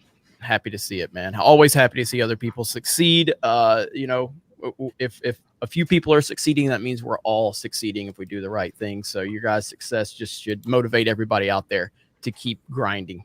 Well, exactly. As Death by Snoozu says, we wouldn't be able to do this if you weren't our producer. So that's true. I am the producer of I think every channel that they say is a toxic channel. Anyway, all the fandom menaces. except me. I demand equal scorn. Okay. Well, I was kind of upset we weren't in there. That you were a producer for our channel. That is kind of surprising. Someone went in and corrected everything, at least for now, thankfully. But yeah, that was insane. Well, I changed what I could before when I first brought it to our attentions, and we didn't want to get it to anybody else's attention to begin with. But then, of course, people find things, and I changed all of our descriptions because our descriptions were pretty nasty before. And of course, that was all tied, like I said, to you, and it was like an alt-right group with Jeremy from Geeks and Gamers as the producer and all this. It was like really like lame ass shit. You can imagine. Yeah. What was my description? Just nobody knows who he is. Oh, okay. Damn it! Like I said, I demand equal scorn. Come on, people. People keep calling him Jeff. And they said that you're engaged to a rock named Geode. You mean? I don't think Jeremy's seen this yet. I've improved Geode. See, so nice. Yeah, that is awesome. That is much more personality. Already more character development than Ray, and more expressive than Brie Larson too. I mean, I have a bag. I bought 80 pairs of googly. I bought 80 googly eyes in a bag from Walmart for 97 cents. I have 78 left. I have no idea what to do with them. So you're gonna start. Maybe I should start making guerrilla art videos, like me putting googly eyes all over stuff around my town. They work for thumbnails. They definitely work for thumbnails. We put laser eyes. The custom Midnight's Edge Geode replica dolls. Yeah, the laser eyes are good too. Yeah, we just put laser eyes in our very first thumbnail the other day for the first Gary time. found some in the wild, but I think they're bootleg because they're way too diverse. There was a lot of different color rocks, and I'm like, no. Geode is one color and one color only. Not official Lucasfilm. And all the geodes you can make yourself are far, far better than the official one. That's like the tragedy. And as Max points out, she was there when Rob broke down. Speaking of Rob, I know you don't have much for an IMDb, but we could just go in there and give you Leo Giassi's well, you know what? description. I created back in the early days of IMDb. I don't know, early days. I don't know how long they've been around, but in 2010 it was. I created my own ID. Well, I created an IMDb account just so I could give myself a credit on the movie I was in Burial Boys as uncredited extra. I mean, because I am in the fight scene, and I do have a line actually that starts a riot in a comedy club. So, did they pay you for that line? No, actually, they did not. They owe you money because then you're a day player, and they actually owe you money. Yeah, you should have gotten SAG and everything. Yeah. Yep. No, seriously. Unionized, man. I actually had to. I actually had to show the guy who was in the scene with how to like fake a hockey fight. It's like, okay, you just kind of grab my shirt, you just kind of punch back and forth, trade punches. Now you should be getting a Directors Guild card as well, or at least a stunt. At least a stunt bump. Yeah, that's what I was going to say. Stunt double. Yeah, you could. For anyone wondering, you could see Burial Boys for free on YouTube. No. It is there, but Mr. H has to run. So thank you so much for hopping in, Mr. H. You've always been a big part of the channel. We appreciate you being able to come in and say hi to us and tell us about your movie and everything like that. And I do suggest everybody check out your films, because you actually have a couple of short films now, don't you? Or is the other one? This is all about you guys. This is all about you. I know, but still. Let's not talk about me. Let's talk about you guys. Congratulations. Massive congratulations. I always enjoy hopping on your channel. I always enjoy you guys hopping on mine. Massive congratulations. Well done. Genuinely well done. Yeah, big congrats. So couldn't be happier for you folks. So being invited on, yeah, epic. Nice to just sort of hop on and sort of bask in your 200,000 glory. No, that's sincere. Like I'm actually being sincere. It's nice that you would invite me and obviously everyone else on as well. It's nice to sort of be a part of this as a community, because that's kind of what part of this is, isn't it? So it's nice. So congratulations, guys. Thank you for inviting me on. Thank you, chat. And I hope you enjoy the stream and it continues being great. Cheers to meet everyone. Take care. Thank you. See you, Mr. H. Take care. Thanks for being here. Mr. H. Have a good Much one, appreciated. And yeah, I mean, I'm glad he brought up community, because that's one of the reasons Andre brought me on board originally. Wasn't to edit. It was partially for this kind of thing we're doing right now, to help him with research and writing things, and basically start building a community with other YouTubers and other people, and with the people I knew, and interviews and all the things that we've done. I mean, and I'm glad that I'm here still. Let me tell you, Tom, I love Community. Joel McHale is so underrated. Not that in Community. It's Allison Brie is terrific. And what? Not that? No. Okay, all right. It's time for your pill, Rob. Exactly. But yeah, I have to say how much I value the community, both everyone that's out here in the chat watching us, and everyone who's here on the stream. Both even Jeremy sometimes. Early. Especially Jeremy. It's always a pleasure to have you on. So yeah, it's like, I know you're a very, very busy man, and massive respect to how you handled the whole everything that's gone down, like all the targeting campaign. Like, you've handled it like a champ and shown that you are a true leader. As I have said many times, Lucasfilm would be lucky to have you. Well, I appreciate that. Yeah, I mean, it's we all, I mean, we're all busy in our own way. It's all relative to what we're doing. I mean, you know, we all have different things going on, and I don't view my schedule as any more hectic than anyone else. I'm sure. Internet's a crazy place. Takes a lot of time to build a brand. It does. Yeah, it does. And so, I mean, you know, the internet is crazy. It can overwhelm you at times if you let it. And, you know, we all learn how to navigate that as our channels grow and we gain a bigger following, and you see how things work. But, you know, I mean, I've been watching what you guys have been doing, and I love what you guys are doing. I love what everybody has been doing. I mean, like Echo Base Network, who's on here. I love the things that they have going on over on their channel and bringing different voices on there. It's really cool, and it helps inspire me. I get inspired by all of you in your own ways, and just it's a cool little corner of, I keep calling it our little corner of the internet that we have, and it's a cool place. It really is. It absolutely is, and I'm so happy, like, to see like this community come into existence and to come into to maturity. It's been really fantastic. It's a really interesting contrast to how we're described, isn't it?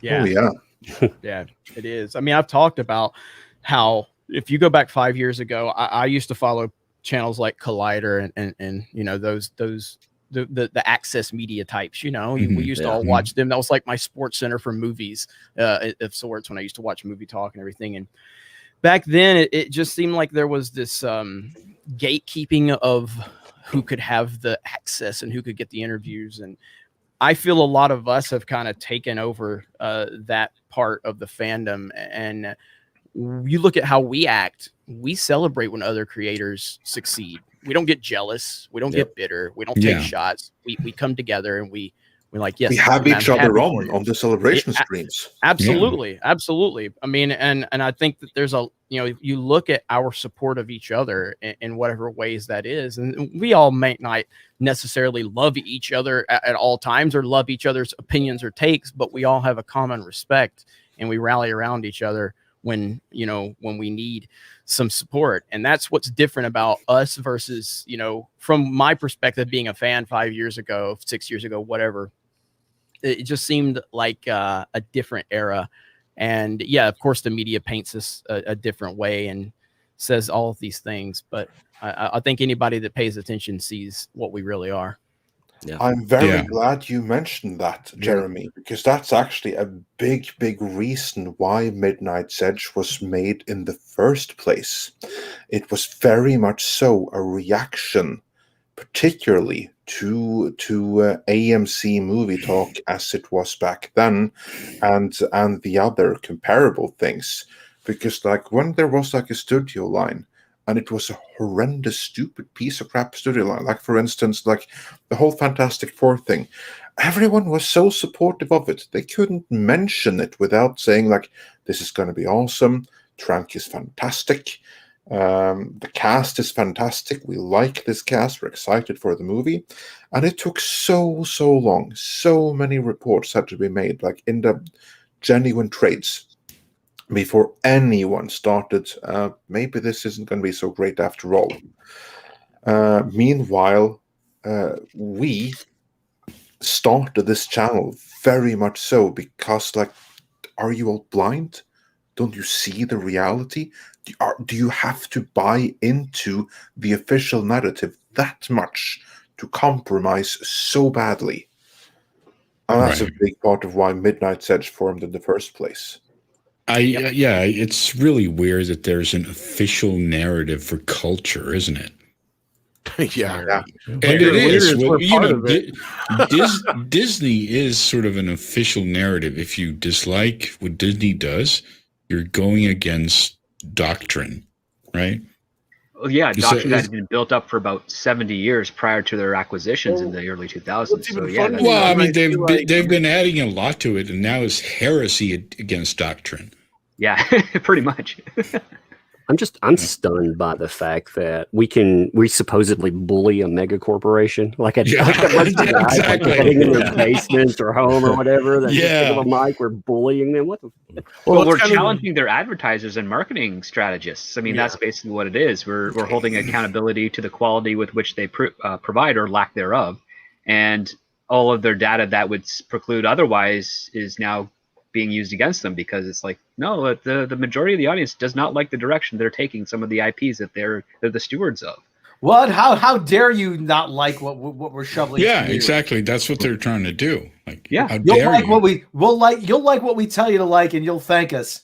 Well, the argument is, and this is one that Alex Kurtman said, is, well, I'm the one making movies, so clearly I'm doing something right, and you're just the fan. And like, no, that's not how it works. The fans supply the money to allow for the movies to be made.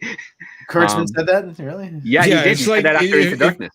It's like when you walk into a restaurant and the food is shit. I don't need to be a chef to say it's shit. Right. Yeah. It's just the way it is. Well, no, there's a reason salmonella exists. It's because the food isn't made properly. Well, and that goes back to the whole argument I got in with Jason Isaacs. He's like, well, when you're upset with the dish you get served at a restaurant, do you go and yell at the chef? I'm like, well, kind of you do. You tell the waiter that it's shit, and then the waiter's supposed to go tell the chef. So you're the waiter, Jeff. Just deal with it. And then he fucking blocked me. I can't defend against what he's saying. Block. Exactly. Well, and the whole Snyder thing was like proof. I mean, of course, there's tons of proof in the pudding, but like that was a major one because I loved it because they're like, oh, we're giving into these toxic fans that are harassing and they're doing this endless harassing, but then they try and turn around and say, but they're just a minute few who just are the loud minority. It's like, well, which is it then? Either they're big enough to be a problem or they're not big enough to be a problem. You have to pick one. You can't make it both. Just like when they turn around and say, oh, it's only Russian bots that didn't like The Last Jedi. It's like, where's your if you look across the board, I mean, there's something that we've been focusing on in our little world of comic books and movies and video games, but it's something that's bleeding into every aspect of life. They don't want people's voices to be heard. Yeah. They don't want 100%. independent voices to be heard. And I will not go into this topic very far. I'm just gonna mention it on a surface level. But we can look at politics.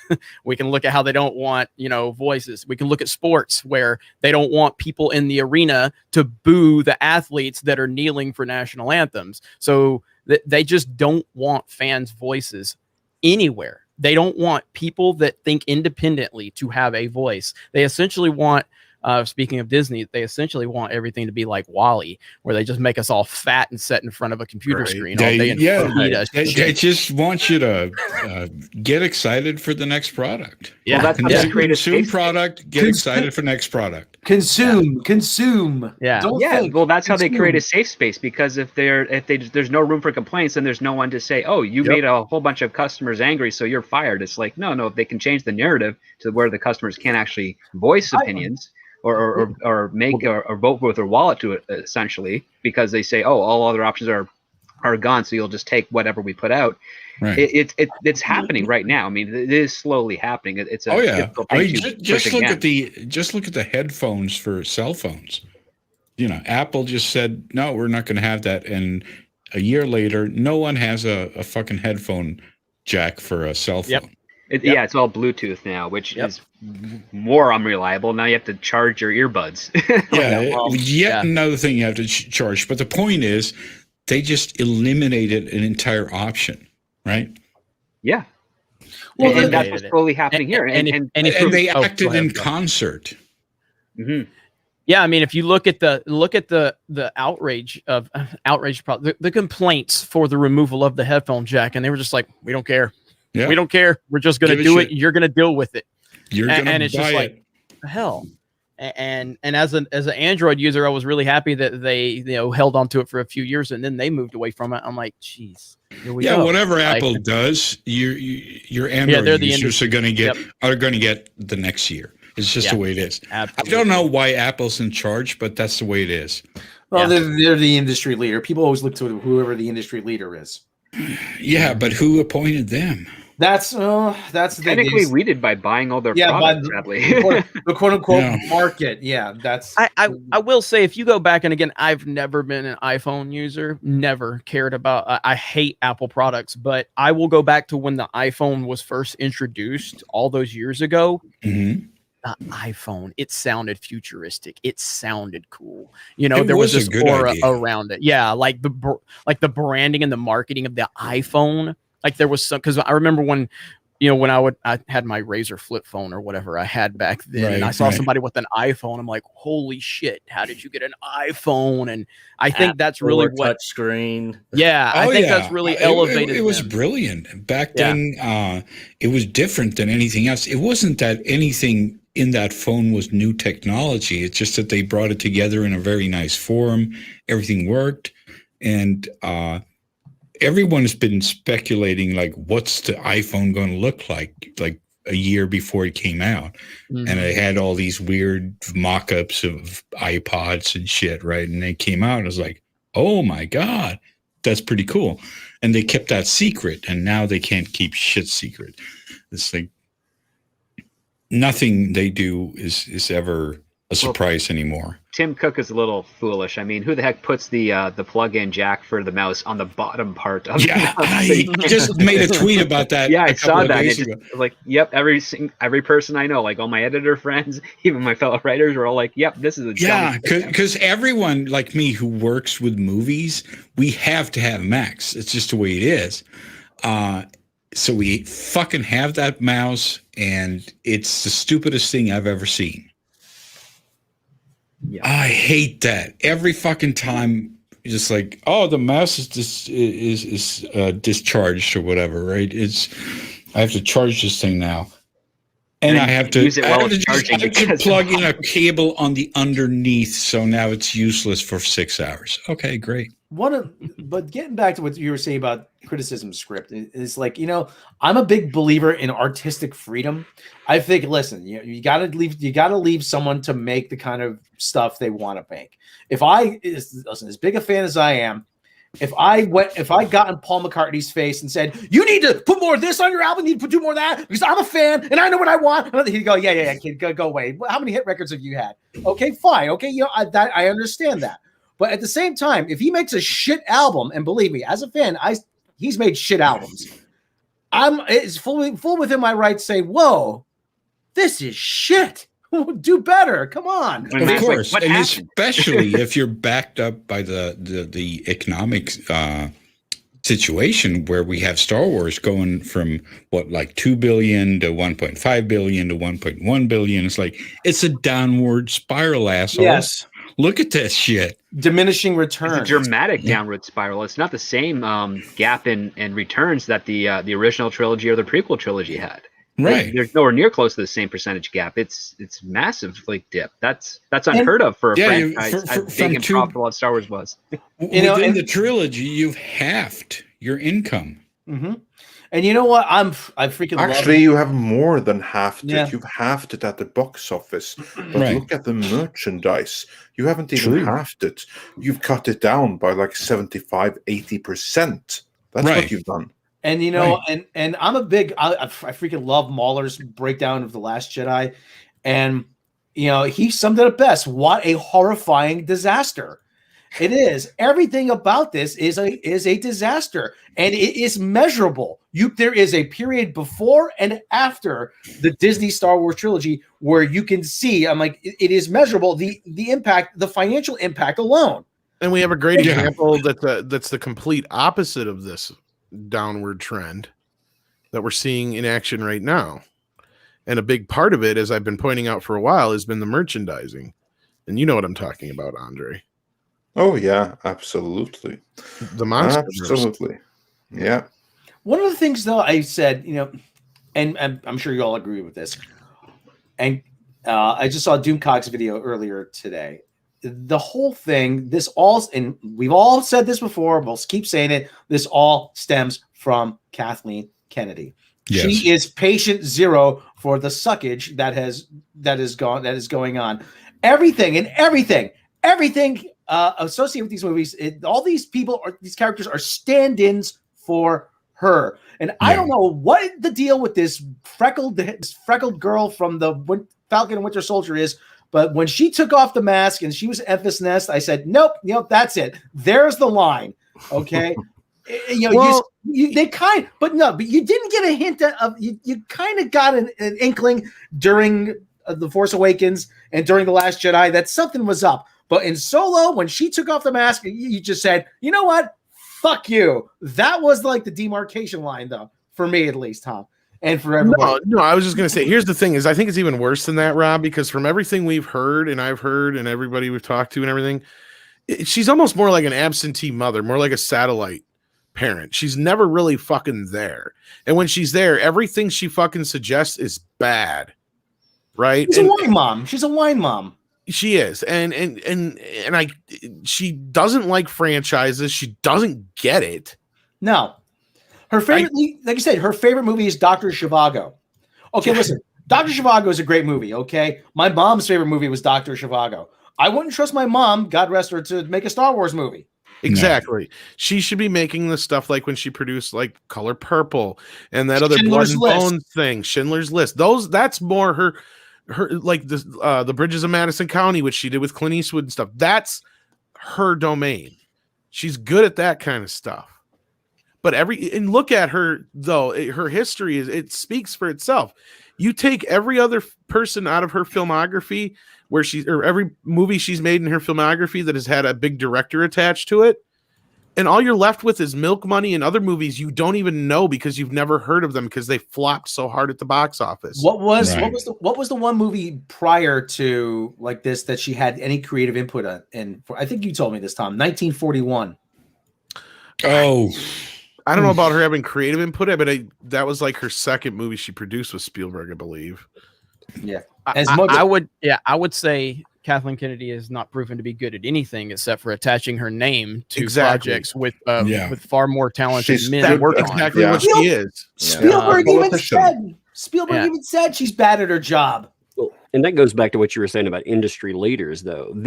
What they're setting here, when Disney's firing all cylinders, they love to brag about how much money they make. But everything they've done about taking this product, taking comics, all of it, they've taken all of it on the downhill coast. And it's hit every business. I was looking through comic numbers. We got the IDW, fourth largest company. We got their numbers, and last year, a down year where they're not producing that much, they still managed to lose $13 million for an entire year. I mean, it's amazing when you look at what they do. They may make money, they may make a decreased amount, but they're killing everything around them. Right, but here's the thing: like that would have been fine a year ago or 2 years ago. But how does this work with COVID? Right. Not very well at all, because the thing with Disney is that they always had the parks to fall back on. Yeah. Right, they had all sorts of things. They had huge movie blockbusters and parks and everything, and now they're like, do you think they're going to be forced to just cut the fat? This bitter harvest was sown before COVID. It really was. I mean, like I said, the whole thing with Star Wars was on a downward trajectory well before COVID. Oh, well, of course. They were on an upward trajectory though for a little bit with The Mandalorian and Disney Plus, and then of course they let KK put a whole bit. Well, and I will say this, and it was kind of more Pablo Hidalgo, I bet. COVID was a blank check they got to write for everything. They were like, "Hey, we did something crappy in this industry. Hey, COVID. It was their get out of jail free card." Well, as I was saying, sure, but it's also like diminished their income. Yeah. Well, you know what? In comics, it actually I was looking at the IDW numbers, for example. They lost less money this year because they were producing less comics. It's crazy. Nobody buys your crap, so when you make less stuff, you lose less money. I mean, that's a terrible. Okay, that's just a weird. Well, it's kind of like accountancy kind of write-off kind of thing. Man. I mean, well, it's kind of like how the studios found all that money right after the bailout. Or it was in all their advertising funds and stuff where they put all the money that they normally would spend away for that, but they never used it because they didn't have any movies come out. Right. So they're like, "Oh, look at this. We got a lot of money sitting here. Oh, cool. Yeah, they found this it's a bunch of horse shit." Yeah. I mean, but no, you're right. Disney does not have the situation like Universal has because they're owned by Comcast, and AT&T owns Warner Brothers and so on. They're owned by these big corporations that are service providers. So they're constantly got income coming in. Disney doesn't, though. They are in a situation, and they've got a lot of problems right now. But Rob's right, too, that these seeds were sown way before all this. And what I was getting to was they were on a point where they were heading back in the right direction until Kathleen Kennedy, on the behest of whether it was Pablo Hidalgo or whoever, with getting rid of Gina Carano, they knew that was what they had to do to destroy the future of Star Wars. That's all they had to do. The one thing they had to do, and it pulled the pin out of everything going forward. Because you watch, there's been a lot of shit going on about Mando season 3. I doubt that's going to happen now, or if it does, it's going to be some rushed thing or completely reworked from what they had planned on before, because that's not being filmed now like it was supposed to. Maybe Favreau will move on to other things after Boba Fett. Who knows? Well, you guys brought up. Remind me. I think was it $4 billion is how much Disney paid for Lucasfilm. 4.05 billion. Okay, so and you guys were bringing up the theme parks and. Yep. Yeah, I mean, I don't think people understand how much money Disney theme parks were making before COVID. I mean, it was astronomical to the point where they were. Sorry, carry on. No. Go ahead. What were you gonna say? Yeah, I was just gonna say that. Yeah, that was the point I was trying to make before. That a year and a half ago, it didn't matter if every single one of their movies flopped. Like the movies are a nice bonus. But if every single one of them was a complete and total disaster, Disney would still be fine, because their theme parks are basically like an oil fund, because they shoot that kind of money. It's what kept them alive for 40 years. Every single month. It's their lifeblood. They were making $6 billion cut off is when they have a problem. Yeah, and now they've had that for a year. What were you saying, Doug? No, I was going to say they're accounting for $6 billion a quarter is what they were looking at in 2019, which was like somewhere over 40% of their total revenue. Yeah. I mean, when you cut off 40% of your total revenue, oh hell, man, everything. Well, hits and a that's wall. when that's feeding all your other avenues too. You're actually cutting off more than that when you stop to think about it. Yeah, I mean, yeah, of course, because there are no cinemas. There's like everything's gone. Well, not just that, yeah, because that money, that revenue that you're using from the parks is what you're using to make the movies, which makes that other money. And you know, the year before this, they had the biggest year for movies ever, and most of those movies were Disney films. And again, you're right, because for over 40 years, or roughly about 40 years, the parks all that kept Disney alive, because they didn't have a big hit outside of like that small patch of The Little Mermaid, Aladdin, and Beauty and the Beast and stuff. Because then for years they were a drought. They had Pixar, that was it, and they weren't keeping all that. Up until they bought Pixar. Sure. Yeah, no, I mean, up until they got Marvel, they really weren't. No, they were blowing money. They weren't a movie company that made hits. No. They were a movie company that made a couple of hit cartoons. Cartoons, lots of straight to DVD, home video stuff. Yeah. Yep. No, I think they they didn't lost have any like fucking 2 or 3 Marvel movies. I think they lost like $2 or $3 billion with the whole lockdowns and everything from the theme parks, just from the theme. I bet parks. it's more than that. Yeah, I think more. Yeah, that's reportedly what and obviously they know how to move numbers around. But if you just take them at that and go, you lost $3 billion. That's nearly the entire purchase of Lucasfilm, and that has to have significant damage throughout the entire company in terms of how they're going to approach moving forward. So, I mean, this has been catastrophic for them, and you would think they would get back on track. Now, I haven't watched Falcon and Winter Soldier, but I hear it's not good. I hear it's really woke, and you would. I've heard I've heard it's bad, so I haven't watched it either. I've seen all 3 episodes, and honestly, I don't think it's that bad. I've actually kind of liked it. No, I did. Well, let me take that back. I did watch the first episode just before Friday Night Tights because we were going to talk about it, but we ended up talking about the second episode, and I was like, well, I'm not. I think it's 3 or 4 episodes in now. I haven't seen. The 4th episode comes out tonight. The first one was okay. It was fine, but again, my only reasoning for watching that was because we were going to do a live stream. But outside of that, I stopped watching WandaVision when they fired Gina Carano, and I just haven't really.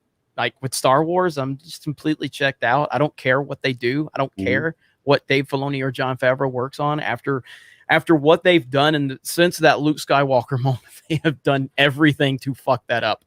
Absolutely everything. It's unbelievable. Well, that's the thing, like what you're saying. They've lost our faith and they've done nothing to get it back. They don't. They treat us like absolute trash. At some point, we got to wake up and we've got to say, okay, we're not going to open our wallets to you anymore. But we have to fight the idea that they're going to, if they collapse theaters, there will be like 5 streaming services that control everything that's being made. And we don't want that world either. Yep. Yeah, absolutely. Very true. What we do want, that's though, we is already say see in the that. stream. What's going So on, everybody? welcome. Yeah, I was just kind of hanging out here in the bottom right corner, chilling out. What's up, Uche? Oh, what's there going I on, Uche? My Facebook political back and forth partner. I saw you two argue over politics more than me and Uche do. Yeah. We go back and forth. We get each other though. Like on Facebook, like that. Facebook is the place where I literally I shout a message out from the top of the mountains that is a complete troll message, and I just watch an entire wave of battles going on. Uche just loves the fucking. I love to watch it. Yeah. We've had a lot of good chime-ins on each other's posts for sure on there. Oh yeah. It's all love. Nice thing to do. Just shout out a thing and watch the battle ensue. Uche's a competitor, man. That's his nature. That's what I do, man. I wish he could bring that to Mario Kart because it don't seem like he's very competitive. Shut your mouth! Now you're gonna get him all riled up. One of the few hey man, you guys need to do that Pac-Man 99. It's multiplayer on Switch now. I've heard about that. I'll have to check that out. It actually looks pretty badass. You can send ghosts over to other people's board and jack them up, and it looks fun. Nice. Always looking for some new fun games. I to play. understand Pac games. I know Pac-Man games. I'm still playing Grand Theft Auto online. I mean, geez. Well, yeah, of course. Yo, so congratulations on the 200,000. That's Oh, what's thank up. you. That's much appreciated. Yeah, it's And thanks for stopping in and joining us. Really appreciate that. Always a pleasure when you have the time to drop in. Yeah, no, thank you, man. I appreciate it. I saw the link, and I was like, hey, why not? Hang out for a little bit. Excellent. So Have how y'all are talked about Chris Terrio and that whole situation yet? I saw. No, not yet. I was like skimming through it. I'm like thinking, whoa, like that DC editorial I got coming. Like the previous one, that's actually approaching 300,000 views now. So that's pretty cool. That was like almost half an hour long. I was worried that it was going to be too long. Like the next one is going to be like 45 minutes or something, with all the stuff that's going down in the last couple of weeks in the world of DC. So yeah, good times, especially now with Chris Terrio coming in, sticking up for Team Warner. No, sorry, for Team AT&T and. Yeah, Team AT&T. That's he's repping right there. So yeah, good And times. we welcome back our sixth Beatle, Tom Konkle. I went and wrote an entire script, and I came back, and you're still here. That's fantastic. Only one. Oh, you did that in 3 hours. That's a good time. That's a pretty good time. Hey, I good wrote to see 3. everybody. Yeah, good to see you. How you doing? Congratulations. I see some new faces here. I'm a fan of all of you guys. Echo Base, Jeremy, all you guys, love your channels. Thank you. I just wrote 3 sequels to Nunchuckosaurus while we were on the stream. I wrote 3 whole pages. That's about it. And I was like, okay, I need a break. The third one, it's world domination. Yeah. Colon world domination. Yeah, it's all on. I believe that. Yeah. But Tom, since you just joined, Uche just brought up Chris Terrio, who is speaking up now for the first time in 5 years. Yeah. Since he, of course, wrote Zack Snyder's Justice League, just as he co-wrote Batman v Superman before that. And he has some very choice words for Warner Media and the people there that took the whole movie away.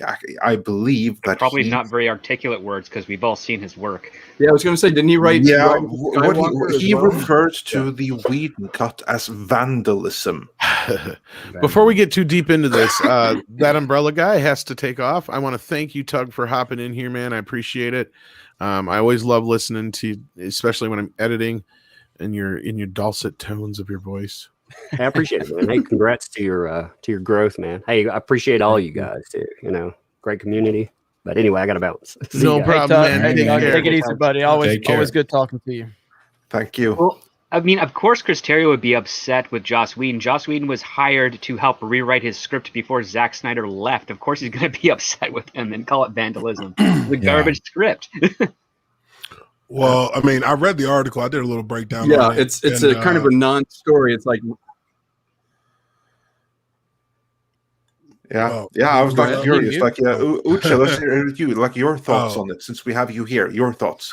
Well, I just knowing what I've known over the years, and reading the article. Well, at least with BVS, it seems that he was brought in to help shape BVS's script from a rewrite standpoint by Ben Affleck. So a lot of what he did there was try to make sense of why these two characters would be fighting each other. But a couple of things that kind of added to or took away from, the ability to really make that script be whole was that he felt that it was he felt that the title of the movie was totally like a disaster. It should have never been named Batman v Superman: Dawn of Justice. As far as he knew, he didn't know who actually came up with the title, and he didn't know. His guess was that it had something more to do with marketing than actually giving the film a title that's fitting for what the message is that they're trying to get across as a story. So he was very unhappy about the fact that it was ever named that. And then as far as Justice League went, they went into Justice League wanting to go with a lighter tone, which Terrio said was always the part of the plan, that the BVS was always going to be a dark operatic movie that would be juxtaposed by Justice League, as now he got a chance to actually go into a deep dive into the characters themselves. He said one of the biggest things that he didn't understand when they started making these movies in the DCEU was why they were going from Superman and, you know, a small introduction to Wonder Woman and an introduction to Batman to just straight to Justice League. He said that the order in which the films were scheduled to come out was never well, they say what upon. a camel is a horse by committee. Yep. Yeah. So he said he was confused about a lot of that. That he didn't understand why Aquaman was not coming out before Justice League and why Flash and Cyborg weren't coming out before Justice League, but he went ahead and used the Justice League script as an opportunity to introduce those characters more intimately, so that I guess that would fill in that gap between not having solo movies or going from Superman and Batman to now all of a sudden the whole team. Well, I mean, I can understand that perspective, but the whole Batman v Superman title comes from Wolfgang Peterson way back in the early 2000s. That was the title. That was how it was always going to be. Well, he said he didn't know about the title until it was been writing released. for a few years. He doesn't know a lot, Yeah, and we can see that in the work. I mean, he was an assistant on Argo for the adaptation. Ben Affleck mostly wrote that. David S. Goyer wrote Batman v Superman, and then Terrio was brought in, as you said, at Affleck's request, because again, Terrio knows how to follow orders. He's very, very good at that. He also wrote The Rise of Skywalker, which was basically just make this work. And he had to draw on the EU books in order to fill in the gaps for that film. He's a work for hire writer, and he's decent at that because he does what people's told. But as a creativity part of writing, you know, the thing that allows people to memorize quotes from your films, he hasn't earned that yet. He's still very, very green in that respects. He may one day, but right now he's basically doing something that's called career suicide, because he is calling out someone and trying to justify that he's better than the corrections that were made from the studio on his work. And now people are not going to hire him as a result of that. To be fair, he did not actually go in to talk about Joss Whedon at all. As far as the script for Justice League, that was the quote that was pulled. But if you read the article, I think that quote is more attributed to how the executives pushed for a direction of the movie to go in a completely opposite way from what they had already accepted and by all accounts had been happy with when he submitted his script with BVS. And then once they saw the script for Justice League, he's saying their decision to then kind of flip the script, so to speak, that was what he was calling the act of vandalism, as I took it. He actually made sure to say he doesn't know Joss Whedon, he's never met Joss Whedon, and he has no comment over, you know, anything that Joss Whedon is attributed to have done specifically. He's just talking about as he saw the films themselves be manipulated by executives, that he saw that as the act of vandalism. That's what I garnered from reading through it. I've read through it 3 times now. Yeah, that's still considered unprofessional and career suicide. It's not really good for him. I mean, you don't want you may be absolutely right with regards to the Warner Brothers decisions, but to do that publicly and to also, you know, do it in a way. If he said we had creative differences and I didn't agree, but I respected the fact that they wanted to, you know, make money and make a product that would sell. That's how you word it. That's how you navigate that part of the world. But just to call it like sacrilege and that the executives are crazy. Well, he did. Josh Trank did that, and it took him years to recover. And even what he recovered with was not all that great. No, I hear you, dude. I hear you. I mean, you're basically offing yourself if you come out and start, you know, taking shots at executives and at entire conglomerates like that. But just based on the questions they asked, and they asked him some pretty direct questions, like straight up, like just tell us this or that. And I didn't know this beforehand, but he basically got banned from the set of Justice League. Yeah, Mr. Konkle, you are a filmmaker, and you have read this article. And if you can move the camera up a tiny little bit or something, yeah, that's perfect. I was just wondering, what are your thoughts on this article and Chris Terrio's future prospects in the industry, and why do you think this article is coming out now? Well, I think, unfortunately, I've been a writer at Warner Brothers, and when you work for someone and they're paying you, it should come as little surprise when someone interferes with what you're doing. Very little has ever come that's been good, let's face it, with studio interference. But ultimately, at the end of the day, you are a paid artisan.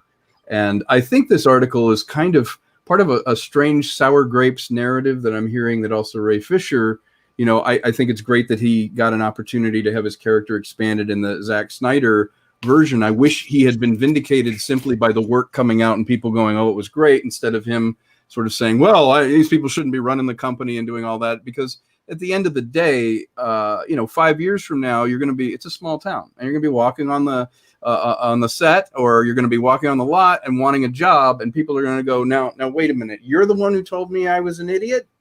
You're the one that didn't like anything I did? I would never do that. I will publish my memoirs at the end of my career and let you know how my tenure at Warner Brothers was. I was lucky enough to do some shows, including I rebooted I was a staff writer on the Scooby-Doo show, Be Cool Scooby-Doo, which was a very anarchic kind of take on Scooby. And, there are trials and tribulations to get things through, but they did believe in me enough to pay me to do it. And that money frees me up to do other things. I think Chris should take a page from Living Well is the Best Revenge, maybe write something really good and have it put out, and not keep looking back at, well, if I should have had this or had that. If he's a true artist and a writer, his work will vindicate him. He'll show me these original scripts that he has, that now that he's got Star Wars money and he's got DC money, go ahead and put your money where your mouth is. Show me what great unfiltered would be my advice. For me, on these movies, and again, just my opinion, these movies aren't good enough to worry about all the bullshit that surrounds them. Very true. I can't stand this universe. I can't stand it. I enjoyed Justice League for what it was, Zack Snyder's Justice League for what it was. I also enjoyed Joss Whedon's Justice League for what it was, but these are a very low bar for both of them. It's kind of like that meme, our expectations were low, but holy shit. I mean, it's just, I just don't. Yeah, I don't like them, and there's so much noise and so many excuses and so many accusations surrounding it, and it's just like a lot of people have made a lot of movies for Warner Brothers. The Harry Potter universe, highly successful. The Dark Knight trilogy, highly successful. Wonder Woman, highly successful. Aquaman, highly successful. Zack Snyder, oh no, Warner Brothers is holding Zack Snyder down. I'm so tired of hearing that. Every director not named Christopher Nolan has to deal with studio interference. That's a fact. Every director. Nolan was better when he had studio interference too. Yeah, that's a valid argument, because I didn't like Tenet that much, and I'm a Nolan simp. Okay. Oh and, yeah, but Prestige and his earlier films, and Dark Knight Rises had a lot of problems that the first two films didn't have. They left Nolan alone for that one too. Yeah. I absolutely. I don't think I've actually heard anyone make that argument to me, which is another discussion, but I think that's a valid point. When Nolan had to deal with studio interference, it kept him a little in check. And after The Dark Knight, he kind of had free reign to do whatever the fuck he wanted. And you know why that is. And I'm sorry, do you know why that is? Nolan does have a creative way of solving problems. And when you give him a problem, he will creatively find a way to appease the people that are giving him the notes, but also do it in a way that feels justified for what he's trying to achieve. He reconciles with it. And that's the telling sign of a good director. Now, I'm not a huge fan of Christopher Nolan. I think he's really just like a 2.0 version of J.J. Abrams, but he manages to be superior to J.J. because, again, he has a creative outlet. he has a better creative outlet than J.J. He actually tries to be original. He comes up with his own ideas. No, he's more like a 2.0 of Michael Bay. Because Michael Bay. I think 3.0 of Michael Bay. Hold on. Y'all are talking about Christopher Nolan here? Yes, he has great ideas, but he doesn't do the research within the ideas. So there's a lot of but I mean, conflict. it's an insult to Nolan to compare him to JJ. I mean, Yeah, that's what I was thinking. Like, I that's was thinking Michael Bay would be a better comparison because he had some great movies in his. Michael Bay has some damn good movies outside of Transformers. Yeah, like The Rock and all that stuff. So he has some good stuff going on here. Yeah, I think Nolan is more of a stylist. I think he's Ridley Scott 2.0. How many times am I going to say No, that? he's sort of a Cameron meets Lucas. No, you're right. He's not amalgam. much Ridley. Yeah. Zack Snyder. I think he's a great that's Zack populist Snyder. filmmaker. Yeah, I think I'm he just can like, take why did you any say concept J.J. and make them Abrams though? Well, Yeah, because that's J.J. weird. Working with Christopher Nolan, and Christopher Like, Nolan that- does a that lot of kinda things like- and approach to. that blanked Christopher my Nolan has some head. very similar approaches to his takes that J.J. tries to do and Like fails. how? I don't think so at all. Look, I'm not No, fair. like everybody knows I'm a mega Nolan fan, but I won't like your point about when he had studio interference and didn't have ultimate power. He was probably he made better films. I'll give you that all day long. I think that's a very valid point. But the JJ argument, like Nolan literally goes out of his way to build practical effects and absolutely denies any 3D involvement whatsoever just because he hates it because he is a purist of the film. That's true. No, Look at that's not Interstellar. true. He does use CGI. He just doesn't use it very much. when it's necessary. Yeah, but when it's the point is, necessary, JJ just, and again, I've liked a lot of JJ Abrams stuff, but I've soured on JJ a lot in recent years. But JJ is all substance and all style and no substance. Like literally. Like, He's a he style can- left. Yeah, exactly. What has JJ ever done? Yeah, I don't know. I don't know what he's ever done. I've never really been a J.J. He's- Abrams fan. See, yeah, because Nolan, I wouldn't quite put him on the same level in any way, shape, or form as Kubrick, but he has a lot of the same kind of. Right, but JJ, JJ is a good copy and paste director. Before he made all the Star Trek and Star Wars shit, what did he even make? Oh, JJ's a fucking hack. It was like some Super 8. That's the only thing, right? I can't Super remember 8, anything and I else. like Encounters of the ET kind. Sorry?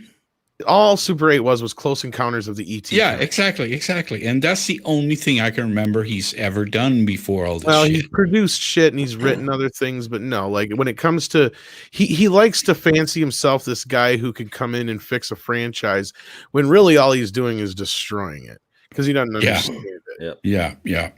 I think he Doctor he with is the a hot chameleon in that I don't think he has a style. I think that, Yeah, I don't think he has a style. his roots, I mean, he started off, he was the one who organized Spielberg's home movies. That was actually the way he got into the business. I don't know if you That knew was one way. He also, But- I think, composed some music for some indie films as well.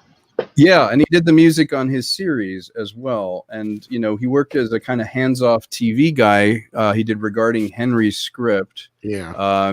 And tried acting. But I think the problem with him is there is no there. He moves from one big franchise that's already established, and he tries to resynthesize or reinterpret it. But I think there's something at his core that's missing. He's never had that little scrappy indie that introduced him. He always came in at such a high level already that he was already surrounded with a team of people that kind of imposed a style on him. I don't know that he's ever was really probably expressed told he was- himself.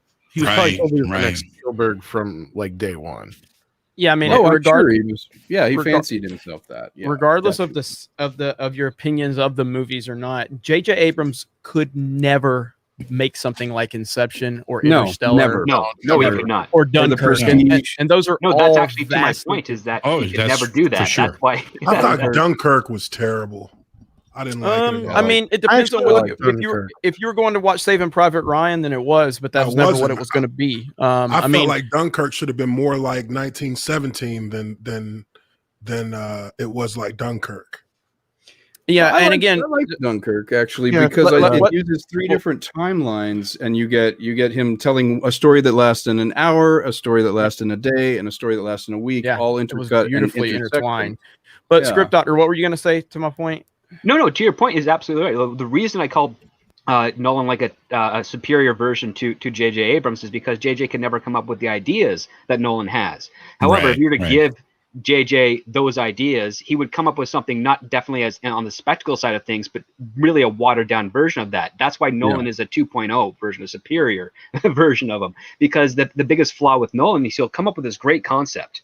And then instead of doing research to make that concept seem as real as possible, as because he's very big on reality, he just imagines the rest. And then when you actually start to think a little bit about what he's doing in his sci-fi aspect of things, you realize, yeah, these don't actually fit the cause and effect of what he's doing. And Tenet is the greatest example of that recently, because so many people are saying, well, if he's going in inverse time and he has to breathe other air, how is he able to see? Because light enters the eye in order for us to see. So light would be escaping the eye if he was going in inverse time. So he would be blind, but that's not the case, because he has not thought out or done the research of what's going on with his science fiction and film.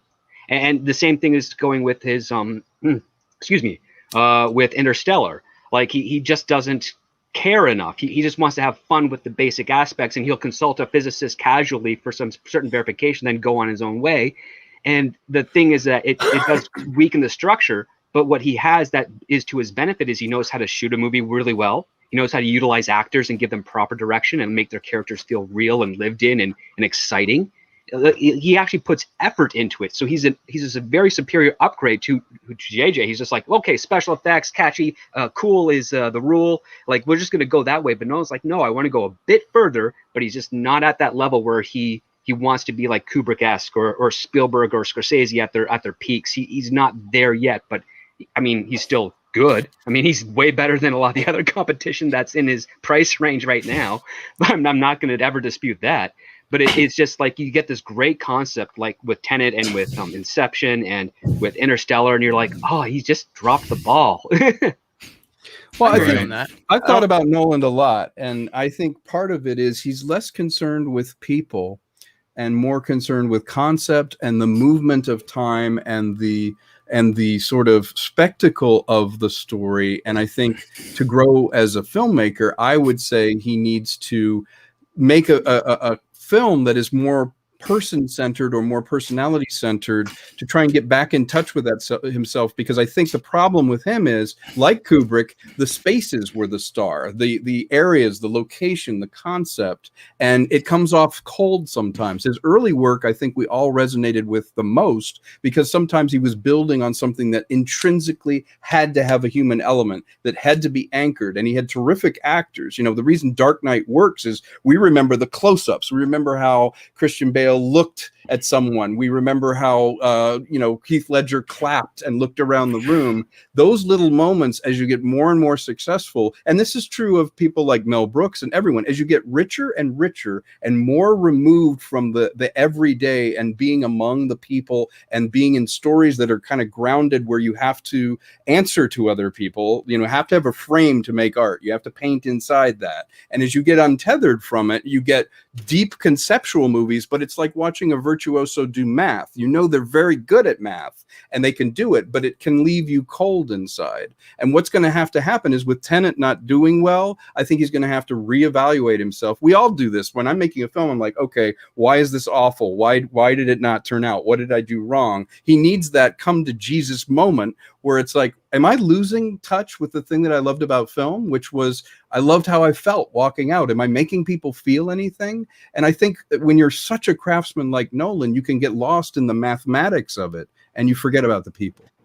Well, yeah, the lack of intimacy, right? The lack of intimacy that we got with those characters in his first 4 films is not almost non-existent with his remaining 3 almost. I mean, he was like in Inception, he walks the line with that greatly, because Cobb you kind of really feel for, and you understand his apprehensions of doing Inception because he did it to his wife, and that's what led to her death and so forth. But after that, Interstellar, Matthew McConaughey, good performance, but I just didn't feel connected to him in that journey at all. There's something distant by that. And then with Tenet, the main character's named Protagonist. So you don't even have the effort of an actual name to sort of really understand who this guy is. Exactly. It's the movement of the chess pieces that is fascinating me, not how the pieces feel moving.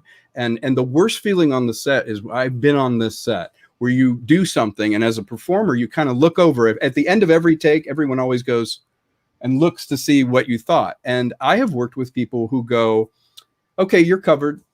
And it's like, well, was it good? Did you feel it? And like, no, you're good. You're covered. And really all they were doing is like, you were exposed, you were there, you were part of what I was doing, but there wasn't that attention. I think the great directors that we all resonate with are the ones that are right there just going, you know what? I've really felt that. Try this, do that. They care about the person in there, and they're balancing it with the technical, because let's face it, Gilliam's guilty of it too. Gilliam can get obsessed with like a hamster in a wheel and forget about the people in it, but at his very best he can create something like Brazil or 12 Monkeys or something where you remember how people felt, you remember that. And it's a huge mistake that artists make or filmmakers make of losing touch with the reason you're making the film versus your mechanical ability to make that film. And the richer and more successful you get, the more dangerous, because there's no frame around you and you can't paint without a frame. Yeah, I think I'm definitely seeing Tom's point, and I agree with most of what he's saying about Nolan. And again, just to qualify, resident Nolan fanboy here. Yeah, me too. Nolan's ideas are so much bigger than the ideas of like the characters in it, and the characters are who we need to connect us to that big grandiose idea. And I mean, Interstellar. Now, I will not tell you it's his best movie. I will tell you it's my favorite movie he's ever made, and there's a lot of that is to do with I'm a father, I have a daughter, and there's that father-daughter element that connects me on an emotional level. Well, that's beautiful, man. So that's why that movie connects me. I personally think his best movie is The Dark Knight, just from beginning to end. But when you get into Tenet is kind of everything that people that have been critical of Nolan in the last few years, that's their whole thing of like, look, this is it right here. And it kind of brings all of those problems that Nolan has had and it brings them into one movie. Tenet is a problem. Pretentious, doesn't give you any characters or real characters, doesn't care about them, literally names the lead protagonist, which is just such a Nolan thing at this point, to just be like, I'm so much smarter than you. And I'm gonna like it. Tenet does not work for a lot of different reasons. And it's taken me a little time to go, okay, do I really connect with this movie or do I not? And yeah, I went and purchased it on Blu-ray after I saw it a couple times in theaters, never watched it on Blu-ray because I'm just like, I don't really care about this movie. I just don't care because the ideas moved so far away from the characters that should be pulling us towards these ideas in that movie. There was such a big gap. So I think Tom is 100% spot on. No, you're right. I think it was a concept movie. I think it was just him. It was an experiment for him. Yes, it was an experiment, and he knew that he could do it. And he had that huge canvas to paint on. You're right. And it reminds me of a student film, like a university level student film, a lot. Just like it was an experiment. So so we'll probably see another film from Christopher Nolan in the next decade. Oh, absolutely. That maybe takes some of that experiment and refines it, and then adds in those parts that we love about him when he develops characters the right way.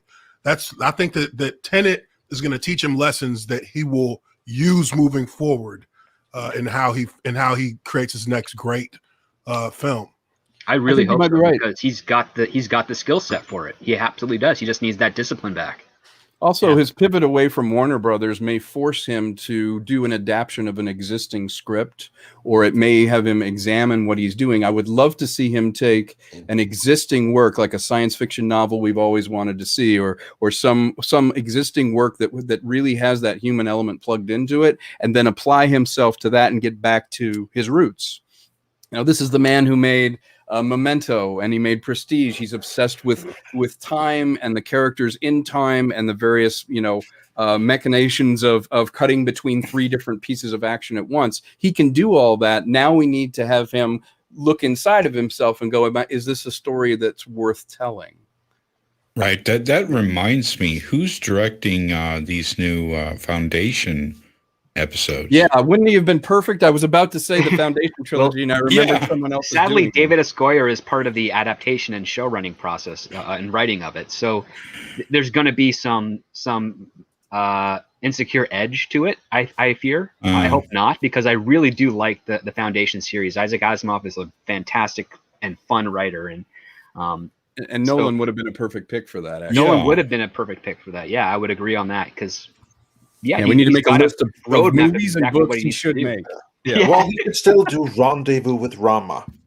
Yes, he could. He would be fantastic at that, actually. Yeah, I would love he would to be see the something. perfect director for that. That is great. It's quite surprising that there hasn't been more Arthur C. Clarke movies. Yeah, but something that sadly is not quite as surprising, because it had to happen sooner or later, is that Jeremy has to be leaving us. But thank you for coming. I really appreciate man, that. thanks No, hey, Having a been a great Pleasure discussion. talking to you. Yo, it's been a great discussion, and you know, I really just appreciate what you guys have done. Congratulations on 200K, and this is why a lot of people like. They say that we all have the same types of channels, and that's not really the case at all. We all have different perspectives. This is a discussion that I didn't think we would get into, and I'm happy that we did get into it. And this is the type of thing that Midnight's Edge does. So this was awesome. It was a pleasure being on with all of you guys.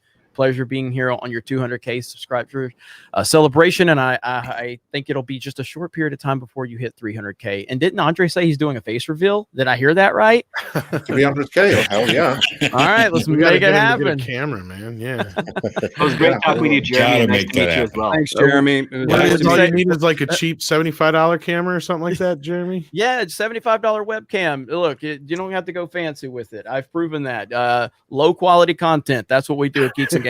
Unless it's Mark the Cyborg. Mark the Cyborg actually makes quality content. He actually puts effort into things, unlike Jeremy. I just do anti-SJW clickbait.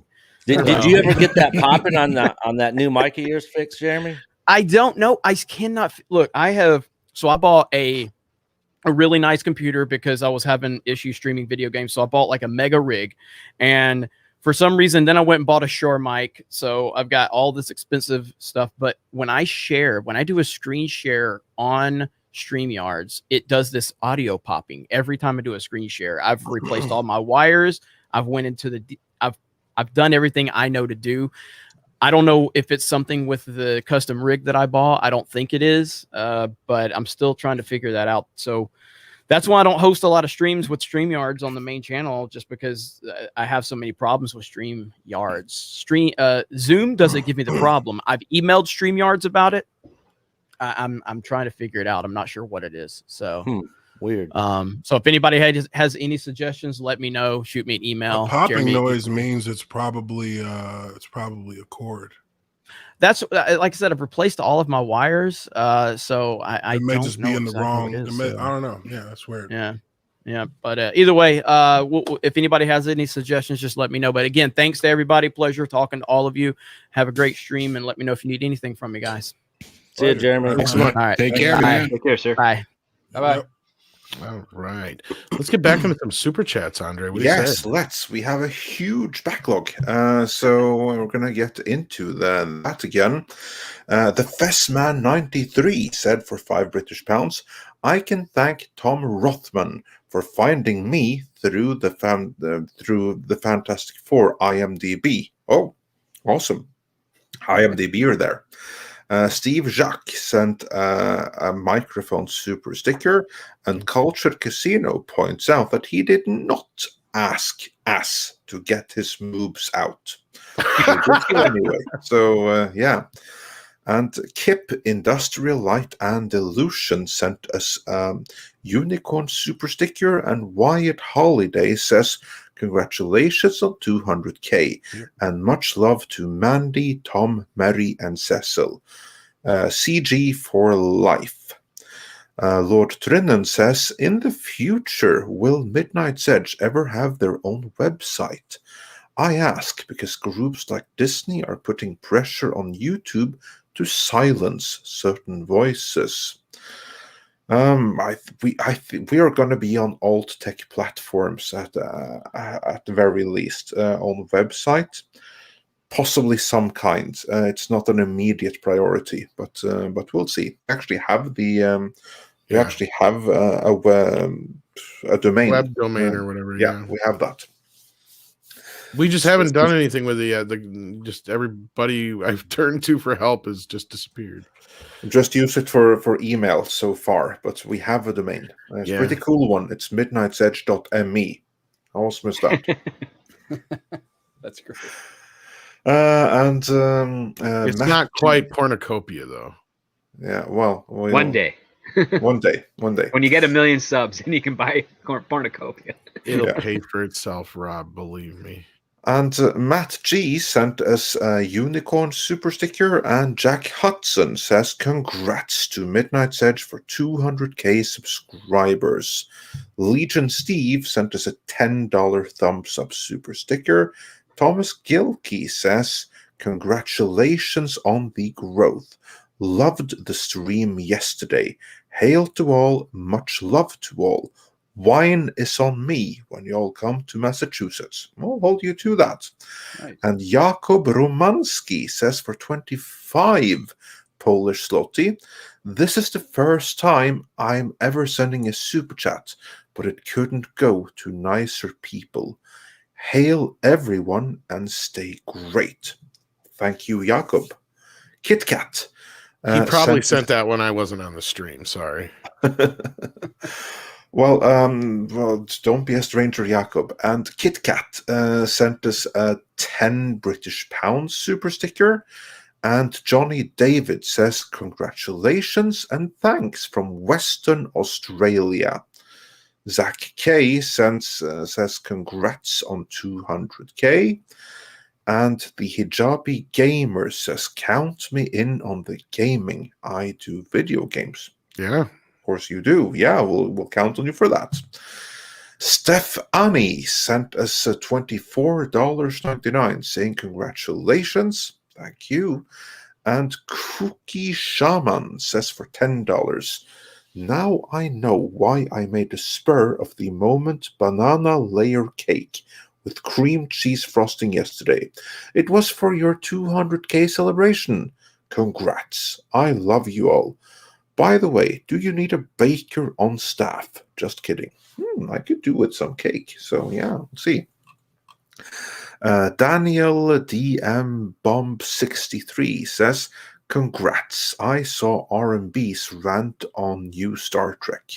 In his rant, he mentioned STO selling more ships than STD. Have you guys played it, and what do you think?" STO selling more Star ships. Trek Online. Ah, okay. Have any of you guys played Star Trek Online? No, all I've played is the VR one. Rob, have you played it though? Not in a long ass time, so I'm not up on all the changes. Okay. Is Star Trek Online on the Sega Mega Drive? That would be a negatory, good buddy. Yeah, okay. Yeah, no, then I have not played it.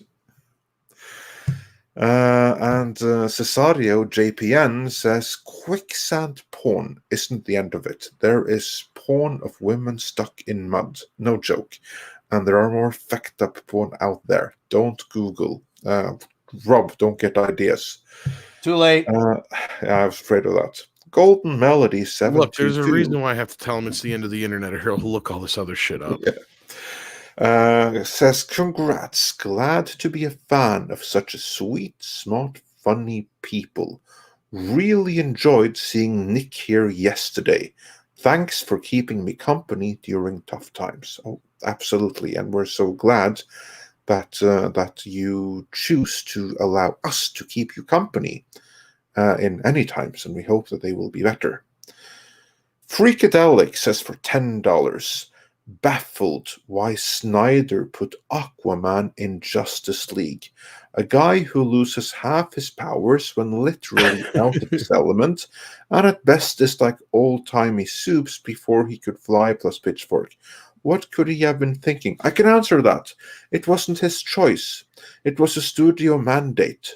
Like most of the things there. Like that he had to do Justice League before doing an Aquaman solo movie. It was a studio mandate. Like half of the stuff that you're angry at Zack Snyder, not just you in particular, Freakadelic, but half the stuff that people have issues with Zack Snyder for, they should have issues with the management at Warner Media for, because they're the ones that either made him do it or didn't stop him when he went overboard. Stephen Otten just looked up quicksand porn. I found something different than Mandy did. Yeah, again, thank you, Rob, for sharing your quicksand obsession with the audience. What I do. Yeah. Bear Business One says, "Hail Midnight's Edge. This stream has more likes than some of the videos on Paramount Plus, with millions of quote-unquote views." Yeah, indeed. And then we have, let's see, Dash DC said, yeah, no, we got this one. Yeah, so thanks anyway. And official Poly World Trainer says, for $6.66. Nice number there. "If you don't like my politics, don't buy my book." Quote by Red Skull. So yeah, nice one. And says, "Congrats, Midnight's Edge. I have enjoyed this show so much. Thank you, creators. Much love to you all." And Dash Des says, for $5 for clarity, Mandy's amber shirt motivates me in a very different way. Just saying. Thanks again, all. And Lucy says, "I'm actually wearing my Welcome to the Rebellion shirt, and just now came across this stream with Drunk 3PO, no less. It's destiny, I tell you. Congrats." Thank you, and I'm sorry I couldn't get to the super chat when Drunk was still here. But still, yeah, destiny, it absolutely was. And Stephen Otten says, "Okay, I'll admit it, I'm Doomcock," referencing that discussion. And Lewis Sod sent us a sausage super sticker. And So that Diego means we're like Flores, 4 hours behind in super chats. something like that, Okay, yeah. 3 hours. And Diego Florida says, "I heard my name. What am I accused of?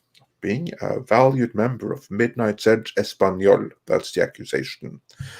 Bird of Prey 5 says, "Congrats on 200k. Kapla." Christopher Tock says, "Congrats, everyone." And Cardinal Sin says, "Tombs of the Blind Dead, Return of the Blind Dead, Ghost Galleon, Night of the Dead Cult, Amando de Osirio Rules. Love the Blind Dead series," which I'm sure we're going to get into. Eric Kelly says, for $20, "Thank you so much. Hey, Midnight's Edge, been a subscriber since 2016. Congrats on 200k. Here's a small token of my appreciation." Well, thank you, Eric. Dark Shadow 308 says, for $25, "Congratulations on reaching this milestone.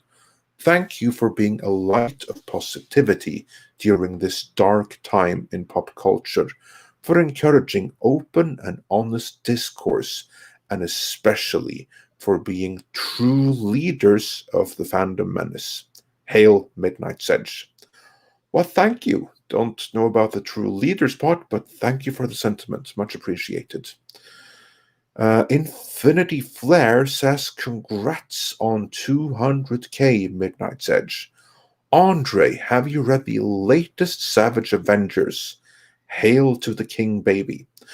I haven't read the latest one, but I have read the second to latest one. This would be the one where Conan breaks every single bone in Deadpool's body. Why am I not surprised? So he can, yeah, because here's the thing, that it's actually really cool because it's Conan the Barbarian in modern age, but he's still Conan, and he's locked up in a jail cell with Deadpool, and they need to get out. And Conan asks him, "You have pretty sick healing abilities, don't you? Yeah? Okay, you're going to get us out of here." So he beats him up and he breaks every single bone in Deadpool's body so that he'll fit through the bars. Brilliant. It's actually a really cool read. So yeah, I do recommend that. It's pretty hilarious. So yeah, and I'm going to do a couple of more before we continue the discussion. Then we have here we were. Bake Fat Nerd says for £5, with all the figures Robert Meyer Burnett has, he could make one hell of a human centipede, maybe for the next quicksand porn video. Congratulations, guys. Thank you. The quicksand porn thing's just not going to go away today. Unfortunately not. Today, it hasn't gone away for like 2 years. Not since this got brought up 2 years ago? Oh, God, it's been a while. And then Rod Thunderheart says for 10 Canadian dollars, congratulations, Andre, Tom, Rob, Script Doc, and all the Midnight Jet staff on your 200k subs. Been following since you broke Ghostbusters real script. Love your precise delivery of entertainment. Oh, thank you. Dash DC says, by the way, there is no right way to say my name. It's an acronym of my family's initials. I say it Dash D's, but do as you like. Okay, Dash D's. Well, we'll say it like that, like Rick D's. Tom, remind me of that. It's Dash D's. Well, you normally say Dash DC. I'm the one who's been saying Dash DC.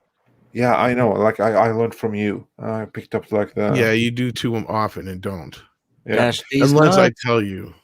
Yeah. As Nick just comes out of nowhere with that one. Yeah. And L Punk Teres says sends us a little devil super sticker. And Mags says, I'm laughing so much y'all make my cheeks hurt. I blame Midnight's Edge for early laugh lines. Well, there's no better lines to have. So yeah, we'll take that one. And Al Manuel 0311 says, hail, cheers, and congrats. Back cash grab. Thank you. And Freakadelic says, to be fair, capitalism kills a lot. Air pollution cuts profit incentives more of it. Healthcare as commodity cause it's profitable that some die, etc. Well, I don't think that in non-capitalist economies where they still have industries that they're any better off. But again, that's a discussion for elsewhere. Larry Larry says, congratulations, Midnight's Edge.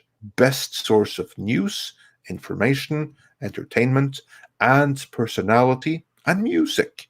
200,000 plus smart subscribers now. Indeed, thank you. Wow, thank you. And Mags has 2 super chats in a row saying first, Florida Man, take me by the hand. This is obviously some kind of song from Ocean Man, take me by the hand. It's as a song that was made from his rant. There we go. And Mags also says, for Robert Meyer Burnett, this might be a stupid question. Will DOTA have a DVD release? Tom, what is DOTA? That's Dota. That's the show on Netflix that he's been working on. Oh, yeah, of course. I will ask him that, and I don't know if I'll get an answer right now, obviously, but I apologize we didn't get to that while he was here still. Yeah, we'll see if we can't find out. Like we are in touch with him, so I'm sure we can find that out. I wouldn't bet money on it though, since it's on Netflix. Well, Netflix is sometimes they do some. I think it all depends on who owns it. Yeah, initially, that's gonna be a big thing. I'm just waiting on the Cobra Kai box set. 4K. It's been dumped on DVD, and that's it. Yeah. And then Logic on Live support says for $10, congrats, love the channel and morning show. Thank you. KitKat sent us an iSuper sticker. And Carl's Universe says congrats on 200k subs. Love Midnight's Edge. X Morbius says for $10, can't watch the stream live but wanted to say congrats. Thanks for all the great videos and keep being awesome. Oh, thank you. And Randy G says, Connor's lied regarding Bond. Drinker won't disappoint.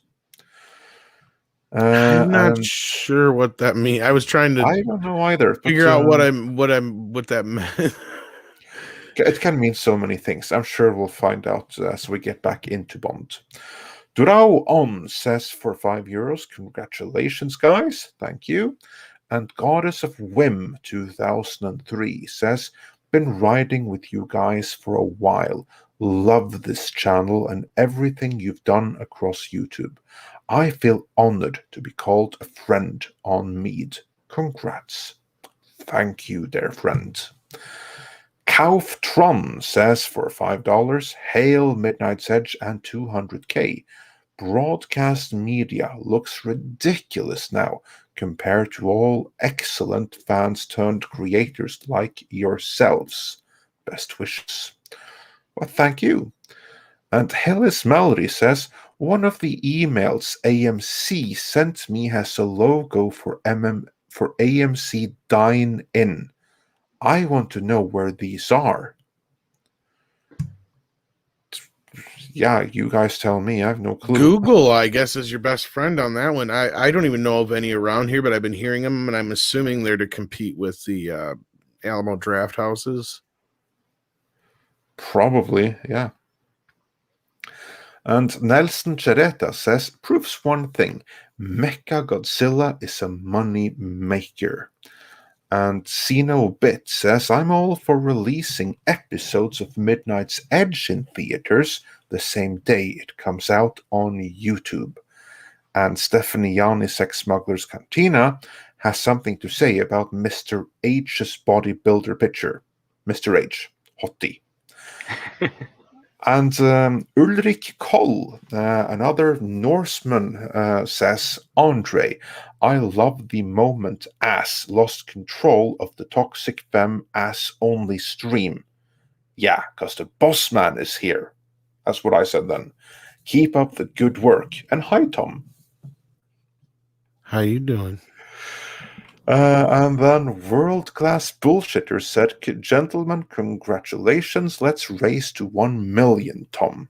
And yeah, I'll say the race is on. And Irish John said for $5, congrats on the subs. Thanks for making the workday better. Well, thanks for letting us join you on your workday. And Adam Wofford says for $5, so Anna is starting to sound like she is going crazy, making up a plan to meet him at a con. I think Anna is trying to be Thrawn, planning master level. It'll be interesting to see if we're even going to get to Thrawn with all of the craziness going on in the world of Star Wars right now. With that, let's take a tiny little break from the super chats. Mr. Konkle, I know that you have to be leaving us pretty soon. You have a business meeting, don't you? I do. I'm trying to find some money for my next film as the world is coming back. But I wanted to say, Andre, Tom, Rob, Script. Unfortunately, I like money. Congratulations to you guys. This is fantastic. I'm really, really happy that I got to be part of your channel over the last year or so, and I wish you all the best. And most importantly, a tip of the hat to everybody in the chat that made all of this possible. Thank you all for subscribing to them and giving them a chance to get their message across. It's important that we be a great voice, a contrarian voice, a well-reasoned voice, and certainly a very supportive voice for the arts and for film. Thanks, guys. Thank you for being here, and we wish you good luck in finding that the funding for your next movie. And we look forward to hosting the watch party when when it's ready. You will be the first to know, believe me. Take care, all. Take care, Tom. Take care.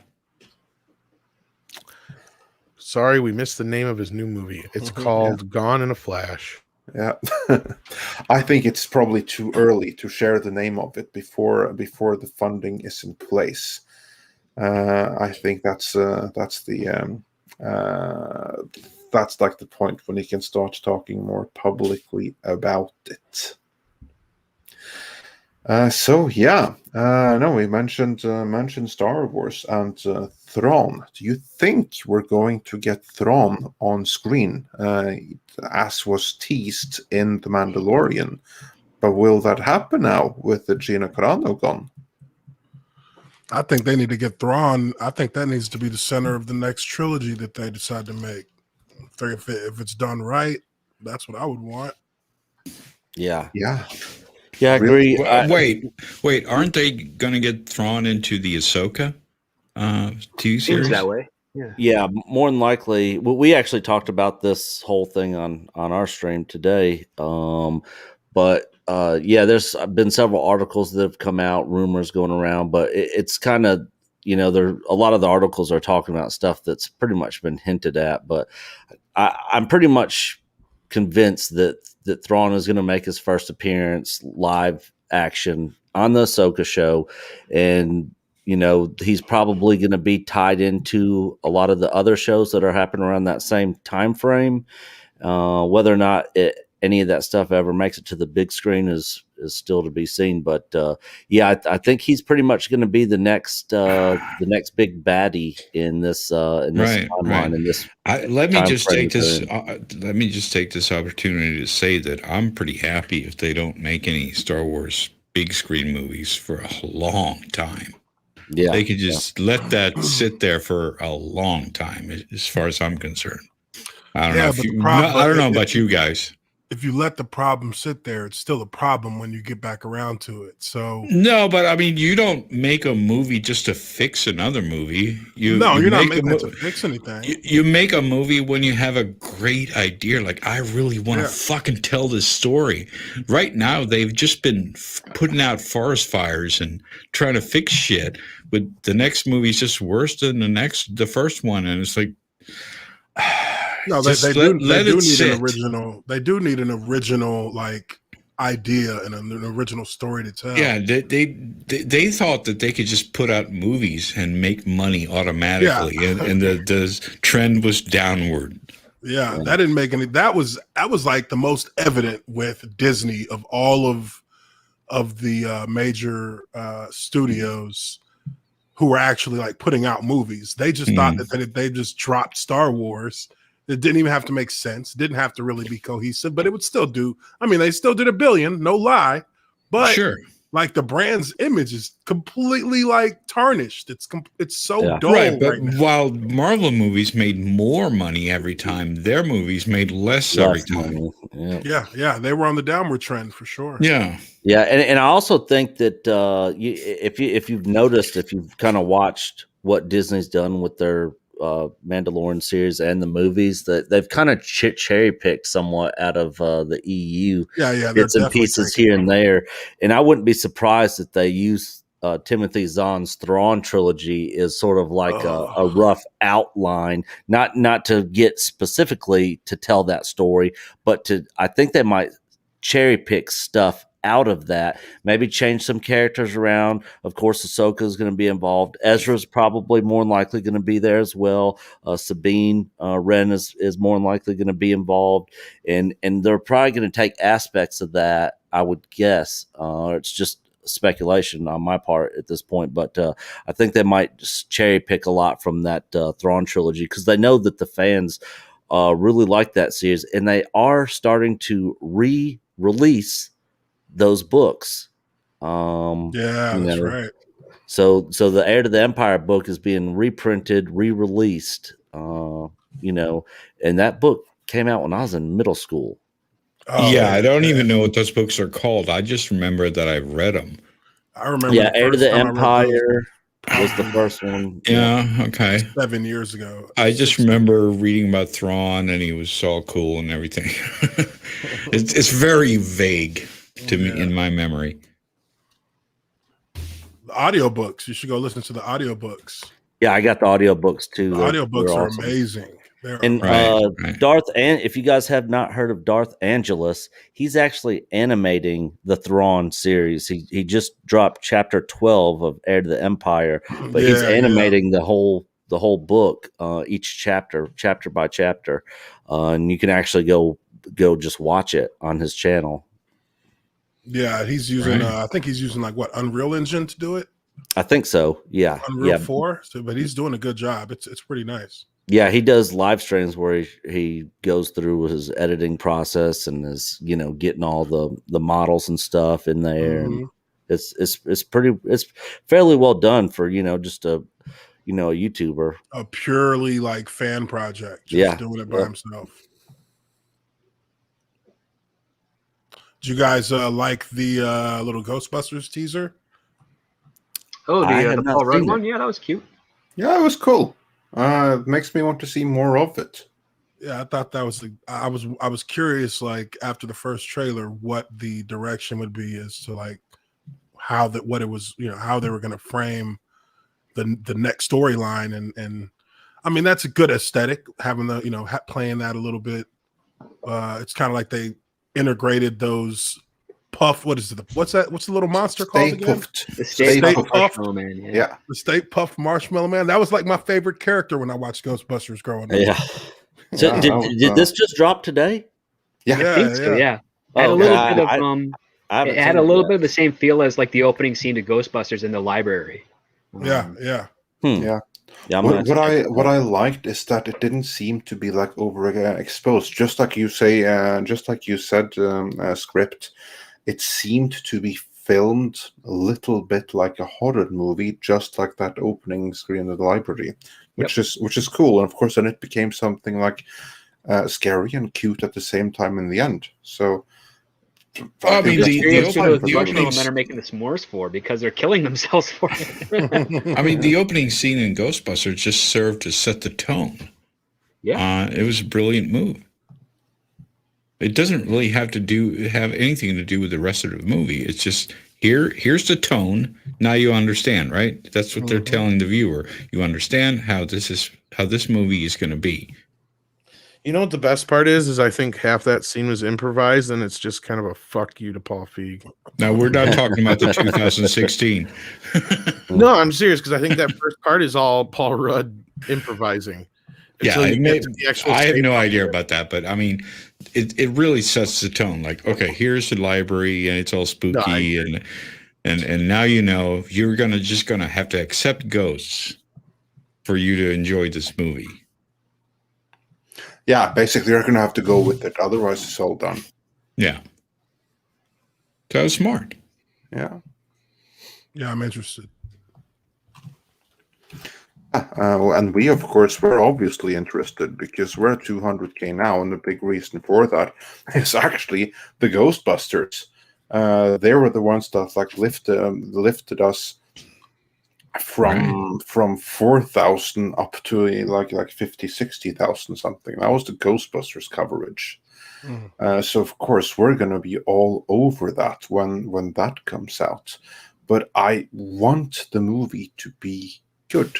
I really do. Yeah. This is a course correction. This is doing the movie that they probably should have been making the whole time. No, it's not Ivan Reitman directing, but like he's still there.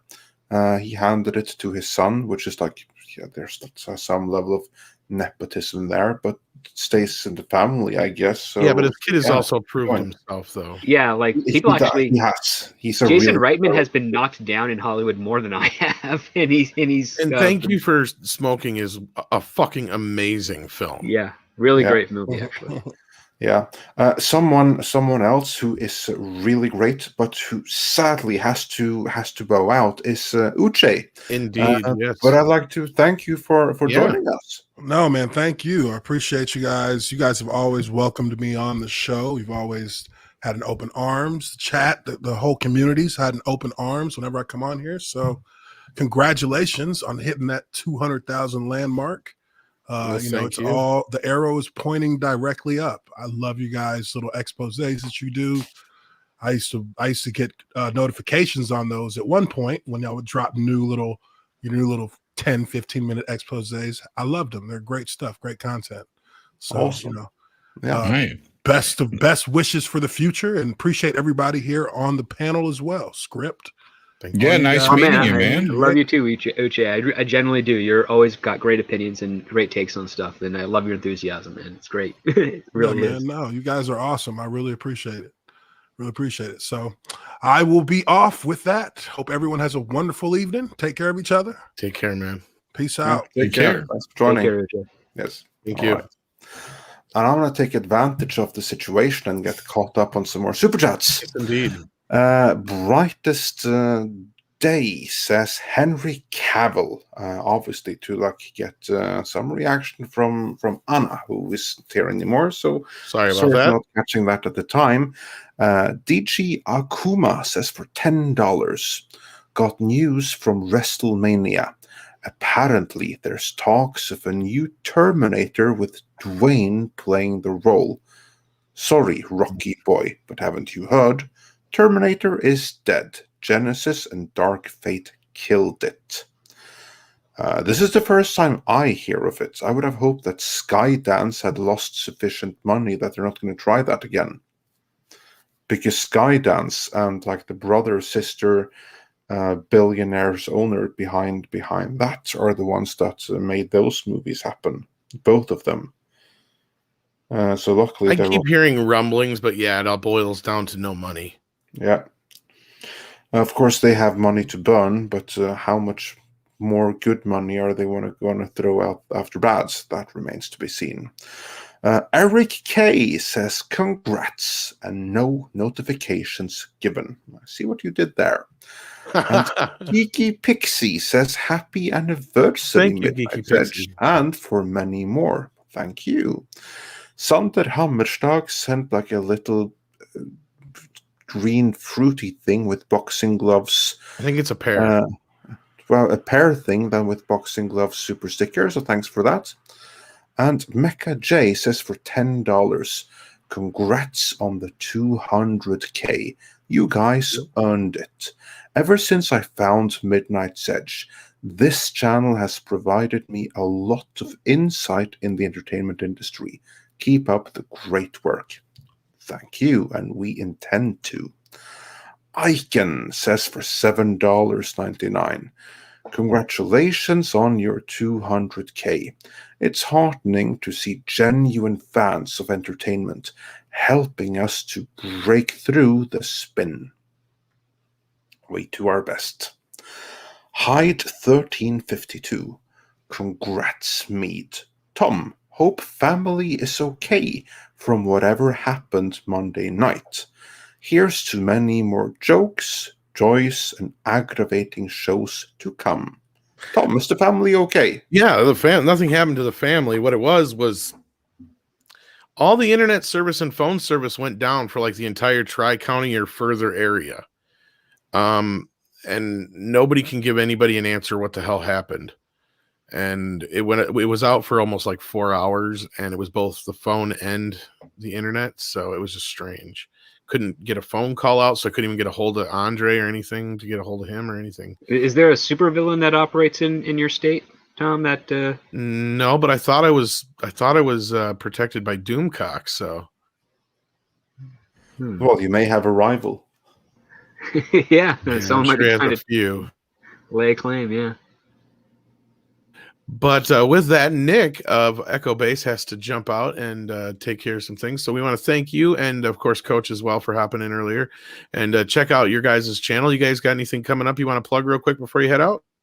Our normal live stream this Saturday night. I'm actually going to get with you, Tom, on what we talked in the private chat later. But we recently got our recordings back from Mahler for the script narration for our next documentary on the rise and fall of LucasArts gaming. We did one on the Star Wars sequel trilogy that we released last year, and we're getting ready to start working on that one. Script Doctor actually helped out reading over the script, so shout out to Script Doctor for helping out with that. Yeah, thanks, and I look forward to it. It was a good read. Yeah, and yeah, that's pretty much, we're trying to stay consistent on getting content out and that sort of thing, and that's pretty much about it. But again, congrats on 200K, guys. Very well deserved for all you guys, and I appreciate you guys sending me the invite and letting me jump in here and be a part of the celebration. Yes, absolutely. And thanks for joining us.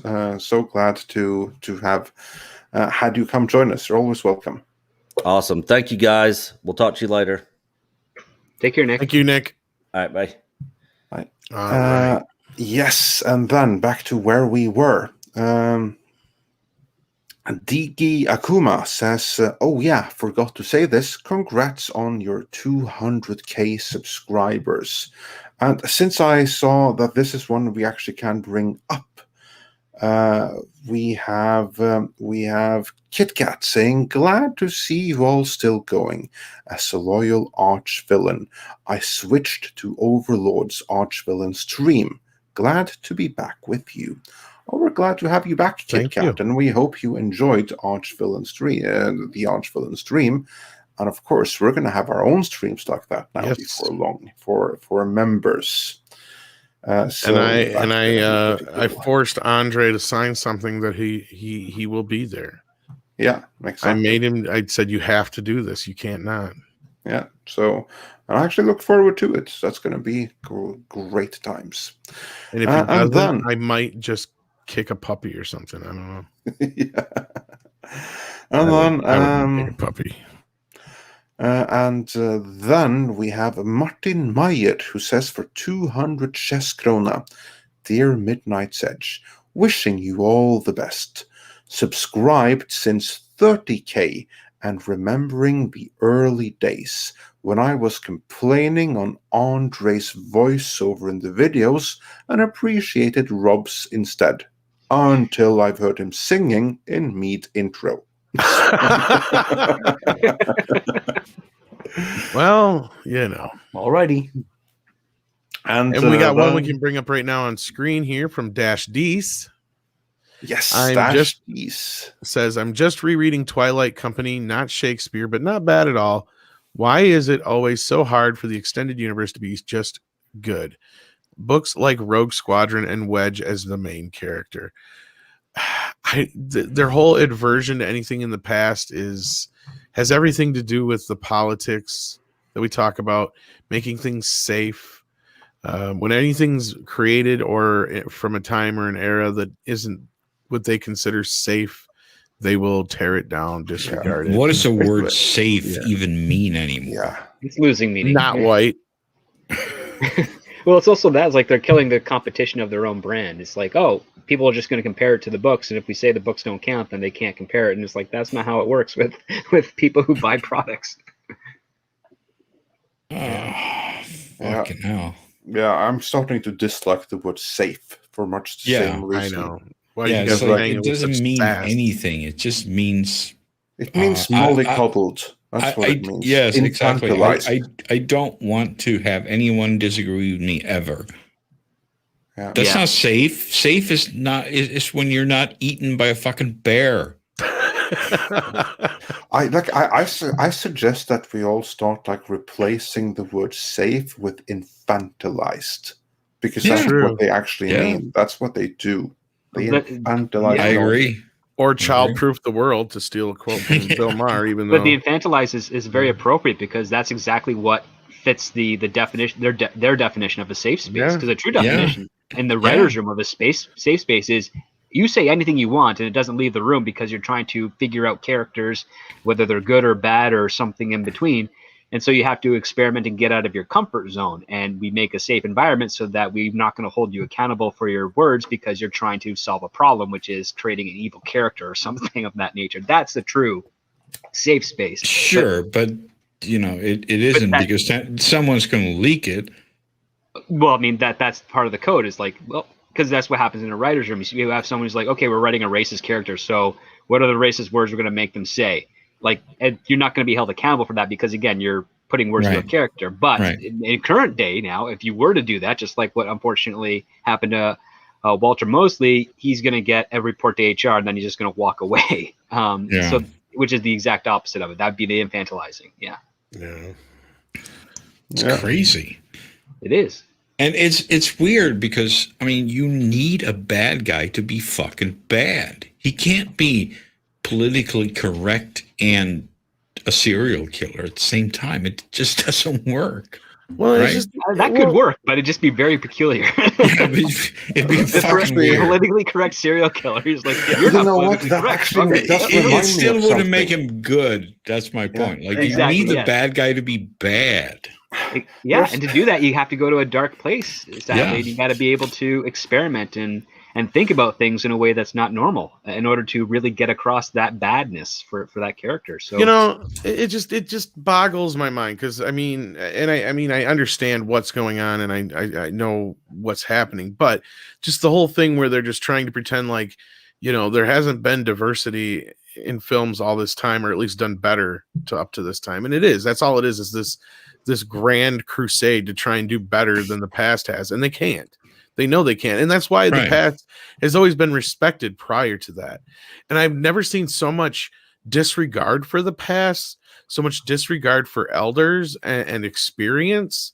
It's insulting and it's degrading, and I've gotten to this point where I just don't understand it anymore. But I mean, like I said, I do understand where it's coming from, but I just and I'm talking about in more of a metaphysical way, where whatever you want to call it, or metaphoric way, where I just can't get my head around how they can't just see it for what it really is at this point. And a lot of people aren't standing up, and that's what I brought up, I don't know, time and time again, about, you know, the people on Star Trek and other shows basically being used as circus freaks.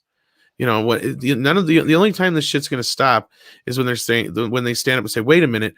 All you're doing is using me for my skin color, my sexual preference, or my disability. What the fuck is that all about?" You know, and that's when people got to stand up and do something, because it's just But that takes you being unselfish, because obviously these actors who are wheelchair bound and Asian or whatever it is they're going to be like, yay, right? They don't care that they were just hired because they ticked the correct box. And I think that's sad. I mean, I would hate to work for someone where I was just hired because, yeah, I ticked the box. Yes, I'm male or something. Like, what? Am I not good enough? You know what I mean? Yeah. And then our own Wrench, who's been kicking ass in the chat, staying with us the whole time, says, "I didn't know there was an undoomed connection to ME. This is so cool. Subscriber for years. Also, a little shout out to Magog of Mascar and Scribelight." Yeah, I've known Undoomed for a while. Fan of each other's channels, and I didn't even realize it. I think one day we saw you in the chat. I think it was. I can't even remember now when it was we realized. And yeah, we just connected. Yeah. I think I can't even remember if it was you who reached out to me first on Twitter or vice versa, but yeah, we've had you on a few times, and you've had us over there, and I know you're kind of doing some different things than you used to do, but you know, you just did that really cool documentary, and I know you've been doing some different stuff, like you said the last time we talked, but I don't know what you've been up to lately, but yeah. No, I mean, I've been really busy with my day job, obviously, but yeah, I've been trying to just try different things with documentaries and stuff like that. That's really kind of what I enjoy making. So yeah, I don't know. I mean, it's a great kind of sense of independence to be able to do it as a hobby. So I don't have a knife for at my throat to force me to just come up with whatever sells the most. I can try different things, and that's cool. nice. That's really cool. Yeah. But yeah, there you go, Mr. Tickle Trunk. But let's get another few super chats in here. Some of the older ones. Yes, let's do that.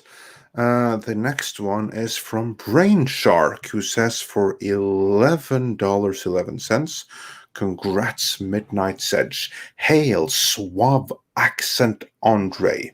Hail, Tom, you look good, just not on me, LOL. Hail, Echo Bass. Hey, Nick and Coach. What's up, my man, Mr. H? Hi, Miss Creole. Yo, Tug Life. Hail, all panel and chat. Great day.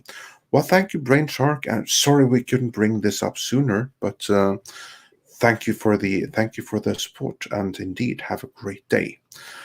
Clobberin Time says congrats on 200K.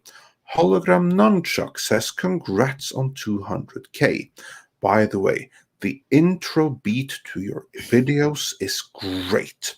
Indeed it Yeah, is. Thank actually, you. I've always wanted to ask you what is that from? It's actually not from anything. It's an original composition from the Norwegian designer who did the logo for us, and he also composed that music beat. I love the 80s feel. Yeah, many hear similarities to Stranger Things. Right. And it may be that he took inspiration from there. That I don't know. But it's not actually from there. No, I know that, but it's got that sort of 80s feel that I love. Yeah, it just fit perfectly. Yeah. Yeah.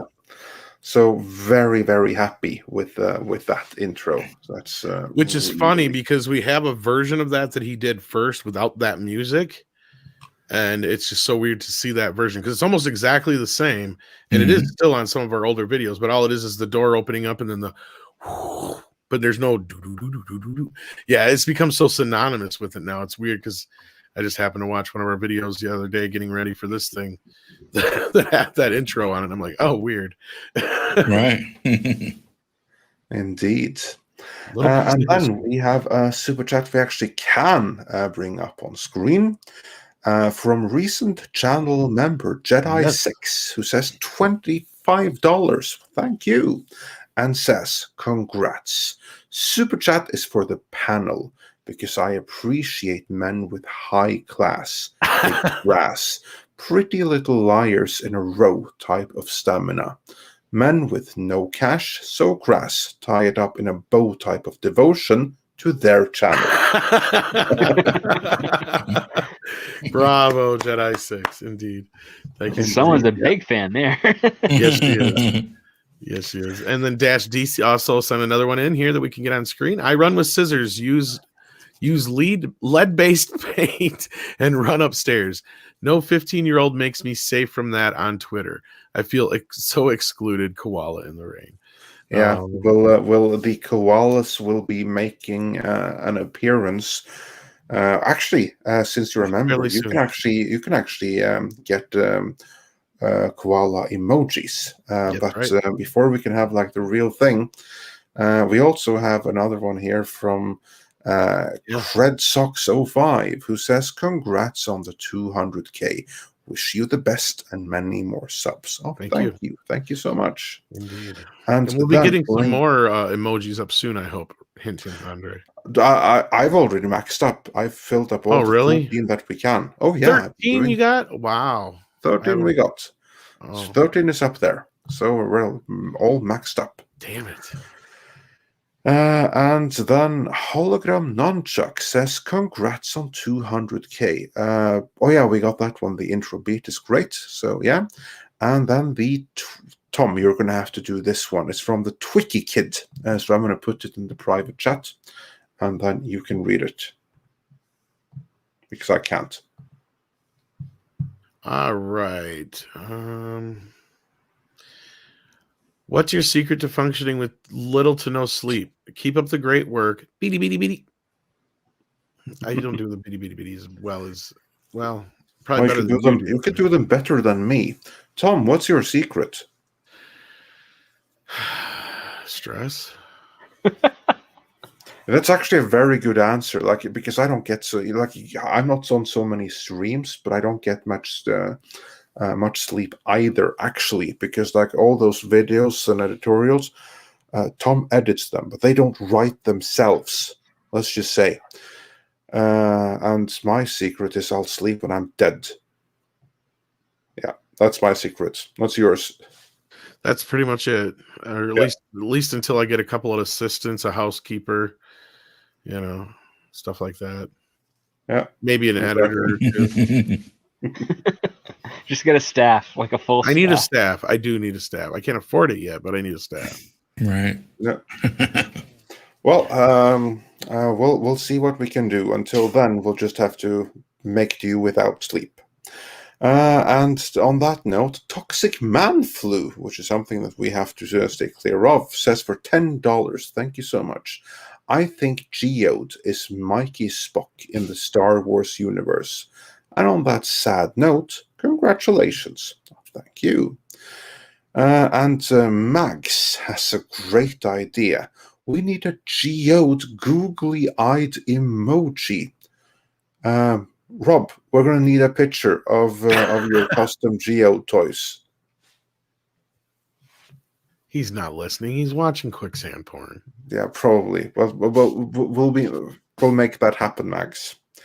And then the good Tom King says for $5, congrats on a well-deserved 200k subs to the Midnight's Edge team. Great work, guys. And Mondo Bizarro says, congrats on the 200k. See you at the party, Richter. Not see you at the party, Richter. Oh. And Prof. Grey 2 says, don't have much time, but wanted to see if you could push the MST3K Kickstarter. It's all about giving the fans what they want. Tom, are you familiar with MST3K? Mystery Science Theater. All right. What? They're doing a Kickstarter? I didn't know Yeah, about because that. the Netflix version got canceled. So evidently, Wasn't very good, sadly. Yeah, so hopefully this is a Kickstarter towards a better version. Yeah. Because I checked out of that Netflix version pretty quick, but I am a fan of the classic. So yeah, any support for a decent version like the classic, I'm all on board for. Right. That would be awesome.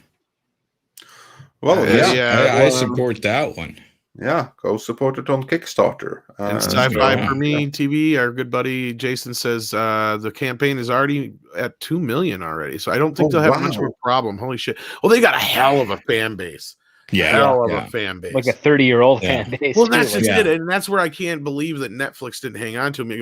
It just must be because that show was that bad. It turned off the fans. I got to imagine they didn't watch it. So Yeah, I think they got the wrong team involved. because it is a very heavy duty fan base. Because Shout Factory has made tons and tons of money off releasing them for years. The Netflix one seemed pretty weird to me, but I thought that was just me.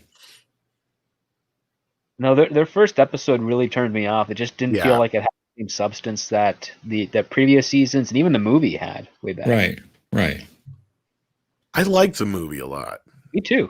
I enjoyed it quite a bit. It was one of those where the first time I saw it, I was like, it's not as good as some of the episodes. And then it just kind of grew on me. I don't know. But anyway, yeah, so check that out if you haven't already. And back to Super Chats, Andre. Yes. The Culture Casino says, look at all these handsome dudes still going.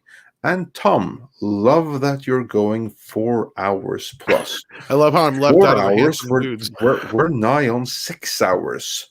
Yeah. And also we have 666 viewers. I don't think it was meant that way, but Oh, it's funny. that's satanic. Oh my God. Just had to point that 666 viewers. That's awesome. Yeah. We're so edgy. Oh my God.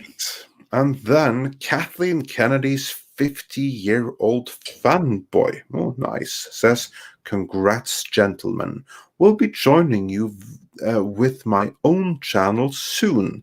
Take care, everyone on the stream. Love what you do. All the best.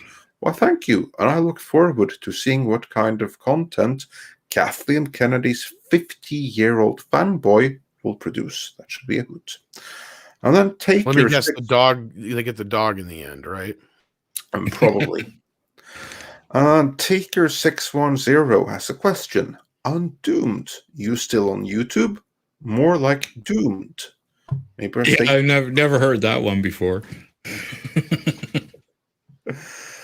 And then Master Clockwork says, can you vandalize garbage? That's a good point. That's a good point. When you get to a point, it is just that. It's like beating a bloody pulp on. Yeah, like how much can you beat a dead horse?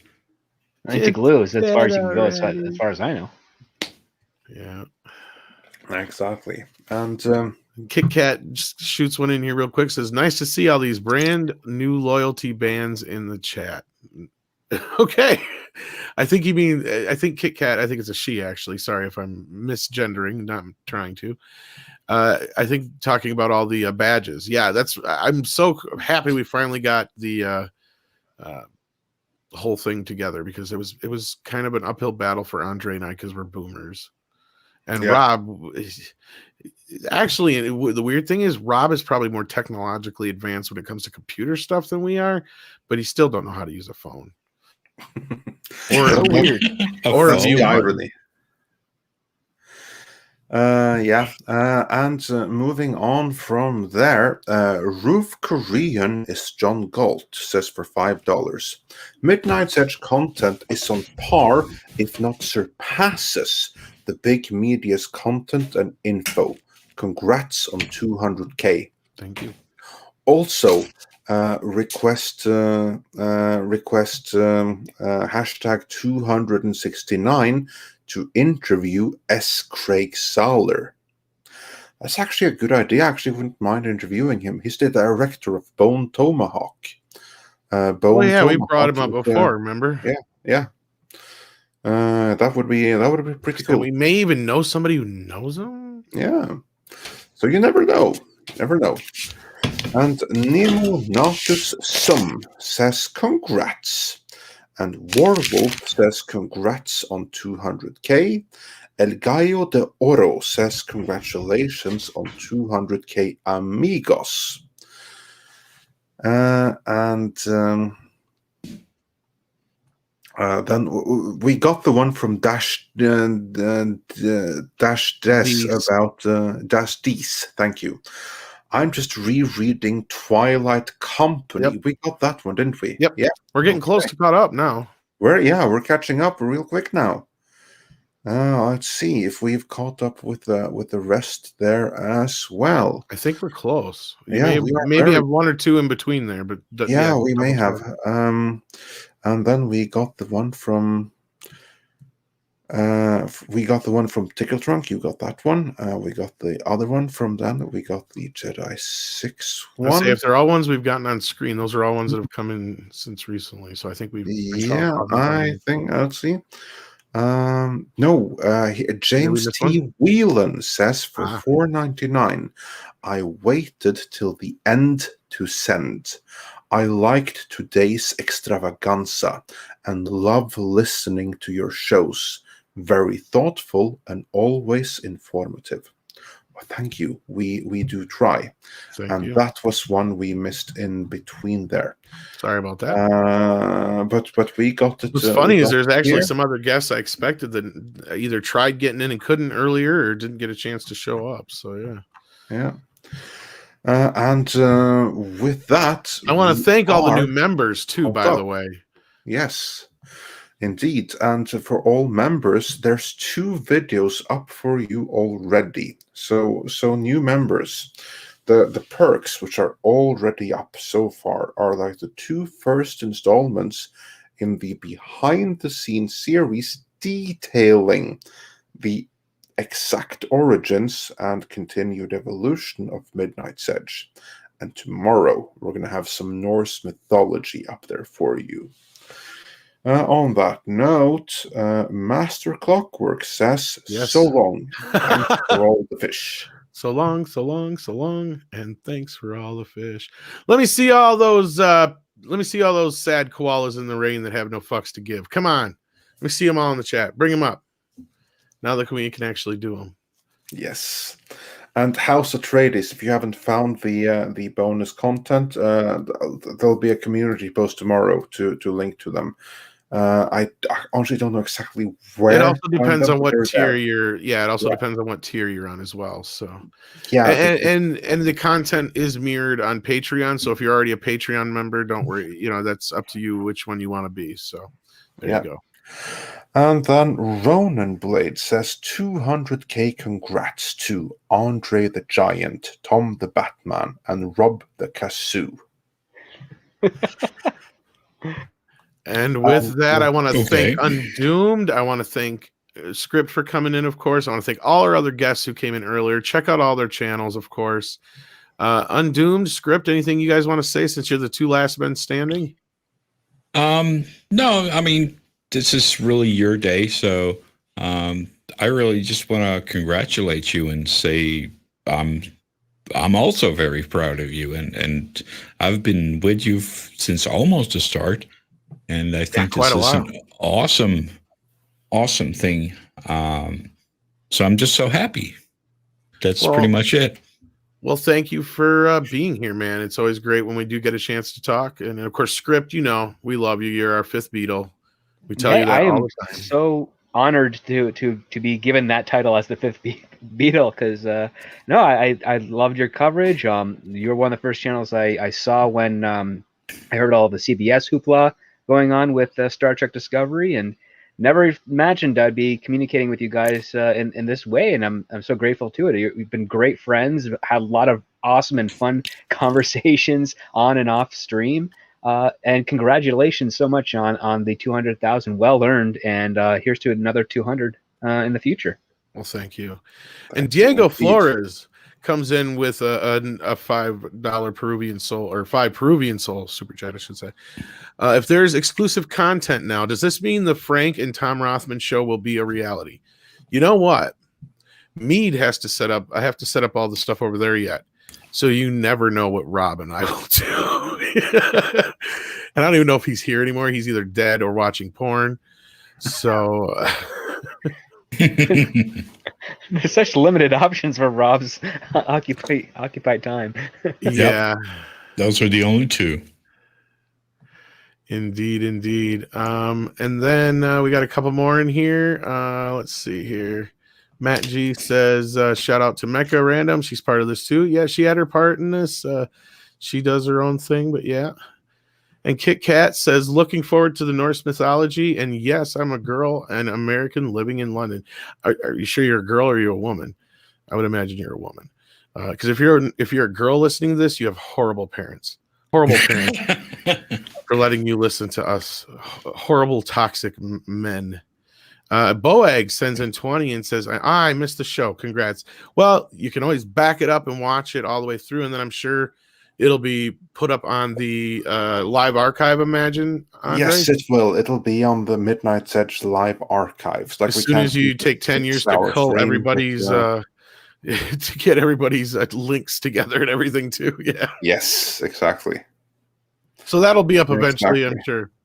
It'll be up tomorrow, I should imagine. So you can always back this up now. Tomorrow it'll be there. Yeah. Yeah, and like Doug's like, woohoo, a girl. Yeah, we got a girl in the chat. we have a few. Yes, believe it or not, there are a few. And actually, that's a demographic I have noticed that is raising in all of our communities, or all of our channels in this community, is a lot more women voices, and I'm glad to see that. So, especially considering being a part of toxic femininity and trying to push that. And as Jedi 6 points out, yes, she is a woman as well. And of course, we have someone here named Mary. I'm assuming that's going to be a woman. I don't want to assume too much, though, because then I'll get in trouble and canceled, as always. But in any case, with that, Andre, is there anything you want to say? I just want to say thank you so much for letting me be a part of this ride. Rob's watching porn, so I don't really need to say shit to him right now. So no, I love Rob. He's my hetero life mate, pretty much. Just I couldn't imagine doing it without him. And Andre, like I said, thank you so much for making me a part of this, man. Yes, absolutely, and thank you for helping me take us to this level. Like, you came aboard, Tom, when we were at around 30,000, I think. I think it was 30, 32, I think. Something like that. Yeah, thereabouts. So yeah, you've been absolutely instrumental in going from there to now an incredible 200K. And also thank you to Rob, obviously, who was there since 4,000. Mm-hmm. Rob he is alive. Yeah, I am. A couple cups of coffee later, and revitalized. Oh, he took a nap. That's what he was doing. Yeah. Oh, well, he was being innocent then. Yeah. I can't get into trouble that way. He's so cute and innocent when he's sleeping. Yeah, exactly. And also, thanks to Script Doctor, who's been like a great member of our community. And the fifth Beatle. as Tom likes to put it, and also to Undoom. It's great to have had you here all day. It's an honor to be here with you. That's the least I could do, man. Yeah. I enjoy your shit so much, and you've been supporting me as well. So, holy shit, I'm so thankful. Well, it's really cool because we don't get a lot of chances to talk, so it is nice to have you around and get a chance to chit chat. And yeah, if you ever do any streams, just let us know. And if you ever see us on, just shoot me a text or a message, and I'll shoot you back a link. Man, you're always welcome. Just like I appreciate it, man. Yeah, I appreciate it. Script Doctor, I got to yell at him to get in here sometimes. It's like, you can't do this without you. I already got to do it without Shane. I'm surprised Shane didn't show up today. Shane has disowned us. He has not contacted me since.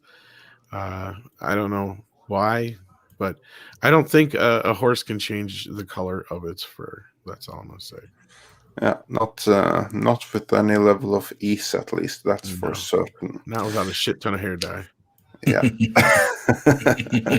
And with that, at the last moment, popping in here is one Andy Signor from Popcorn Planet as well. As I said, you never know who may pop in here. Hey, how you doing? How's it going? Thanks for joining us. And we can't hear that him. was quick. Well, hopefully he'll come back for a minute before we leave, because I don't want to leave without him having a chance to say hello. But it looks like he's having an issue with his device. Yeah, he has, like it says, he has tech issues, but hopefully he'll be here. But in the meantime, again, I also want to thank everyone else that's been on the panel tonight, everyone in our overall community, and also everyone out there in the chat who are still here after 6 hours. And I do believe we can bring Andy back in right now, so let's try for that. Hey, Andy. Can you hear us? I don't think he can hear us. You're muted. I don't think he can hear us. Mute? Yeah, Nope. well, that was not okay. Well, and I think he sent us a super chat, I think, earlier. At least a congratulations in the chat. It was one of the two. Yeah. So if he doesn't get a chance to here, but because I know it's getting real late for you, Andre, and there's been some of these people in the chat have been here this entire time. Y'all are troopers. You're all troopers. I want to put a special thanks out to our wrenches. You guys, we couldn't do it without you guys either. You guys keep everything in check. So thank you so much for that. And thank you, everybody, for the donations. And again, thank you to all our new members. Mods in the Facebook group. That too, yes. Don't want to forget the mods in the Facebook group. Yes, the mods in the Facebook group have also been absolutely instrumental in building and maintaining the community. Because the Facebook group has actually been there the whole time. So yeah, and you've had like some real troopers there the whole time have been there. Let me ask you this: that's kind of different than Twitter, right? Because you have to moderate it yourself. Yes. Yeah, I mean, we're still under a certain kind of set of rules, and they can kind of intervene when they want to. But other than that, no, you're kind of, I wouldn't call it a Wild West scenario, but no, you kind of got your own troopers. No, but I mean, if someone does something weird on Twitter, it's their fault. Right. But if someone does something weird on Facebook, it's your fault, right? You can get banned as a group, right? It can come to that. In fact, it has in some groups, but we have not, at least in our thanks to our moderators. Yeah, I was gonna say we keep things pretty tight on the group. So that's what I mean. Like it's really important on Facebook. Yes, it is. It's very important. Right. Well, Steven, I'd like it more if you just wash your ass. Just wash your ass, man. He can't reach. He's fat Steven Seagal. He can't reach. It'd be a much nicer experience if Fat Steven's twerking. You know, he has to wash his ass. And fuck you, give me $500. You owe me $500. That's just a joke between us. Don't worry. It's a good Twitter joke. Yeah, it goes back to the Gita Carano thing. It was like your insensitivity to the plight of the trans community has given me all kinds of blah blah blah issues. I need therapy now. Give me $500 to pay for it or some shit. I'm like, okay, so the tweet is basically fuck you, give me $500. So ever since that, yeah, that's been going. And the fat Steven part, well, he's just fat Steven Seagal, so fat jokes. So yeah. That's still a crazy thing to say on Twitter. Yeah, it is. It isn't. Well, that's not the only time I've seen that. They'll say that, and then they'll also say, "Give me this amount, and I'll donate it to charity," and all this other kind of crap. And it's like, yeah, it's some. Yeah, weird, sure you will. Yeah, sure you will. Kit Kat coming in again with another £2 super chat. Thank you so much. Hail Natasha for fighting off the trolls. Yes, I don't know if she's still in the chat. I think she had to take off earlier, but Natasha is our leader of wrenches. She is kick-ass, just like Mr. Tickle Trunk. As I said before, he's here to wrench and chew bubblegum, and guess what? He's all out of bubblegum. So he's wrenching like a pro. But yeah, want to thank the wrenches, of course, in here in the Facebook group, like Andre said. Anything else you want to say, Andre, before we go? Because we are way past the 6-hour mark. Yeah, no, unless Andy can join relatively soon, which he's very welcome to. Again, I want to say thank you to everyone who's we've given him about 5 minutes. So everyone who's supporting, and welcome to every new member of the channel. So we have cool stuff coming for you. And with that, I do believe the time has come for Koalas in the Rain. Well, do you hear us, Andy? Now I do, and now we hear you. Now we hear you. I had to restart everything. I'm glad I tested this before I went live. But all right. Wow! Happy to come say congratulations as you wind down. Bravo to all your accomplishments, guys. I'm so happy for you guys, and what a cool community you guys have built. Honored to be part of it now recently, and anytime you need anything, guys, I'm here for you guys. I'm a big fan. Awesome. Yeah, and I can't wait to participate in some Nerd Wars or any of your other segments that you do over there. And any way I can help is always a fun deal for me. And we got a couple more super chats real quick before we go anyway. So House of Trades says Natasha is the goddess of wrenches. Yes, she is. She is here, and you better listen, or she will boot your ass. She's good. Fat Steven Seagal beat up Twitter says Tom sleeps in Steven Seagal's pajamas. Well, there's plenty of room for both of us, Steven. They're big pajamas. So right. I'm not going to do it, no matter how bad you want me to. And with that, I want to thank Andy for popping in right at the last moment. Yeah, it was great for you to pop in. Hey, I don't know if you've congrats. Met everybody like Undoomed, but yeah, like 5 seconds. Hey. And Grand Moff wants to hear a Fenton. You know what? I'm going to do a Fenton, and then we're going to do some Koalas in the Rain, and we're going to get out of here unless anybody has anything else to add before we go. No? Go for it. Let's go for it. I think we're done. Right! Fenton! Oh, Jesus Christ! Fenton! Koalas in the rain, koalas in the rain, no fucks given. Koalas in the rain, koalas in the rain, no fucks given. Koalas in the rain.